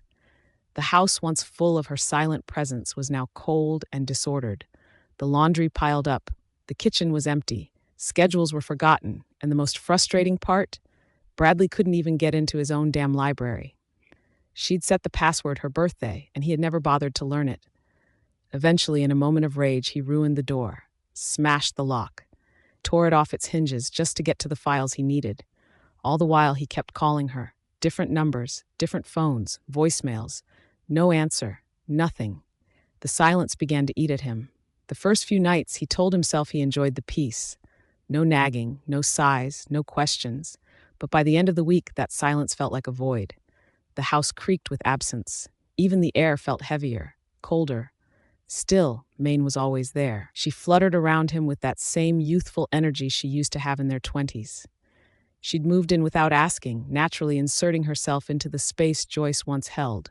She laughed at his jokes, cooked occasionally, though not well, and told him that everything would be fine now. Isn't this what you always wanted? She asked one night, curled up beside him on the couch. Me, you, together. No more quiet housewife with her apron and her soups. Bradley nodded vaguely, staring blankly at the television. Maine continued, her voice soft. I regretted choosing my career over you. I always did. But now I'm here. And Joyce? She's gone, so just let her go, Brad. She cupped his face. Don't tell me you actually love her. I thought she was just your house nanny, the one who cooked and cleaned. Bradley scoffed, the words bitter in his throat. Of course that's what she is, nothing more. Then stop calling her, Maine said, eyes narrowing slightly. Stop thinking about her. Tomorrow I'll hire a new nanny, one that doesn't give you attitude, one that knows how to do her job. He didn't argue. They kissed. It felt familiar, something once wanted, but it felt off, like a memory trying to be remade. The next morning, the smell of cooking drifted through the air. Bradley, half-dressed and hopeful, wandered downstairs, something in his chest leaping. For a fleeting second, he thought, no, he hoped it was her, Joyce, but it wasn't. A stranger stood in the kitchen, wearing a pale apron, awkwardly stirring something on the stove.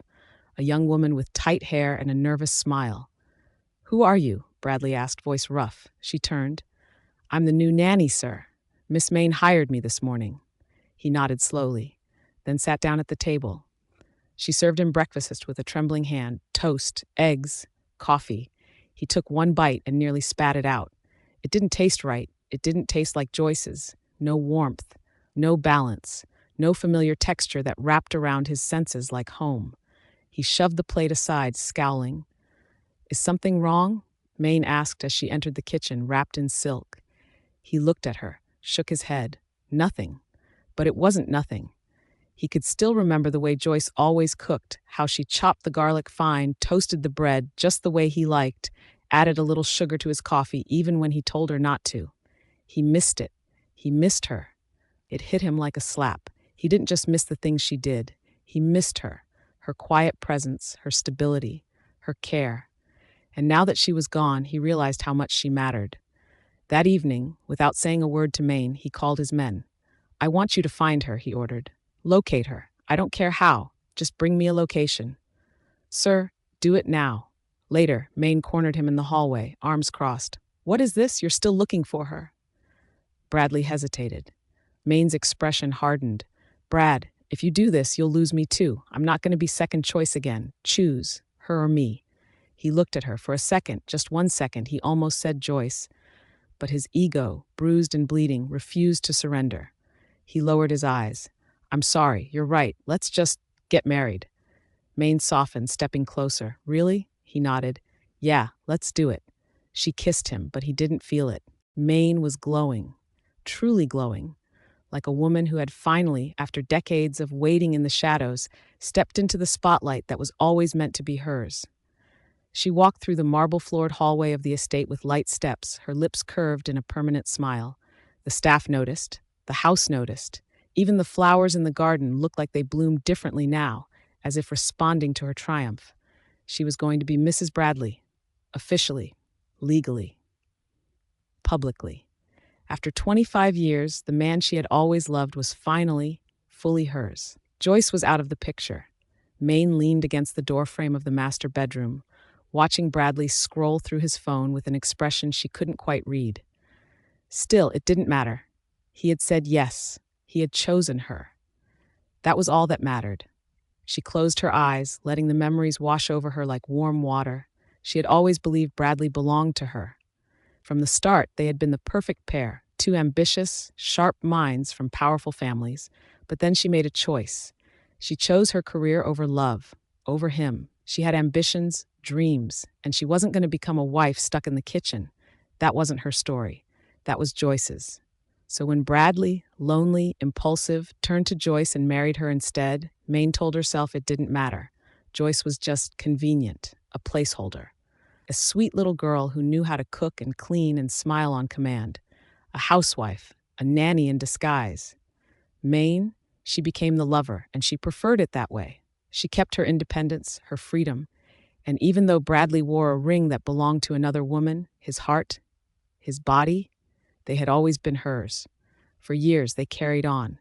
Whispered phone calls, secret rendezvous, the occasional business trip that always ended in hotel rooms and tangled sheets.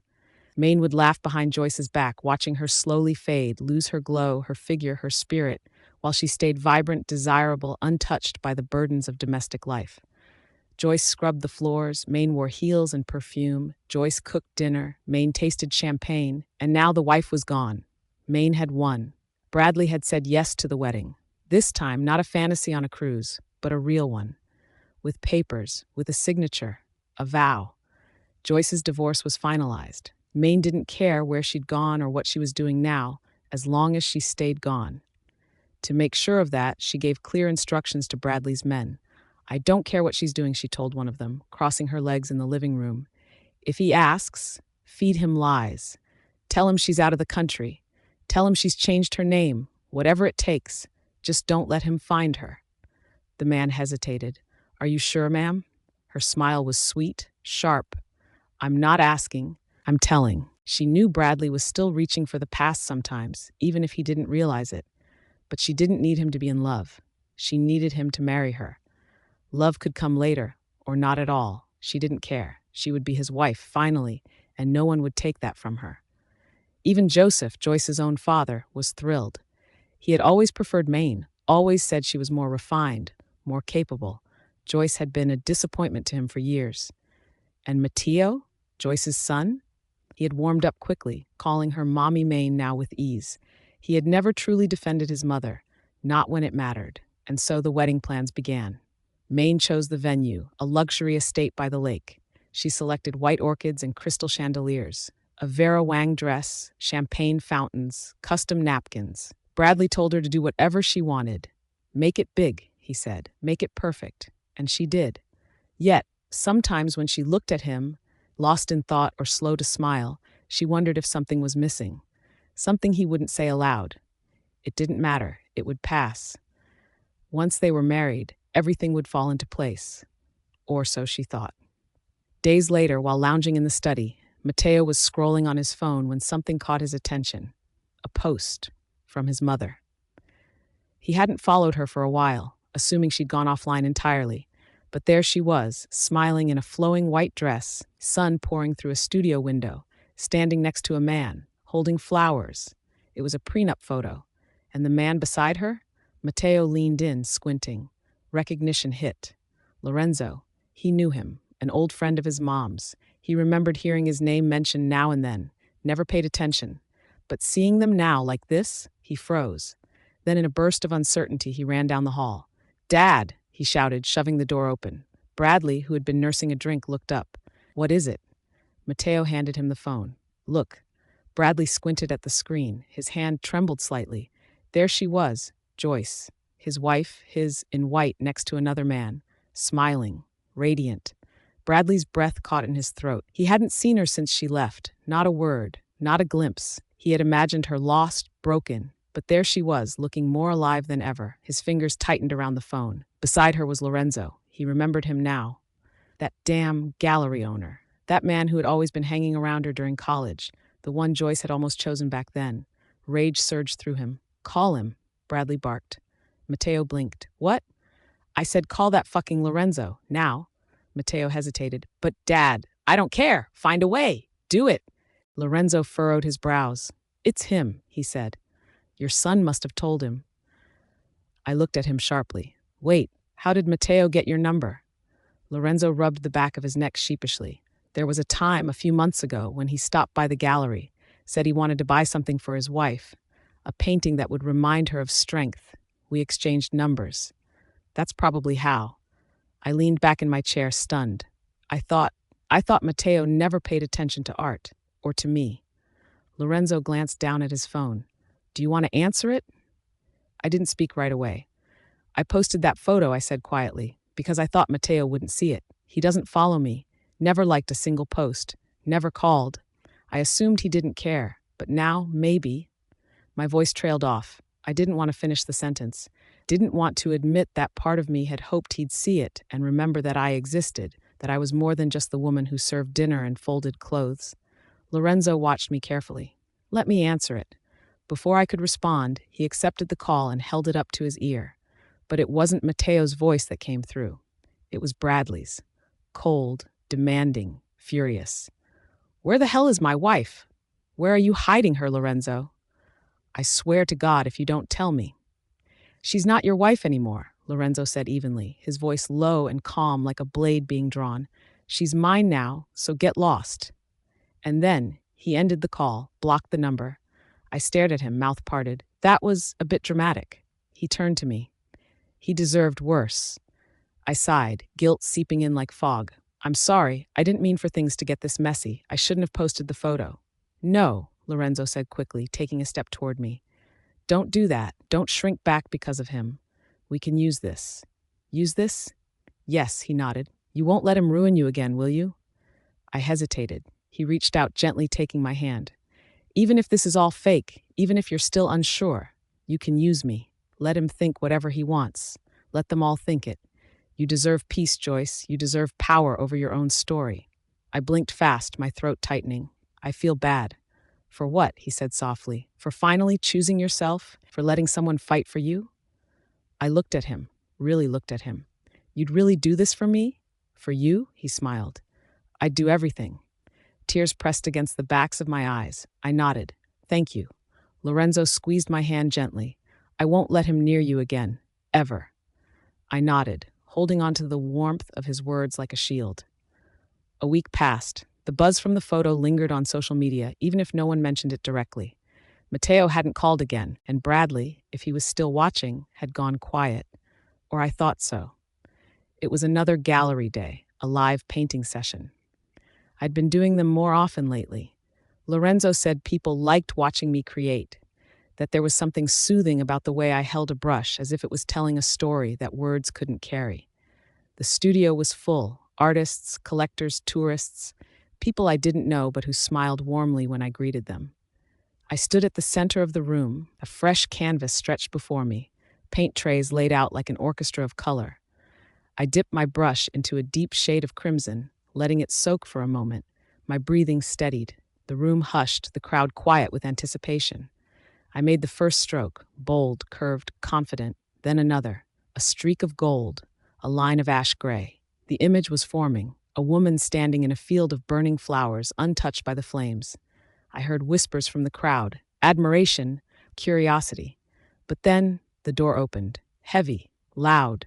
I didn't turn. I didn't need to. I knew that presence. Bradley.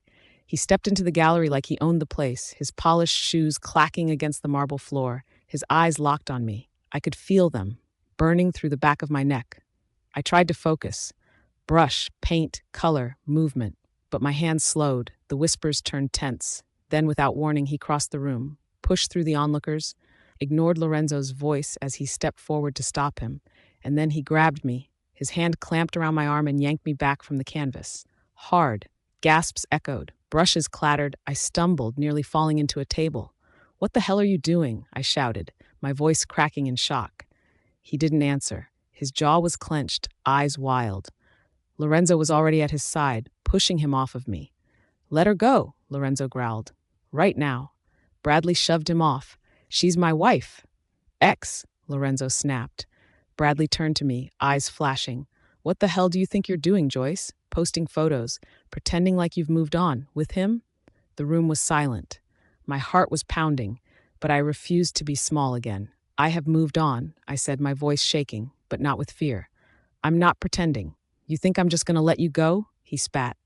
You already did. His eyes faltered for a second, and then security arrived, pulling him back, pushing him toward the exit. Lorenzo stood in front of me, shielding me with his body. Don't come here again, he told Bradley. If you do, I'll call the police. Bradley's face was red with fury and disbelief. He looked at me one last time. You'll regret this, he hissed. But I didn't flinch. I watched him leave, and as the door slammed shut behind him, it was as if the air had cleared. I turned to the crowd, heart still racing. Lorenzo looked at me. Are you okay? I nodded, though my voice was stuck. After what happened at the gallery, the confrontation, the hands yanking me from my art, the headlines and whispers, I couldn't bring myself to go outside again. Not for a while. I stayed inside the little apartment above the gallery Lorenzo had set up for me. Curtains drawn, phone silenced. Every tap on the screen brought another flood of messages, pings, article links, gossip, fake news. Ex-wife caught having affair with gallery owner. Scorned husband demands justice. Family torn by betrayal.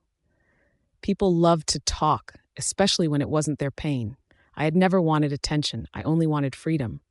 But even that came with a price. I felt embarrassed, exposed, like someone had peeled me raw in front of the world and left me there to bleed. I wasn't strong enough to face the public, not yet. I wasn't ready. But Lorenzo, he never left. Not once. He brought me meals, sat beside me while I stared at blank canvases, talked to me about nothing just to keep me breathing. And when I broke down one night and told him I regretted the photo that started it all, he cupped my face and said, "No, I don't regret it. I won't let them twist your truth." He meant it too. A few days later, every article mysteriously disappeared. Online attacks were buried beneath countersuits and legal threats. Lorenzo had taken care of it, he told me. I didn't ask how. I just believed him. And the gallery? It waited for me. The walls were bare in the corners where my art once lived. The studio was silent, missing the sound of my brush against canvas. But still, Bradley lingered. He sent letters, flowers, one time a box of my favorite paints, no name attached, but I knew it was him. Each package was followed by a warning, "Talk to me, or I'll come find you." I didn't respond, until one day, weeks after I had disappeared from the gallery, I stepped inside again. The scent of oil paint and wood polish hit me like a memory. The space was quiet, still. I had come in early to begin again, to reclaim what was mine. I was halfway through organizing a canvas when I heard the bell above the door chime. Footsteps followed. I turned, expecting a customer. It was Matteo, my son. He stood in the middle of the gallery, arms crossed, jaw tight, looking older than he should.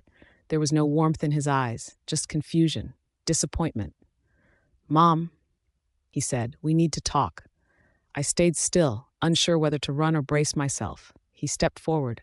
"What are you doing? You're ruining everything." I blinked. "Excuse me?" "You're destroying the family's image.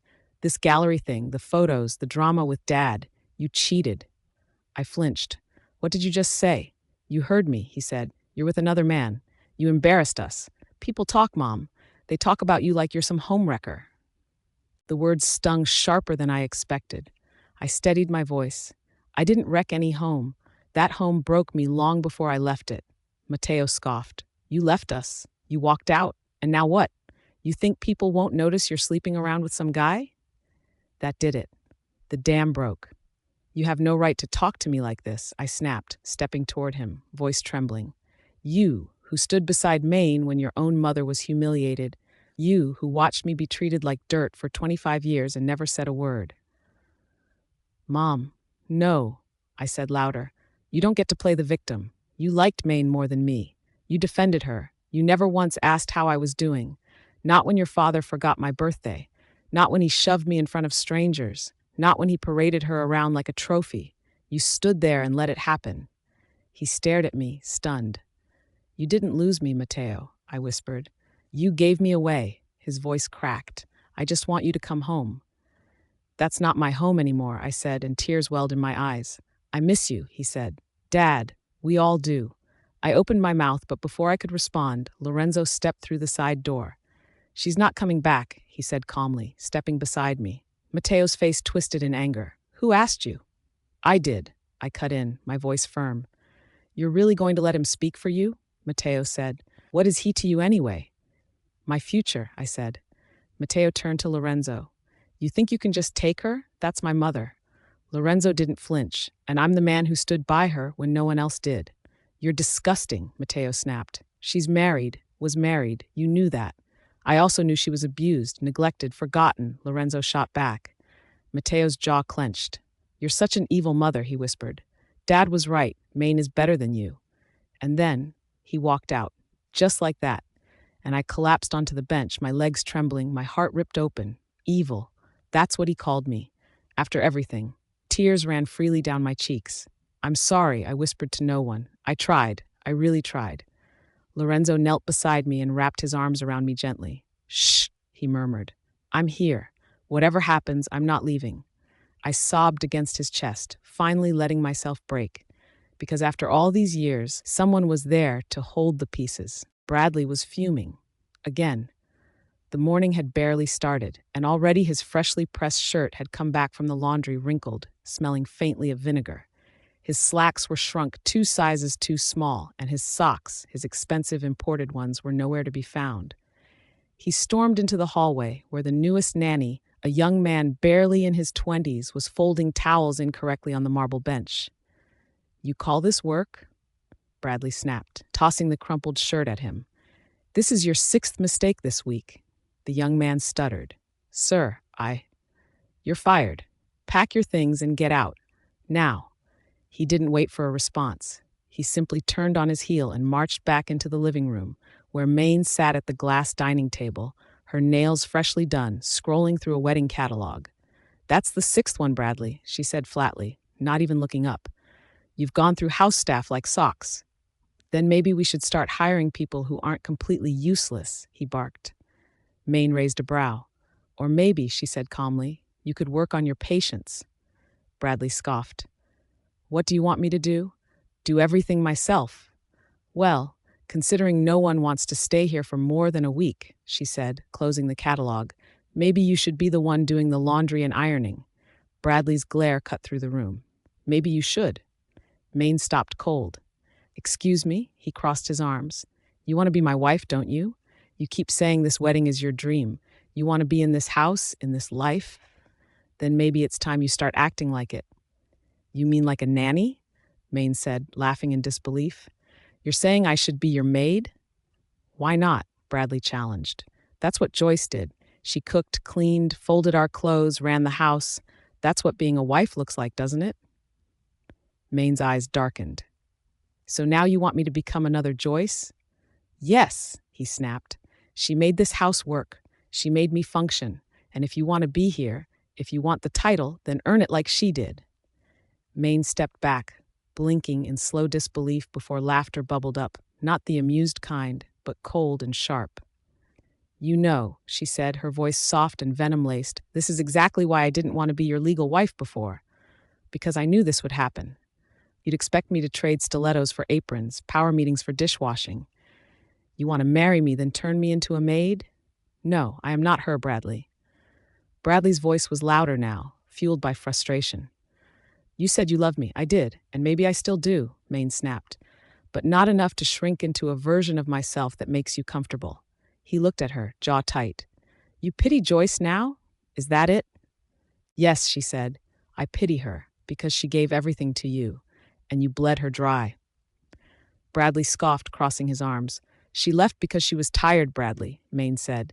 Not just tired, exhausted. You neglected her, ignored her. You adored me in front of her face. You humiliated her over and over until there was nothing left. So now I'm the villain?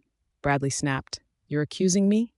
Yes, Maine shouted, because now that she's gone, you want me to take her place. You want me to become the woman you let wither away. And don't think I haven't noticed. You moaning her name in your sleep. You keeping her perfume bottle in the drawer. You staring at her photos online. Bradley went quiet. I see it, she said, her voice quieter now. I see it all. What are you trying to say? Bradley muttered. Didn't I choose you? Didn't I ask you to marry me? You asked me, she said, because she didn't. Because she left you, and you think if you shape me into her image, you'll get that comfort back. Maine stared at him hard, her voice trembling not from fear, but from fury. But I will not become her. So what now? Bradley asked. You're calling off the wedding? She gave a bitter smile. Yes. If marrying you means losing myself, then yes, it's off. He looked away. I may have laughed at her before, Maine said. I may have thought she was weak, but she's not. She's stronger than both of us. Because she left. And then Maine walked out, no yelling, no tears, just the sharp echo of heels on tile, fading.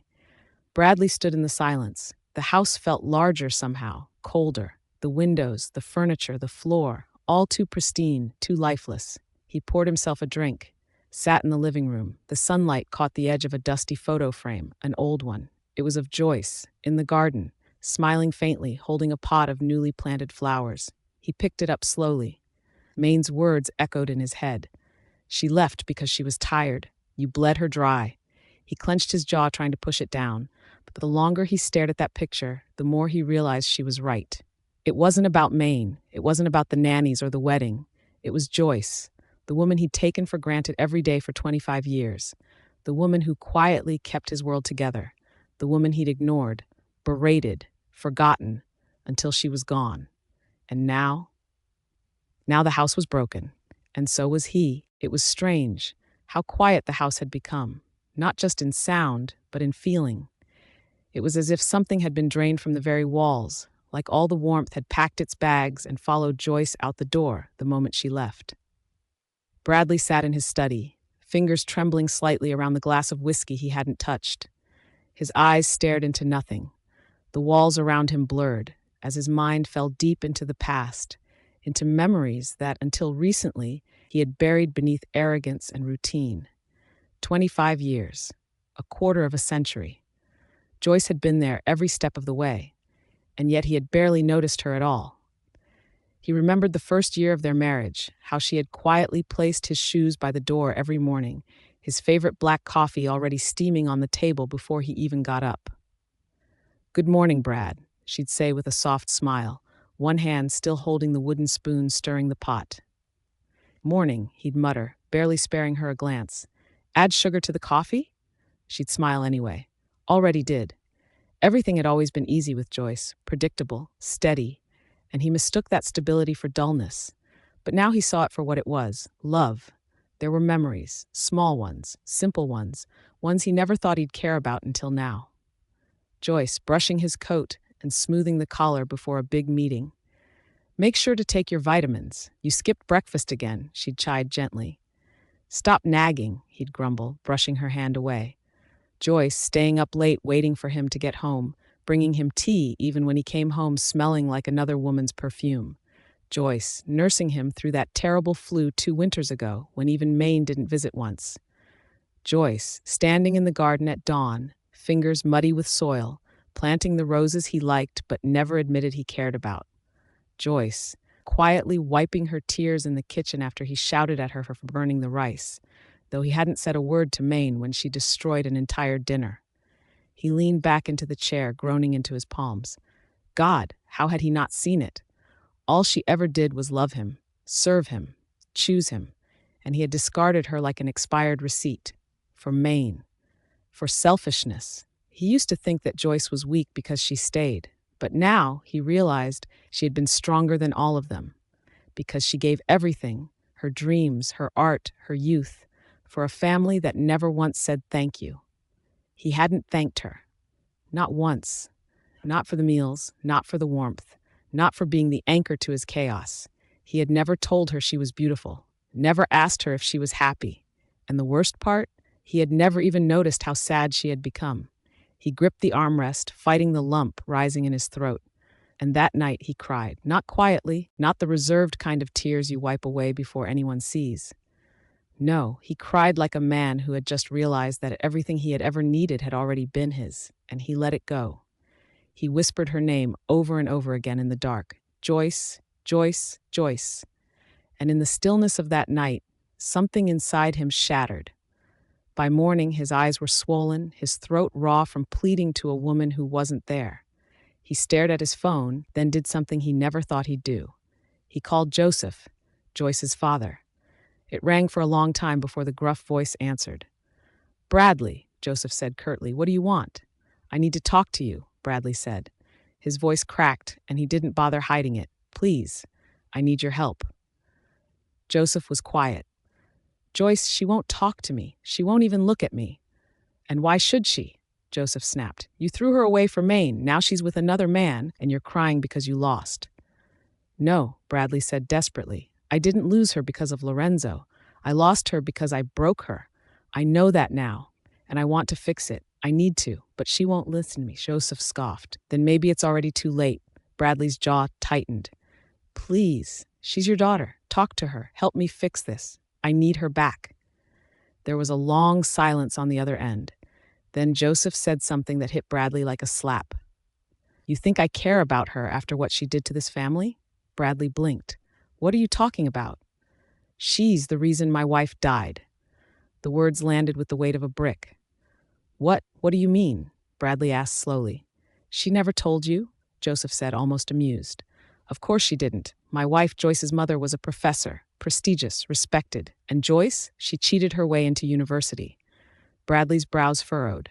No, she didn't."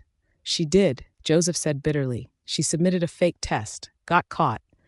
And when the scandal hit, the university started whispering. Colleagues stopped talking to us. My wife's reputation, destroyed. She spiraled, fell into depression, locked herself in that room for days. Bradley didn't speak. She died 2 years later, Joseph said flatly. I never forgave Joyce for that. You blamed her? She was a kid. She was old enough to know better, and she never apologized, never said a word. Just Bradley's stomach twisted. You've been punishing her for something she was never allowed to explain? I did what I had to. Bradley slammed his fist on the desk. You're part of the reason she never felt loved. You. She embarrassed this family, Joseph said. No, Bradley whispered. We embarrassed her, all of us, you, me, Mateo. We never saw her. We never listened, and now she's gone. There was silence. Then Joseph said, quieter, what do you want me to do? Bradley closed his eyes. Tell her the truth, he said. Tell her what you never said. Apologize. Help me fix this. I'm begging you, Joseph. He sounded desperate. He was desperate, because for the first time in his life, Bradley knew what regret really felt like, and it had Joyce's name carved into every part of it. Bradley paced his office, the phone pressed tightly to his ear as he listened to the endless ringing on the other end. He hadn't spoken to Mateo properly since the last fight, since the day his son had called Joyce evil and stormed out of the gallery. But now, Bradley felt the weight of every word he'd ever said, and he knew it was time to make it right. Finally, Mateo answered. What do you want? Came his son's voice, distant, guarded. Bradley took a deep breath. I want to talk about your mother. There was a pause. Then, coldly, Mateo replied, Didn't you used to tell me she was nothing? That she was just a woman who folded shirts and made soup? Bradley winced. I was wrong. You made me believe she didn't love me, that she didn't matter, that Maine was better. Bradley's voice cracked as he spoke, and I was a fool, a blind, arrogant fool. Maine was never better. Joyce, your mom, she was everything. She is everything. Mateo's silence this time was longer. The anger in his voice was softer when he finally said, It's too late, Dad. I heard she's going to get married, to him. Bradley closed his eyes. I know, to Lorenzo. Mateo asked quietly, What about Maine? I called off the wedding, Bradley said. She didn't want to be a wife. Not really. Not if it meant staying at home or doing what your mother once did. She walked out and I realized I never wanted Maine. I didn't know what I had. He paused, swallowing hard. Joyce was the one who kept our world turning. She raised you. Me. She never asked for anything, and we treated her like she was disposable. Mateo didn't speak right away. Then he exhaled. Maybe we should try. Talk to her. Bradley nodded, though his throat was thick with regret. I'd like that. The auction was already in full swing at the gallery when Bradley and Mateo arrived. Inside, the room was warm with energy. Spotlights bouncing off art-covered walls, voices rising with excited bids, glasses clinking with celebratory toasts. Joyce stood beside Lorenzo near the front, her cheeks glowing with joy as another of her paintings was sold at a high price. It was the most she had smiled in years. Lorenzo leaned over, whispering something that made her laugh. There was no strain in her eyes, no sadness in her shoulders. She was happy. Outside, however, chaos stirred. Bradley and Mateo approached the gallery entrance only to be stopped abruptly by two suited guards. Sir, you've been banned from the premises, one of them said, firm and unmoving. What? Bradley asked, stunned. We're just here to talk to her. The guard shook his head. She left orders, no exceptions. We're family, Mateo tried. Doesn't matter, the other guard replied. She asked not to be disturbed, especially by you two. Inside, the laughter and chatter continued, the soft hum of piano music drifting toward the doors. Joyce was sipping her wine when she heard murmurs from the front. One of the guards had slipped inside and quietly told Lorenzo something. Lorenzo's jaw tensed as he glanced toward her. What is it? She asked. He hesitated. Bradley and Mateo. They're outside. The guards are handling it. Her chest tightened. Her first instinct was to ignore it, to let the guards turn them away like she had asked. But something about the look on Lorenzo's face and something deeper inside her pulled her away from the celebration. I'll talk to them, she said softly. Lorenzo nodded, though concern lingered in his eyes. You sure? I need to, she said, but I'll meet them around back. I don't want them in here. Lorenzo gave a subtle signal to the guard, and Joyce slipped through the back hallway of the gallery. She found them behind the building, standing under the muted glow of the street lamp. Bradley looked thinner than she remembered. older, and Matteo, his face stiff with uncertainty, stood at his father's side. Joyce folded her arms, standing straight. "What are you doing here?" Bradley stepped forward, but carefully, as if afraid she might vanish. "We came to see you, to apologize." Joyce said nothing, her face unreadable. "I know it's late," Bradley added. "I know I should have done this years ago, but I didn't realize what I had until you were gone." Joyce, I... To her shock, he lowered himself onto one knee on the cold pavement. "Bradley," she gasped, "get up." But he didn't. "I didn't deserve you," he said. "Not once in 25 years. I ignored you, belittled you. I let everyone, including me, treat you like a servant instead of a wife. And still, you stayed. You loved us. You loved me." His voice trembled. "I don't deserve forgiveness. I'm not even asking for it. But I needed you to know that I remember everything. Every meal, every late night, every time you stood alone, and I'm sorry for all of it." Joyce stared at him, stunned. Matteo stepped forward too. "Mom, I was wrong too. I said things I didn't mean. I believed things that weren't true. I just want to say I'm sorry." Joyce's lips parted, her breath shaking. This was everything she had once prayed for: acknowledgement, remorse, a sliver of justice. And yet now, as she looked down at the two men who had broken her, she felt something else. Closure. She didn't cry. She didn't scream. She simply looked at them with a calmness that came only from healing. "I don't hate you," she said quietly, "but I'm not coming back." Bradley looked up slowly, eyes glassy. "Even after I said no, they still kept coming." Bradley sent more flowers, more letters, expensive bottles of wine I never opened. He even bought one of my paintings at auction under a fake name. But I knew it was him. He always preferred the pieces where the colors bled into each other like sorrow had no end.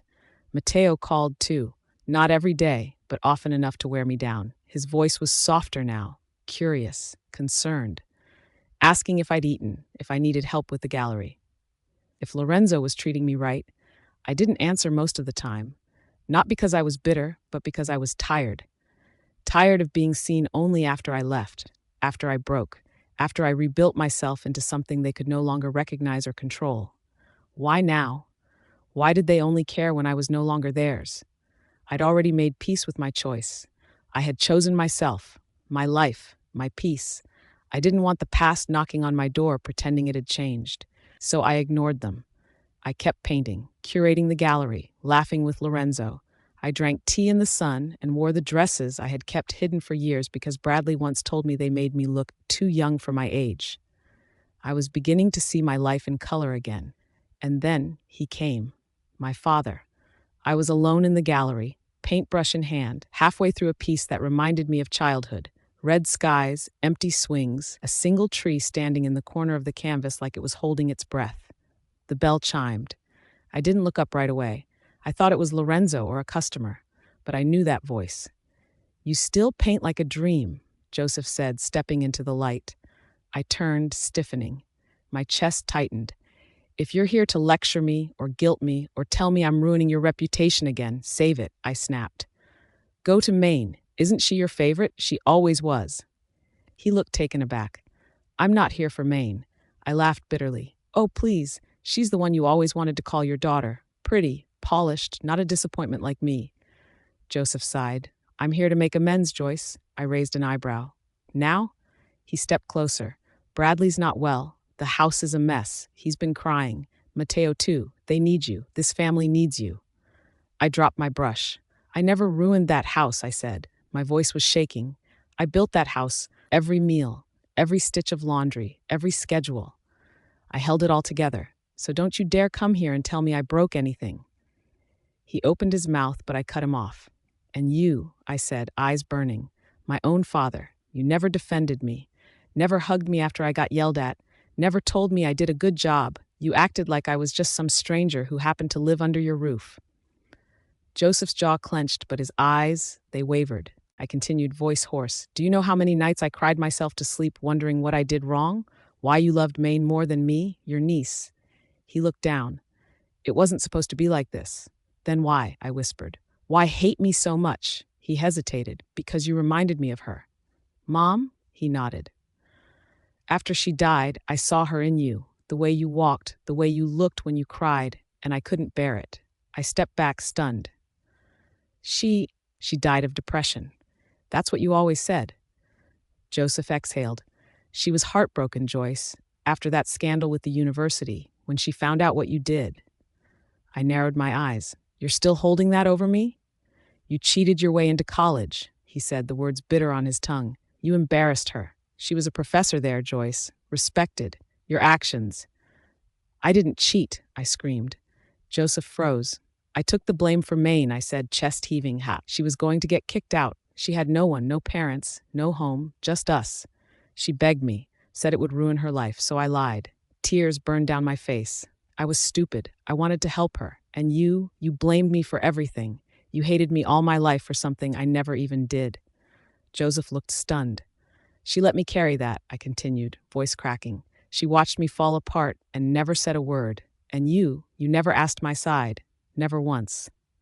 Joseph took a step back. No, that can't be. She used me. All these years. Took my life, took my family, and now you want me to go back? After everything? He opened his mouth. Don't. I raised a hand. If you're going to call me a liar too, just leave. I'm done. Joseph's lips trembled. I didn't know. You didn't want to know, I whispered. Silence settled like dust between us. And then slowly I turned my back to him. Please, I said, just let me go. And with that, I walked away. For once, I didn't look back. The past few days had taken their toll on Joyce. Though she tried to remain composed, focused, strong, the visits, the apologies, the raw confrontation with her father, all of it had stirred up wounds that she thought had long scabbed over. But pain, she learned, had a way of lingering in silence. Sometimes it didn't scream, it simply stayed. Lorenzo saw it in the way her shoulders slumped when she thought no one was looking, in how her fingers hesitated over her canvas, in the sadness that briefly flickered across her smile. And so he made a plan. He didn't tell her anything, just asked her to wear something comfortable and warm. As twilight settled, he led her to a dock just outside the city, where a modest yacht waited gently in the water, strung with soft, golden lights.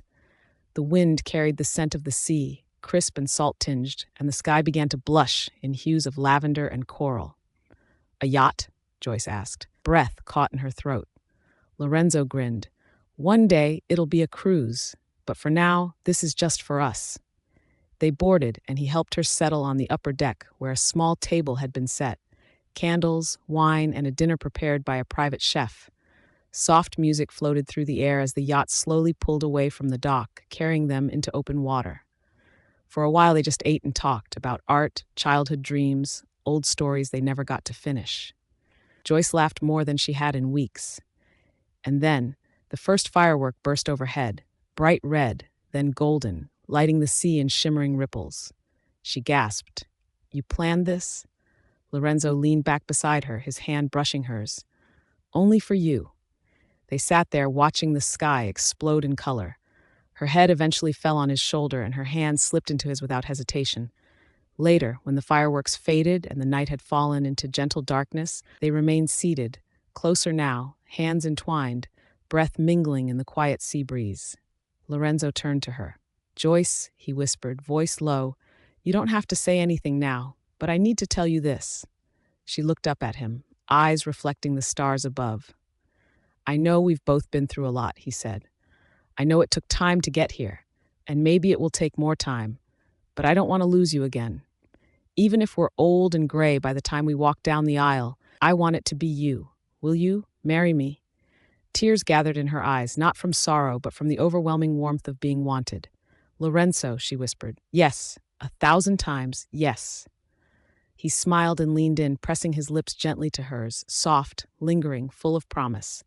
Their kiss deepened as the moon lit the deck, and without a word, he led her below into the private cabin. There, the world faded. Nothing existed but the slow touch of fingers finding skin, the whisper of lips on collarbones, the quiet moans and sighs as two people who had carried too much sorrow let go of it, all of it, in each other's arms. Joyce felt his hands explore her like art, gentle, reverent, discovering her in a way she had never known. He laid her down as if she were the most delicate thing, the most precious, and kissed every piece of her that had ever been neglected. She melted beneath him, sighing his name like a prayer. Lorenzo moved with patience, his touch like poetry. He memorized the shape of her body, the curves time had etched, the scars love had left behind. She wrapped herself around him, clutching him closer as their breaths mingled and their bodies met in a rhythm both slow and consuming. No shame, no guilt, just passion, peace, freedom. And when they finally collapsed beside each other, sweaty and breathless, their hands still intertwined, Joyce felt new. The next morning she woke in his arms. Sunlight streamed through the window in lazy golden slants. He stirred beside her, smiling sleepily. "I meant what I said," he murmured. "Even if we're old and wrinkled, I want to call you my wife." She kissed his chest. "Then it's settled.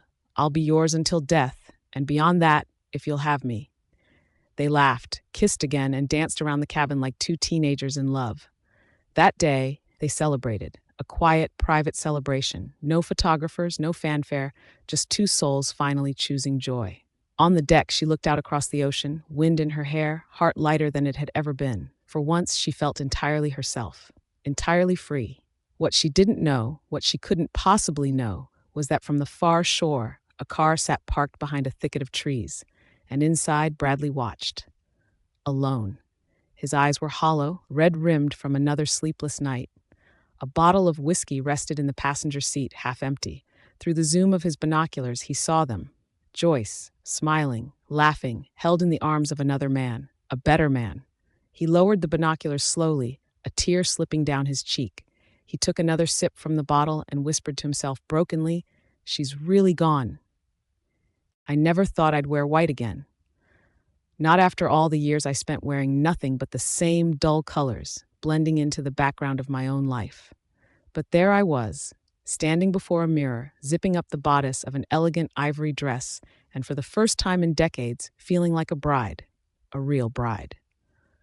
My heart fluttered as I smoothed the fabric, thinking about how surreal it all felt. In just a few days, I would finally board the cruise ship I had dreamed about for most of my life. But this time, not as an afterthought, not as someone begging for a promise to be fulfilled. No, this time I would step onto that ship as a woman in love, marrying the man who saw me, cherished me, and wanted me not for convenience, but for who I was. Lorenzo. Sometimes I still asked him, "Are you sure?" And every single time he would laugh and pull me close, whispering, "More sure than I've ever been about anything." He promised our love would last forever. And for once, I believed it. Planning the wedding kept me busy, but so did the gallery.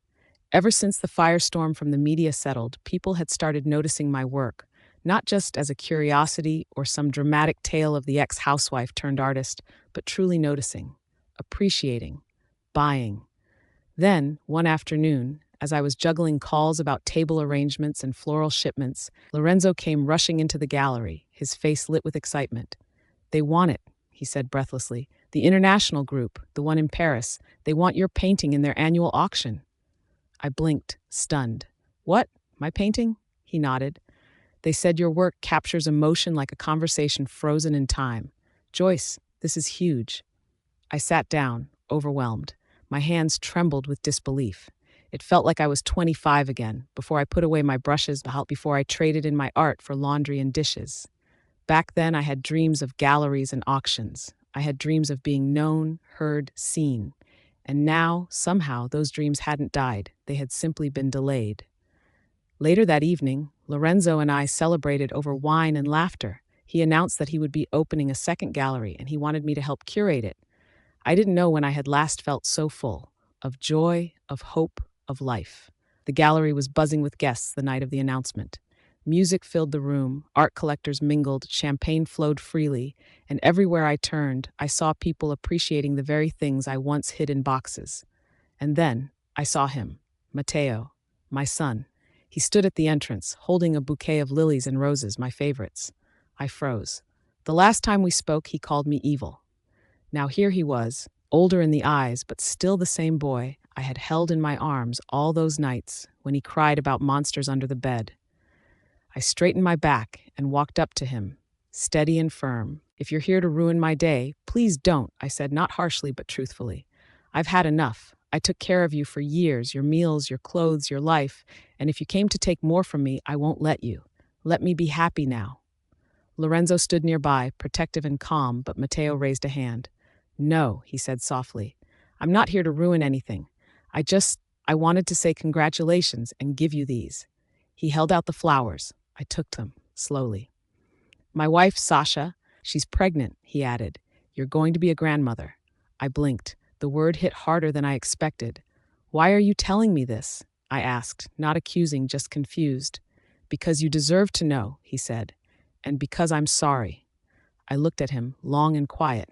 He continued, Dad and Grandpa, they're sorry too. Grandpa hasn't come to see you because he's ashamed. He found out the truth about Maine. He confronted her. My throat tightened. I thought about all those years I had spent carrying a guilt that was never mine, all those lonely nights, all those silences that weighed more than words. I'm sorry I never believed you, Mateo said. I just thought Maine was the one who had it all together. She made everything look so easy. But I see now what you gave up, what you survived. I didn't cry. I wanted to. But instead I nodded. Thank you, I said. He hesitated. We're having a small party when the baby's born. I hope, maybe, you'll come? I'll think about it, I said. It wasn't a yes, but it wasn't a no either. I turned to walk away, my heart aching in a way I couldn't name. But before I reached the hallway, his voice stopped me. Mom, there's one more thing. I turned slightly. Dad, he's in the hospital. My heart dropped. What? He got into an accident, Mateo said. The night you got engaged, he was drunk. Drove straight into a railing. He's stable, but it's bad. Bradley lay on the sterile white hospital bed, the heart monitor beside him beeping steadily, almost rhythmically, as if mocking the silence that filled the room. His head ached, the side of his face bandaged, and his ribs throbbed every time he tried to move. It had been days since the accident. The doctors said he was lucky to survive, but Bradley didn't feel lucky. He felt empty. The first face he saw upon waking was Mateo's, standing quietly at his bedside. For a moment, Bradley's parched lips tried to form a name. Joyce, is she here? He whispered. Mateo looked away. No, Dad. Bradley's heart sank. She's not coming, is she? He asked, though he already knew the answer. She's busy, Mateo replied carefully. With her wedding, the cruise, the gallery, her life. Bradley swallowed, his throat dry and aching. So she really doesn't care anymore. Mateo sat in the chair beside him and sighed. No, Dad. She doesn't. There was no anger in his voice, only tired honesty. We hurt her too much, for too long, he added. For a while, the room was quiet again. Then Mateo spoke, more softly this time. I remember when I was in 3rd grade and I had that school play. You said you were busy. Grandpa didn't even know what was going on. But Mom? She stayed up all night sewing my costume, hand-stitched it, didn't even ask for help. Bradley closed his eyes. And in high school, when I forgot to do my project, she stayed up with me the entire night, cutting boards, helping with research, even cooked noodles so I wouldn't fall asleep. She always showed up. Mateo's voice broke slightly. We never saw it then, but she was the only one who never left. Bradley stared at the ceiling. Maybe it's time I let her go. But even as he said the words, his throat tightened. No, he muttered. I can't. Not like this. He turned to Mateo with pleading eyes. I need to see her. One last time. But there was no answer. Not from Joyce. Not from the world she had finally freed herself into. Later that day, Joseph came to visit. He stood at the foot of the hospital bed, arms crossed tightly over his chest. Bradley managed a small nod. Did you talk to her? No, Joseph replied shortly. She won't speak to me. Not yet. Maybe not ever. Bradley looked away. But she told me the truth, Joseph added. About Maine. About what happened back then. How we all turned her into the villain. Bradley exhaled sharply. I was blind. She took everything from Joyce, and we handed it to her. Joseph's jaw clenched. She fooled us both. When Bradley was finally discharged from the hospital, he didn't go home. Instead, he went straight to Maine's place, an upscale condo gifted to her by a corporate friend. She opened the door wearing silk and an unbothered smirk. Bradley, she said sweetly, look who finally got out of the hospital, and what is with the visit, are you? Save it, he snapped, walking in past her. She scoffed. Excuse me? He turned around slowly. I know everything, Maine. About the college scandal, about how you begged Joyce to take the fall, about the lies you fed to my son, my father-in-law, and me.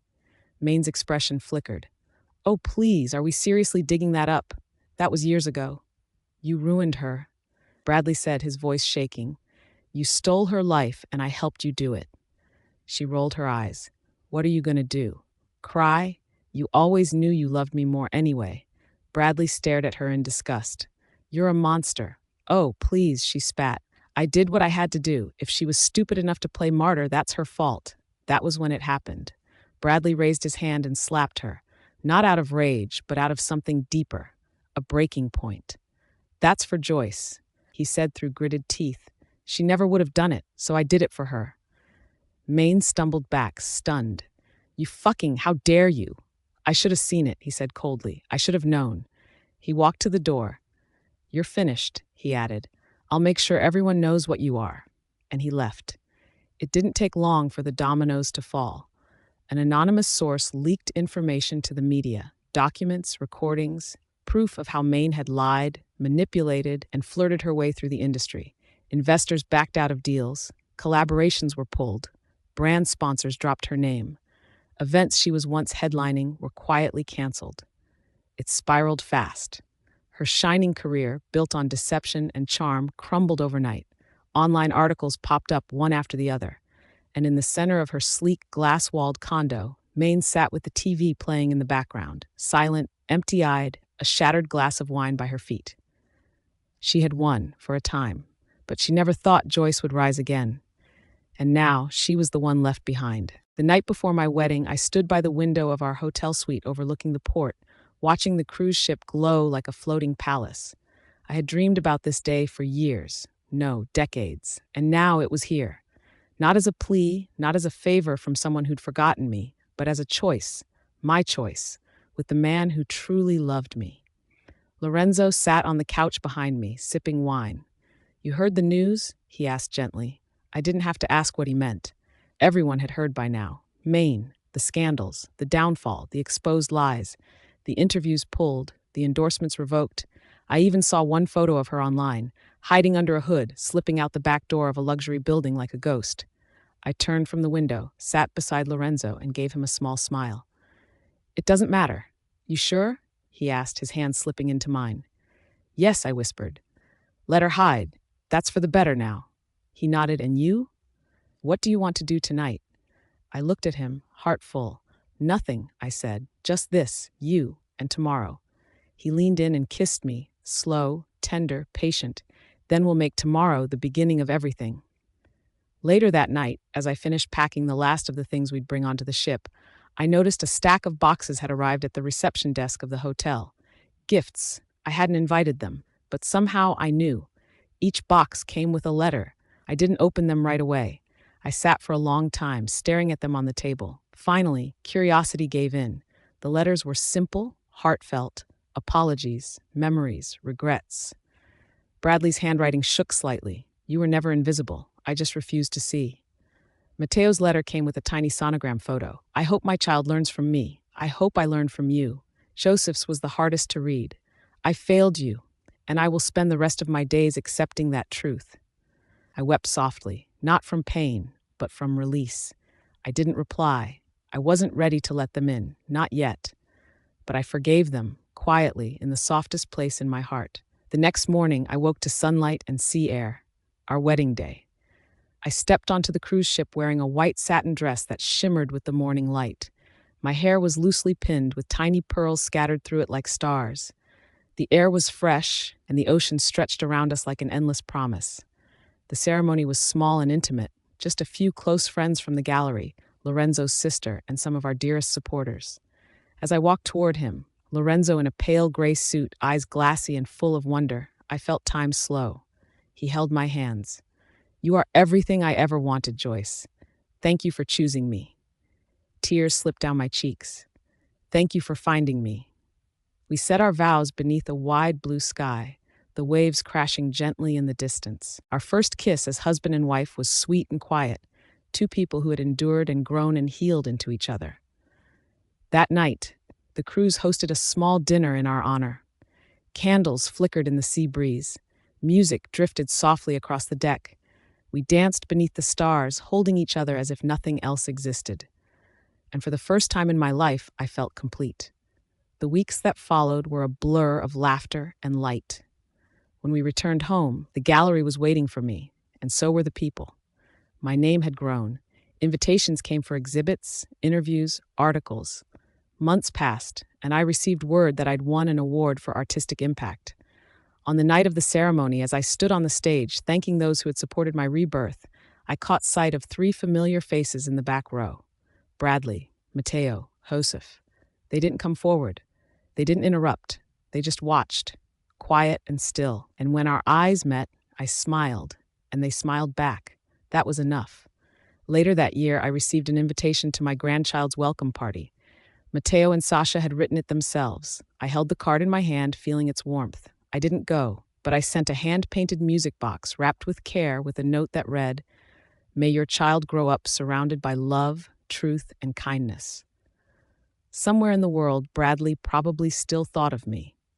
Maine likely still resented me. And Joseph, he probably still wrestled with guilt. But I wasn't angry anymore, because my life, my real life, had just begun. With Lorenzo beside me, canvas in front of me, and the sea always calling, I was finally home.